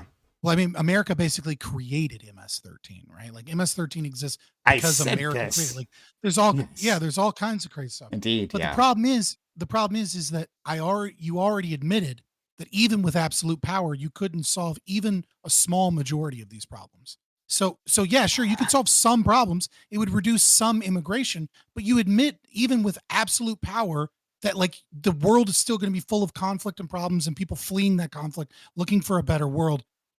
The numbers aren't matching was what I'm saying. Like what you're saying doesn't mathematically work out. Yeah. Like we have a couple million people show up. It's too much. You want to offer them more. You recognize that we need a cap. I don't think it's too much. I don't think it's too much. The amount of people who are coming here today, I don't think it's too much. That's a difference. You think we could have taken 4.1 million in the last 2 fiscal years? Because that's not even counting illegals. That's how many interactions occurred at the border. Yeah, 4.1 million. I don't think that's too much. I think that it's more than 1% of the entire U.S. population. Sure, I get you. I don't think that's too much. I think that if we have the investment into these communities, that we can actually make this happen. But again, the plan that I've already discussed, right? Or even if it is too much, okay, great. Then we turn individuals away. But even with the people that we have here, how do we decide? We come up with criteria. I don't know. The same way we always do these things. We come up with criteria. We can say that like based on these reasons for immigration, then we'll allow you in, or a first come first serve. And then after that, I'm sorry, you're out of luck for this year. We do boat logic, right? Women and children first, and then everyone else. Right. So my white question women and children first. Well, white women. Sorry, just white women. So now that not the children. I don't think there was a giant influx of illegal white women. I'm so prime. You really, you gotta really clarify that. Henry Kissinger is dead now, and the greatest mistake he ever made was not taking 1 million Chinese women from China when they offered. I get it. Yeah, indeed. So now that we've gotten all the way here, right? We recognize that we will be turning some people away. We'll have to come up with some criteria as to who we select and who we don't select. You're saying that there would be a robust, full system where we give them tons and tons of opportunities, which is obviously going to increase the amount of people that are coming here for economic reasons, That's a even good with thing. unilateral power and reduction of things. So if we're giving them double or triple the the amount of resources, then I don't think it's that crazy to think that we might have 8 or 12 million people showing up at our border. But which would be about 3% per year, or 3% every 2 years of the entire U.S. population. Yeah, and I think the math doesn't work out. If we're turning people away, and we must create some form of criteria as to turn them away, because even with all of these programs and with everything that we do, we can't take them all. Why the fuck wouldn't we just use an invitee system where the people that are wanted here by the market are the ones that are brought here, as opposed to you must have this college degree or a lottery system or some arbitrary means, as opposed to people who are actually invited to be here by companies, by families, or by nonprofit organizations. For all the reasons I already said, but like the thing that hold on, the thing that's hold on, another thing that's missing is that, like, if you look at these people as simply a burden, like that, then the math certainly doesn't work. If all these people are simply burdens onto the system, then yeah, it falls apart 100%. Then I agree with you. Mm-hmm. If these people aren't working, then it's a fucking burden. If they are only using up healthcare, right, not paying into a system, hopefully a universal one, then that's a problem.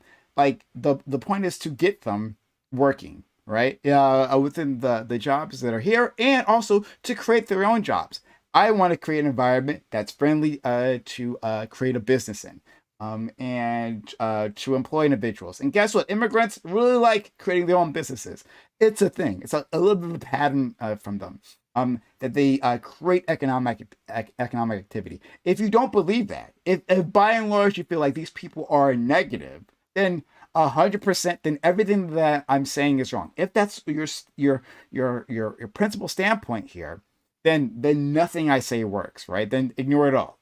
But if you think that by investing in these individuals, that we get something out of it, that we're becoming a stronger, more profitable nation, that has like new innovators coming in, right? And they can be innovators because they've gotten that education. And now they're fully invested in our society, and they're either creating a new business, or they're experts in gender theory. They know all of it. Oh, they're experts in gender theory. There's lots of interesting. Quick question. I'm following. I'm absolutely following you. Okay, right? Like great. that their economic output becomes, their marginal propensity to consume drops below a value of 1. Right? Like they're actually investing in some regard. Right? Like their economic output in terms of GDP, et cetera. So how many years do you think it would take before the entire population of the earth could come and live in America and be an American citizen, and the rest of the earth would no longer need people? How many years before we could support 7 plus 8, we'll say 9 billion, right? Because that's where we think population will level off. I mean, if the earth is, if people are leaving their country en masse, I mean, if this is the situation that you're stating, then okay, I'll work with this. If people are leaving their nations en masse for here, well, then why don't we just open up a different program, right? Like, no reason for you to leave. The U.S. will simply annex your nations, and then we can use their resources. We can use their land, and then we can all live under one American satellite government. countries, if you will. This is pretty based. Yeah, I like this idea. Yeah, then they can just all live under the U.S. system. We can call it colonization. Okay, it's a great concept. But in all seriousness, no, how I mean, long do you but think, if all in seriousness, if you're going to say 7 how billion, right, then I can say this. Then this is my solution. Then we simply annex the world. If they're all just going to like give up their sovereignty anyway, why even move? Then we just use your resources and we just live under one world government. That works. Okay, but obviously you're dodging the question. I'm not dodging the question. In hand, it seems a bit of a meme. I understand. It's not. No, it's not a meme. I'm being perfectly. But serious here. let's say 4 billion. how long before we can support 4 billion immigrants in America? Sure. Like name the countries that were just emptied out. Those places are our places, and then Let's say it's an we'll, equal distribution per capita from every nation in the world, right? well, then, Some are coming from Switzerland, some are coming from, the Congo, some are coming from Peru, some are coming from China, right? Like, then their nations should be our nations then, right? If their nations are so unable to support, and then like we can't stem the tide, right? And they've lost all this population, and then maybe we should take more imperialist stance. Like if you guys can't, if the compassionate thing in that case becomes imperialism. So the compassionate thing eventually, after you have instantiated enough socialist policies to redistribute and wealth, we live to in the a ridiculous degree, hypothetical, is to become an imperialist nation. Indeed, that slowly begins to and annex this its ridiculous neighbors hypothetical until such a time that that's you can take exactly over the world. what we will do. I'm trying to get you to actually answer. I mean, I guess if your but answer is just come on, Scott, please, Scott, come on. Right, like I see you push back all the time on hypotheticals you don't like, right? And then you go on long diatribes how this is unfair for these and these reasons, and why set up this pointless world that simply doesn't exist. Okay, you present me with a world that doesn't exist, that can't exist, that there'll be an even distribution of people like leaving their countries just to go to the U.S. You present me with that world, and then I have to like work within an answer within our reality. No, I don't have to do that. Right. So if that's the case, if you're presenting me with a ridiculous world, then I'm going to give you a ridiculous answer. You're presenting a ridiculous world, I would say, which is already a hypothetical that you're engaged in by saying that you could have immigration where you give college, you give healthcare, and you don't turn people back. But then you admit that we will turn people back. I've always said, I've never said that we wouldn't turn people back. You assume that 1 million isn't too many. Yeah, so I didn't say that number. Sorry, go ahead. Right, you said that over 1% of the United States population can be taken in every 2 years, and we can give them free college, free healthcare, potentially free housing. We can give them jobs, right? So when I hear that, I think that's already ridiculous because there's no way we can handle 4.1 million now. But you're saying the investment will actually make it worth it, and so I'm saying. Is there a number that you're willing to state as too much, like that is an unimaginable amount of free services? Because your argument requires that it can't be. Your argument is that so long as it happens slow enough that as we invest in new people, they will be an economic gain. So your argument must admit that after a certain amount of years, the entire world population can live in the United States and it will be prosperous and great as that occurs. You're not even counting the population that's already living here, having kids, and increasing that population on its own. Well, like I said, 9 billion is about where we'll taper off, and we might have degrowth, unfortunately. But again, this ridiculous proposition. The population increases here as well. Yeah, sure, whatever. But the main issue is saying that at some point the population of the world ends up within the country, the borders of the United States. And so, like, would this country be able to absorb all of that? No, right? And I've already admitted that. To deal with trying to deal with Scott's so you admit question. there's a cap. So I've already said there was a cap. I said that 20 minutes ago. What do you think? No. That's not what I'm saying. You admit there's a cap on economic output. That no matter how much you invest in a certain amount of people, that there is a cap to how many people can be brought in to where that economic output is actually positive. There's a certain number where if you bring in too many people, no matter how much money you invest, you're saying we won't break even. With the resources that we have available, yeah. But if we are taking over other countries, that makes it different. If we have their land, if we have the resources, then it increases. That changes the math. And beyond that, what was it? I think I was going to say. Fuck. The resources really aren't that much of a problem. Like you can fit the entire world population in Texas. Yeah, in housing with the rest and of the that would be a States shit show. Obviously, I would like there to be a comfortable. Yeah, I would like not. So there's a reason why. I'm just saying, America has plenty of fucking land. Yeah, sure. Indeed, it does. And so, like, I don't think that a 9 billion population here would be ecologically possible. I don't know if the country could produce the food. I don't know of any of these things. So that's why I think it's ridiculous. You're trying to But centrally plan. but you're things, which but you're is not saying possible. but you're saying that there is an economic element, and where exactly that is, I don't know. I don't pretend to know. I don't pretend that I have some firm idea, right? I'd be leaving this up to experts within the field, who are on board with this plan, to try to figure out that out, right? And I think that's fair, right? Would that not be fair? Is that Well, not no, a it'd be fair centrally answer? planned. So, Uh, I uh, mean, Within the sorry, shit, I know you hate. oh, you're saying the right expert would be able to answer these questions. Yeah, I'm saying that there is an answer here, but like exactly like what that limit is. Yeah, I I'm think not I a. think I think it's fair that you believe that. I mean, right, like I think it's fair that you can say that central planning works, but that doesn't necessarily mean that you're the fucking expert of everything that is centrally planned. Like, sure, that's fair. I don't think it does, but I mean, but Fair yes, enough. it's Okay, totally fair fair. for you to say that I'm not an expert in this, therefore, but that doesn't mean that an expert in this wouldn't be able to do this job. Is fair. Um, I think incorrect, but fair. So Okay.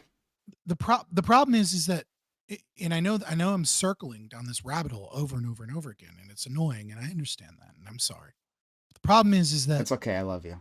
we're dancing around the idea that we recognize that we can't take in everybody, that we can't fix the world's problems, and that there is a burden that comes with immigration, at the very least initially, and that we're going to have to turn some people away.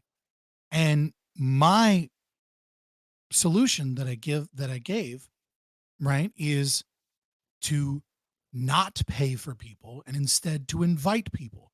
People that are wanted will come here. And that includes refugees, because charitable organizations, nonprofit organizations, these people spend billions in law firms trying to fight against an immigration system, which, by the way, the taxpayer funds, right? Taxpayer, like DOJ, Department of Justice, fucking grants go to these people all the time. Like, we literally fund both sides of the immigration fucking legal system, both the people representing immigrants and our fucking Justice Department. It's a waste of money, right? So I don't see, when I presented that with you, that you admitted all of these things. You said, well, it won't work because of the reasons I previously stated. And the problem that I have with that is that all of the reasons that you've previously stated as to why this won't work, we've now gone through No, and no, you no. recognize That's not. aren't issues. I didn't say I didn't say that your solution won't work, right? To solve Mhm. the problem that you want to solve, then that does work, right? Like to create the Okay. world that you want to create, that does work. So don't want to misunderstand you to misunderstand me. So I think that does, but I don't want to create that world, right? I want a different world. But this isn't a new question, right? We've had this conversation recently with Germany, right? They brought in 1 million Syrians, right? And ultimately, like, the conversation there became, there's a bandwidth limitation. There's Mhm. I don't think anybody thinks that you can double your population in 5 years and have that work out. But there is a point at which, like There's an a upper saturation limit point. beyond. Yeah, exactly. Yeah. And I think Germany's answer was 1 million was that point. They didn't want to go beyond it, but they felt like they could absorb the million, especially with their demographic issues, not having enough kids or whatever. This was their solution for basically, at least partially, repairing like the hole that they'd created in their population. And they needed that population for that reason. But if they took in 5 million Syrians, that would have worked out a lot differently. So I think there is a number. And I think you're right, Prime, that you would need experts that with greater knowledge than us to know what that number is. But Well, there no, is a number. no. Like, we can Experts make can't know that number. Only the market can. Well, experts can have a better opinion than what I can. Put it that way. Yeah, for sure. Yeah. Do you think that you think the European experience has been an overall positive one? like referencing Germany, but also I think Sweden as well. Like, I think Rotherham, UK is probably the best. I'm not saying it's the UK. I mean, I think if the alternative, Well, I mean, to the Sweden in particular. implosion, like what Japan is seeing and what China's about to see, I'm not sure that that's. I mean, that seems to be not the best solution either, right? I mean, you have to have a certain number of people who are working age in your population in order to pay for those who are aging out of the system but still alive. No. You have to do that once you begin stealing wealth with welfare systems that specifically that you create a pyramid scheme that you steal money from. Then all of a sudden you have to constantly grow in order to maintain these broken systems. That's As how we've seen Ponzi in schemes America, work. Yeah. Right. And you have to constantly get more and more people in because you're stealing money. And when you're stealing money off of the top, those problems get worse and worse and worse. That's why the CBO before COVID said that we would be $121 trillion in debt by 2050. And that's just from Medicare, Medicaid, and Social Security, right? Those programs are costing us the money. It's not that we need more people per se. I mean, we should want more people, and that's good, and that does create growth. But the reason we have to have more people is because we've created welfare systems that have disincentivized the elderly from maintaining familial relationships and for investing in retirement accounts and getting insurance, and instead depending upon a government program that money was already taken from and funneled to other things. But we had that world, right, before Social Security. And we just had the elderly, the poverty rate among the elderly, and the lifespan also was considerably different than what it is now. Do we go yes, back the to poverty that? rate and lifespan was less back in time when medical innovations were less and we didn't have a middle class barely. Social Security came out in the 40s. I'm trying to remember the exact year. I also want to say, while I'd be against this for other reasons, I did see an analysis. I saw an analysis by the St. Louis Fed.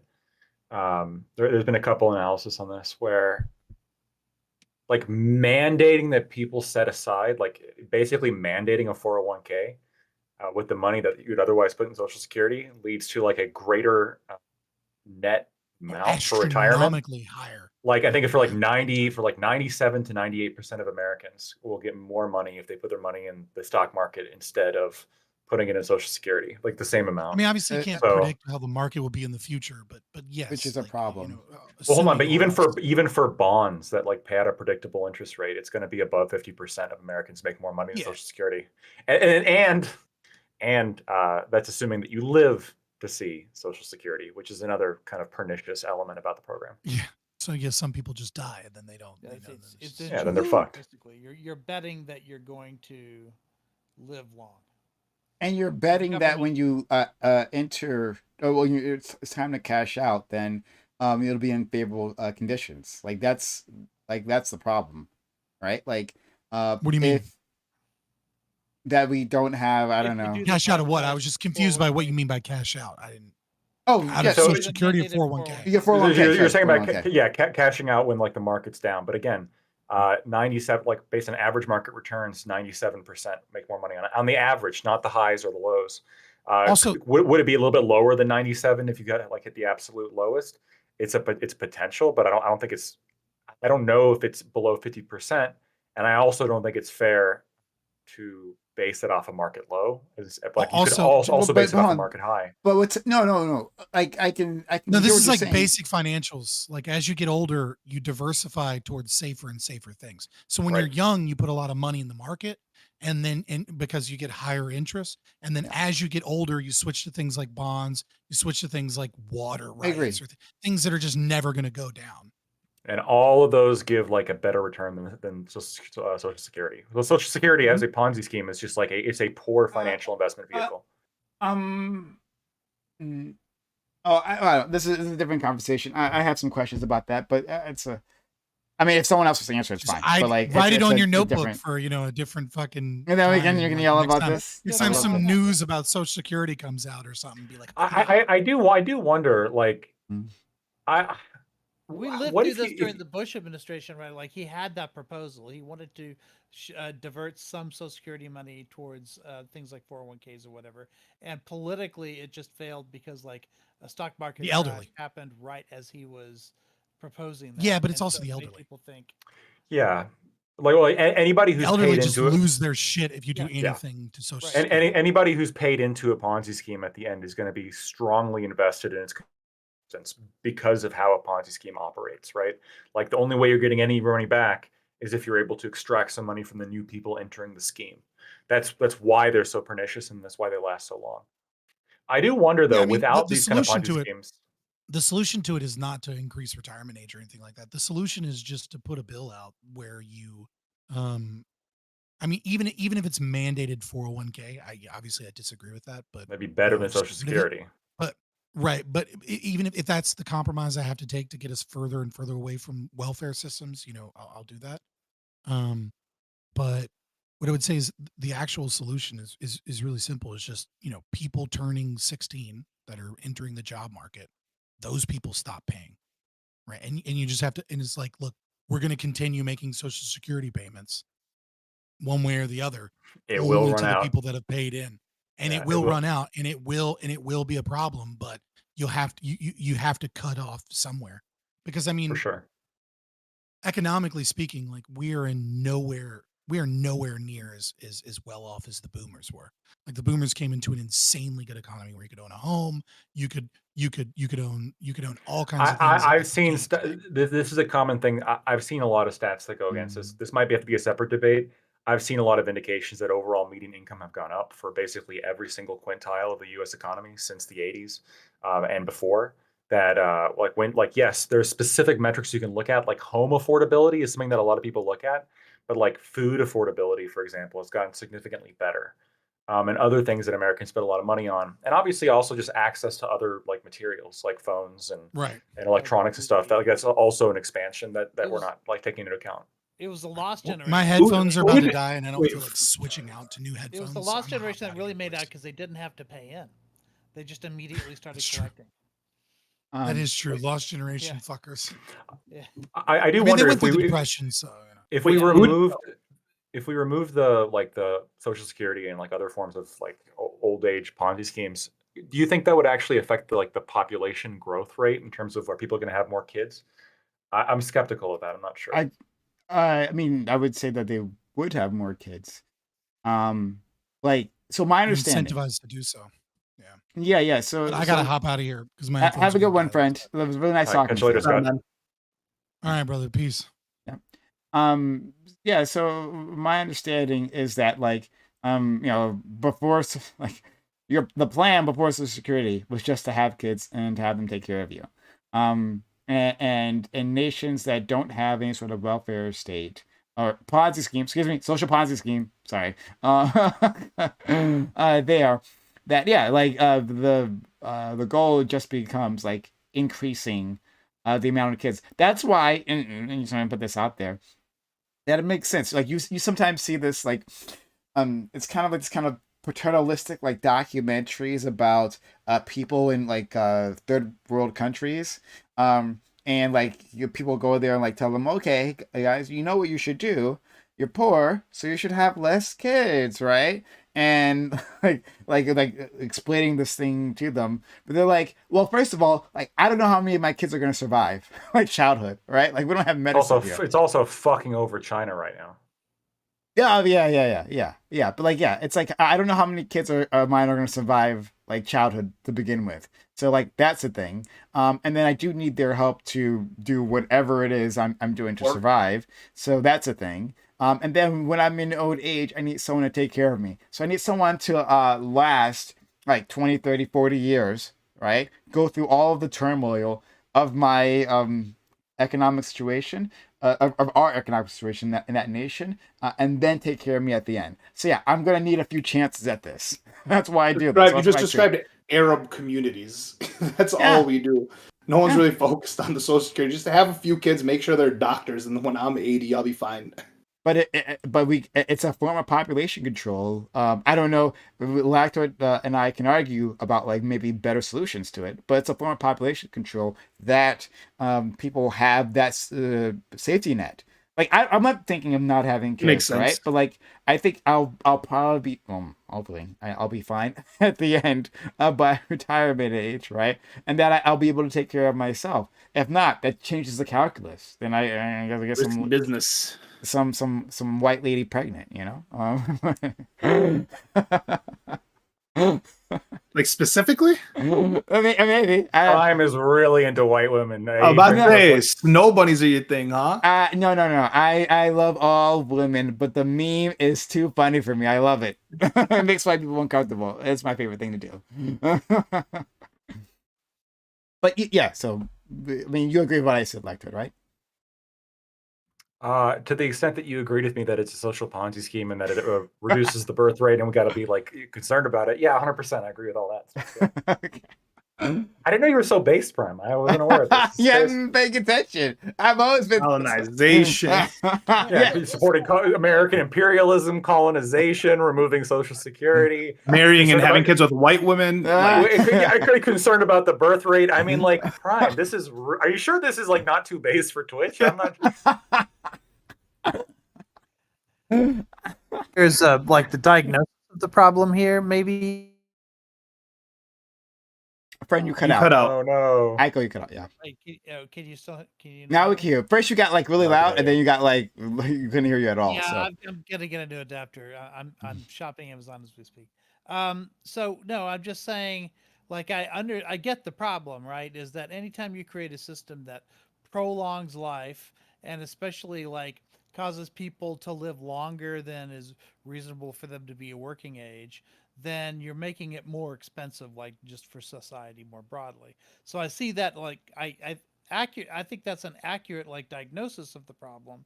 The solution though, which is we just got to cull the herd, right? Like it seems like that's the only solution that's on offer here is all right, let's roll things back. Let's go back to where we all died at 60 and and kept working right up until then. Or had to rely on having children in order to support us. It just doesn't seem like a solution that the general population is like willing to accept for themselves, like for their future. Or I mean, there's a couple solutions proposed, like the 401k solution. Scarcity or something. Well, but like also, I've seen some studies indicating that retirement's actually bad for your health. Why not like just have everybody work until they die? That's true.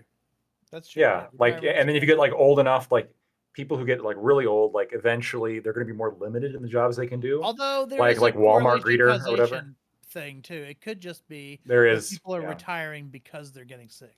Yeah, I've seen a couple analysis on that where like the correlation, not causation question is so strong that like some academics think that there's actually like there's no causative factor at all. That just like when you control for health, like it just. But it does make intuitive sense that if you're just sitting on your couch all day, you're probably like what's the state? And how much are you making? Like, how can you really enjoy the money that you're getting? So it's like you're just getting this paycheck and not, Well, a big thing is social. A big thing is like social interaction. Like people who retire, they'll sit at home, just watch TV, and then they mentally decline, physically decline. Now, could it just be that we mentally declining and physically declining? Yeah, go ahead. Sorry, go ahead. Well, for sure, right? I mean, it's true. You got to have constant stimulation, right? Like the burn, like you got to always be thinking about something. Otherwise, you're like. That's why you buy your grandparents dogs, okay? Because at least then they have to like walk. Companions.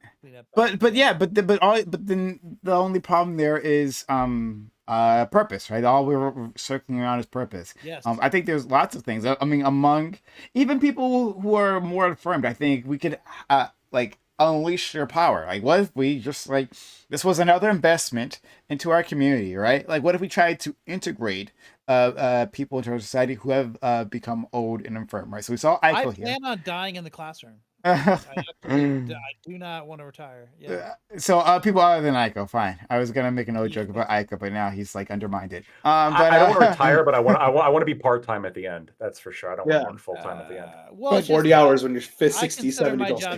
That would suck. Part time though, yes. But what if we found I had a job that felt like a job, then it'd be a different story. That's awesome. Good for you. Yeah.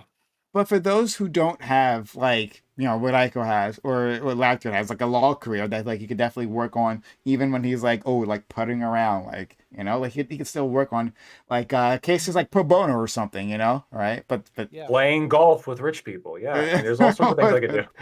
or that. But like but for those who don't have that, what if we like had like programs like as a concerted effort of our country, not just to invest in the young, but invest in the old, right? Like to bring them out of their houses, to give them that purpose, like to make it like an expected thing that you are involved. Okay, so you're done with working, but you're involved with your community, helping out with childcare. That would be a fantastic thing, right? Or helping out with like schooling or things like that. We could do all that, and like we're attacking the problem from both ends here, and getting value that way.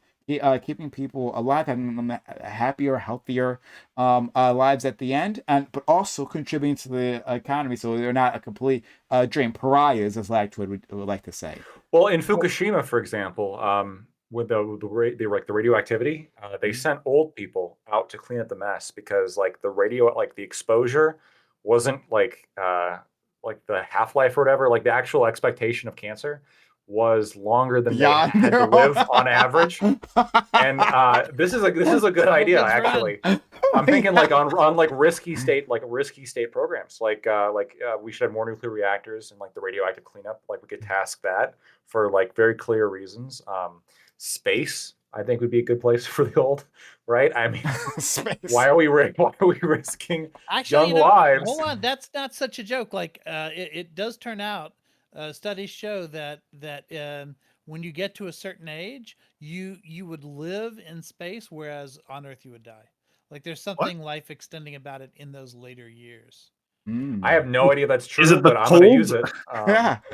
The cold of space. It's probably the your heart. reduction in stress on your heart and on your joints and all that stuff. Yeah. That makes sense. So what about soldiers? I think that would also make sense. Look, old people aren't Like old attractive, soldiers? and I don't want them in my face. So I support the idea of sending them into space. I love this. Or just put them in the army. Like to wants them on the front lines. Well, that's the thought, right? Because for every casualty, it's overall less. Would they be effective? I mean, if we're gonna send them to the slaughter, then like let's just kill them. Let's just like do it like peacefully. If that could be effective soldiers, then it's not just. What was that from Futurama? Like the kill bot count, where it's like they hit a certain limit, right? It's like, okay, we know Russia has this much ammo, okay, and we have this many.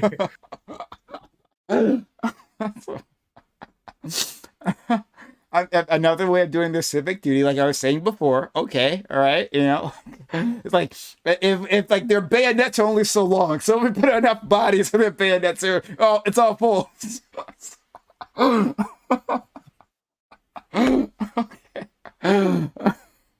Oh God, please don't clip this. I think there was a reason I missed being on these panels.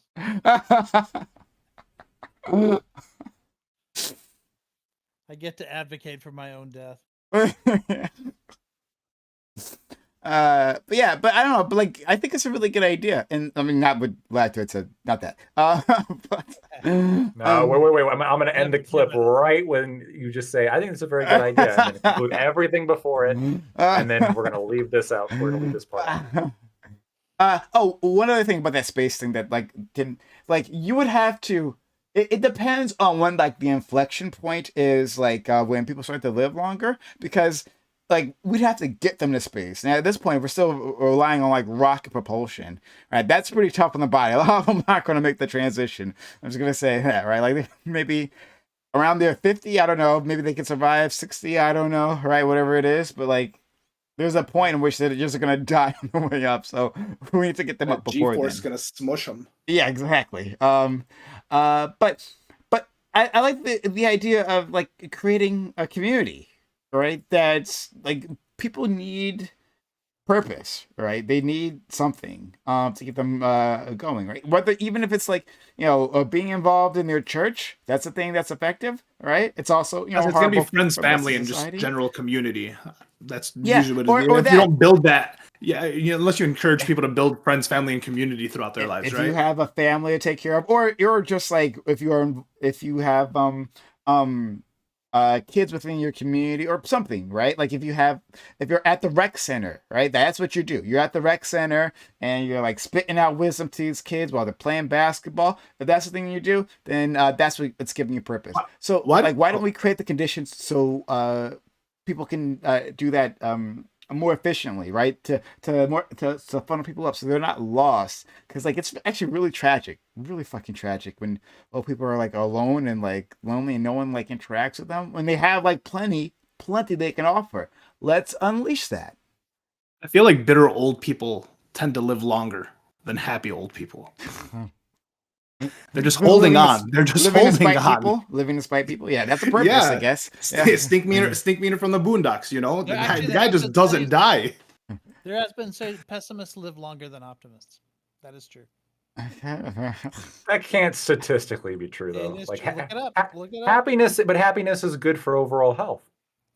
You would think so, but it turns out pessimists. I think the theory is that pessimists like stronger-willed eventualities that optimists like just assume won't happen.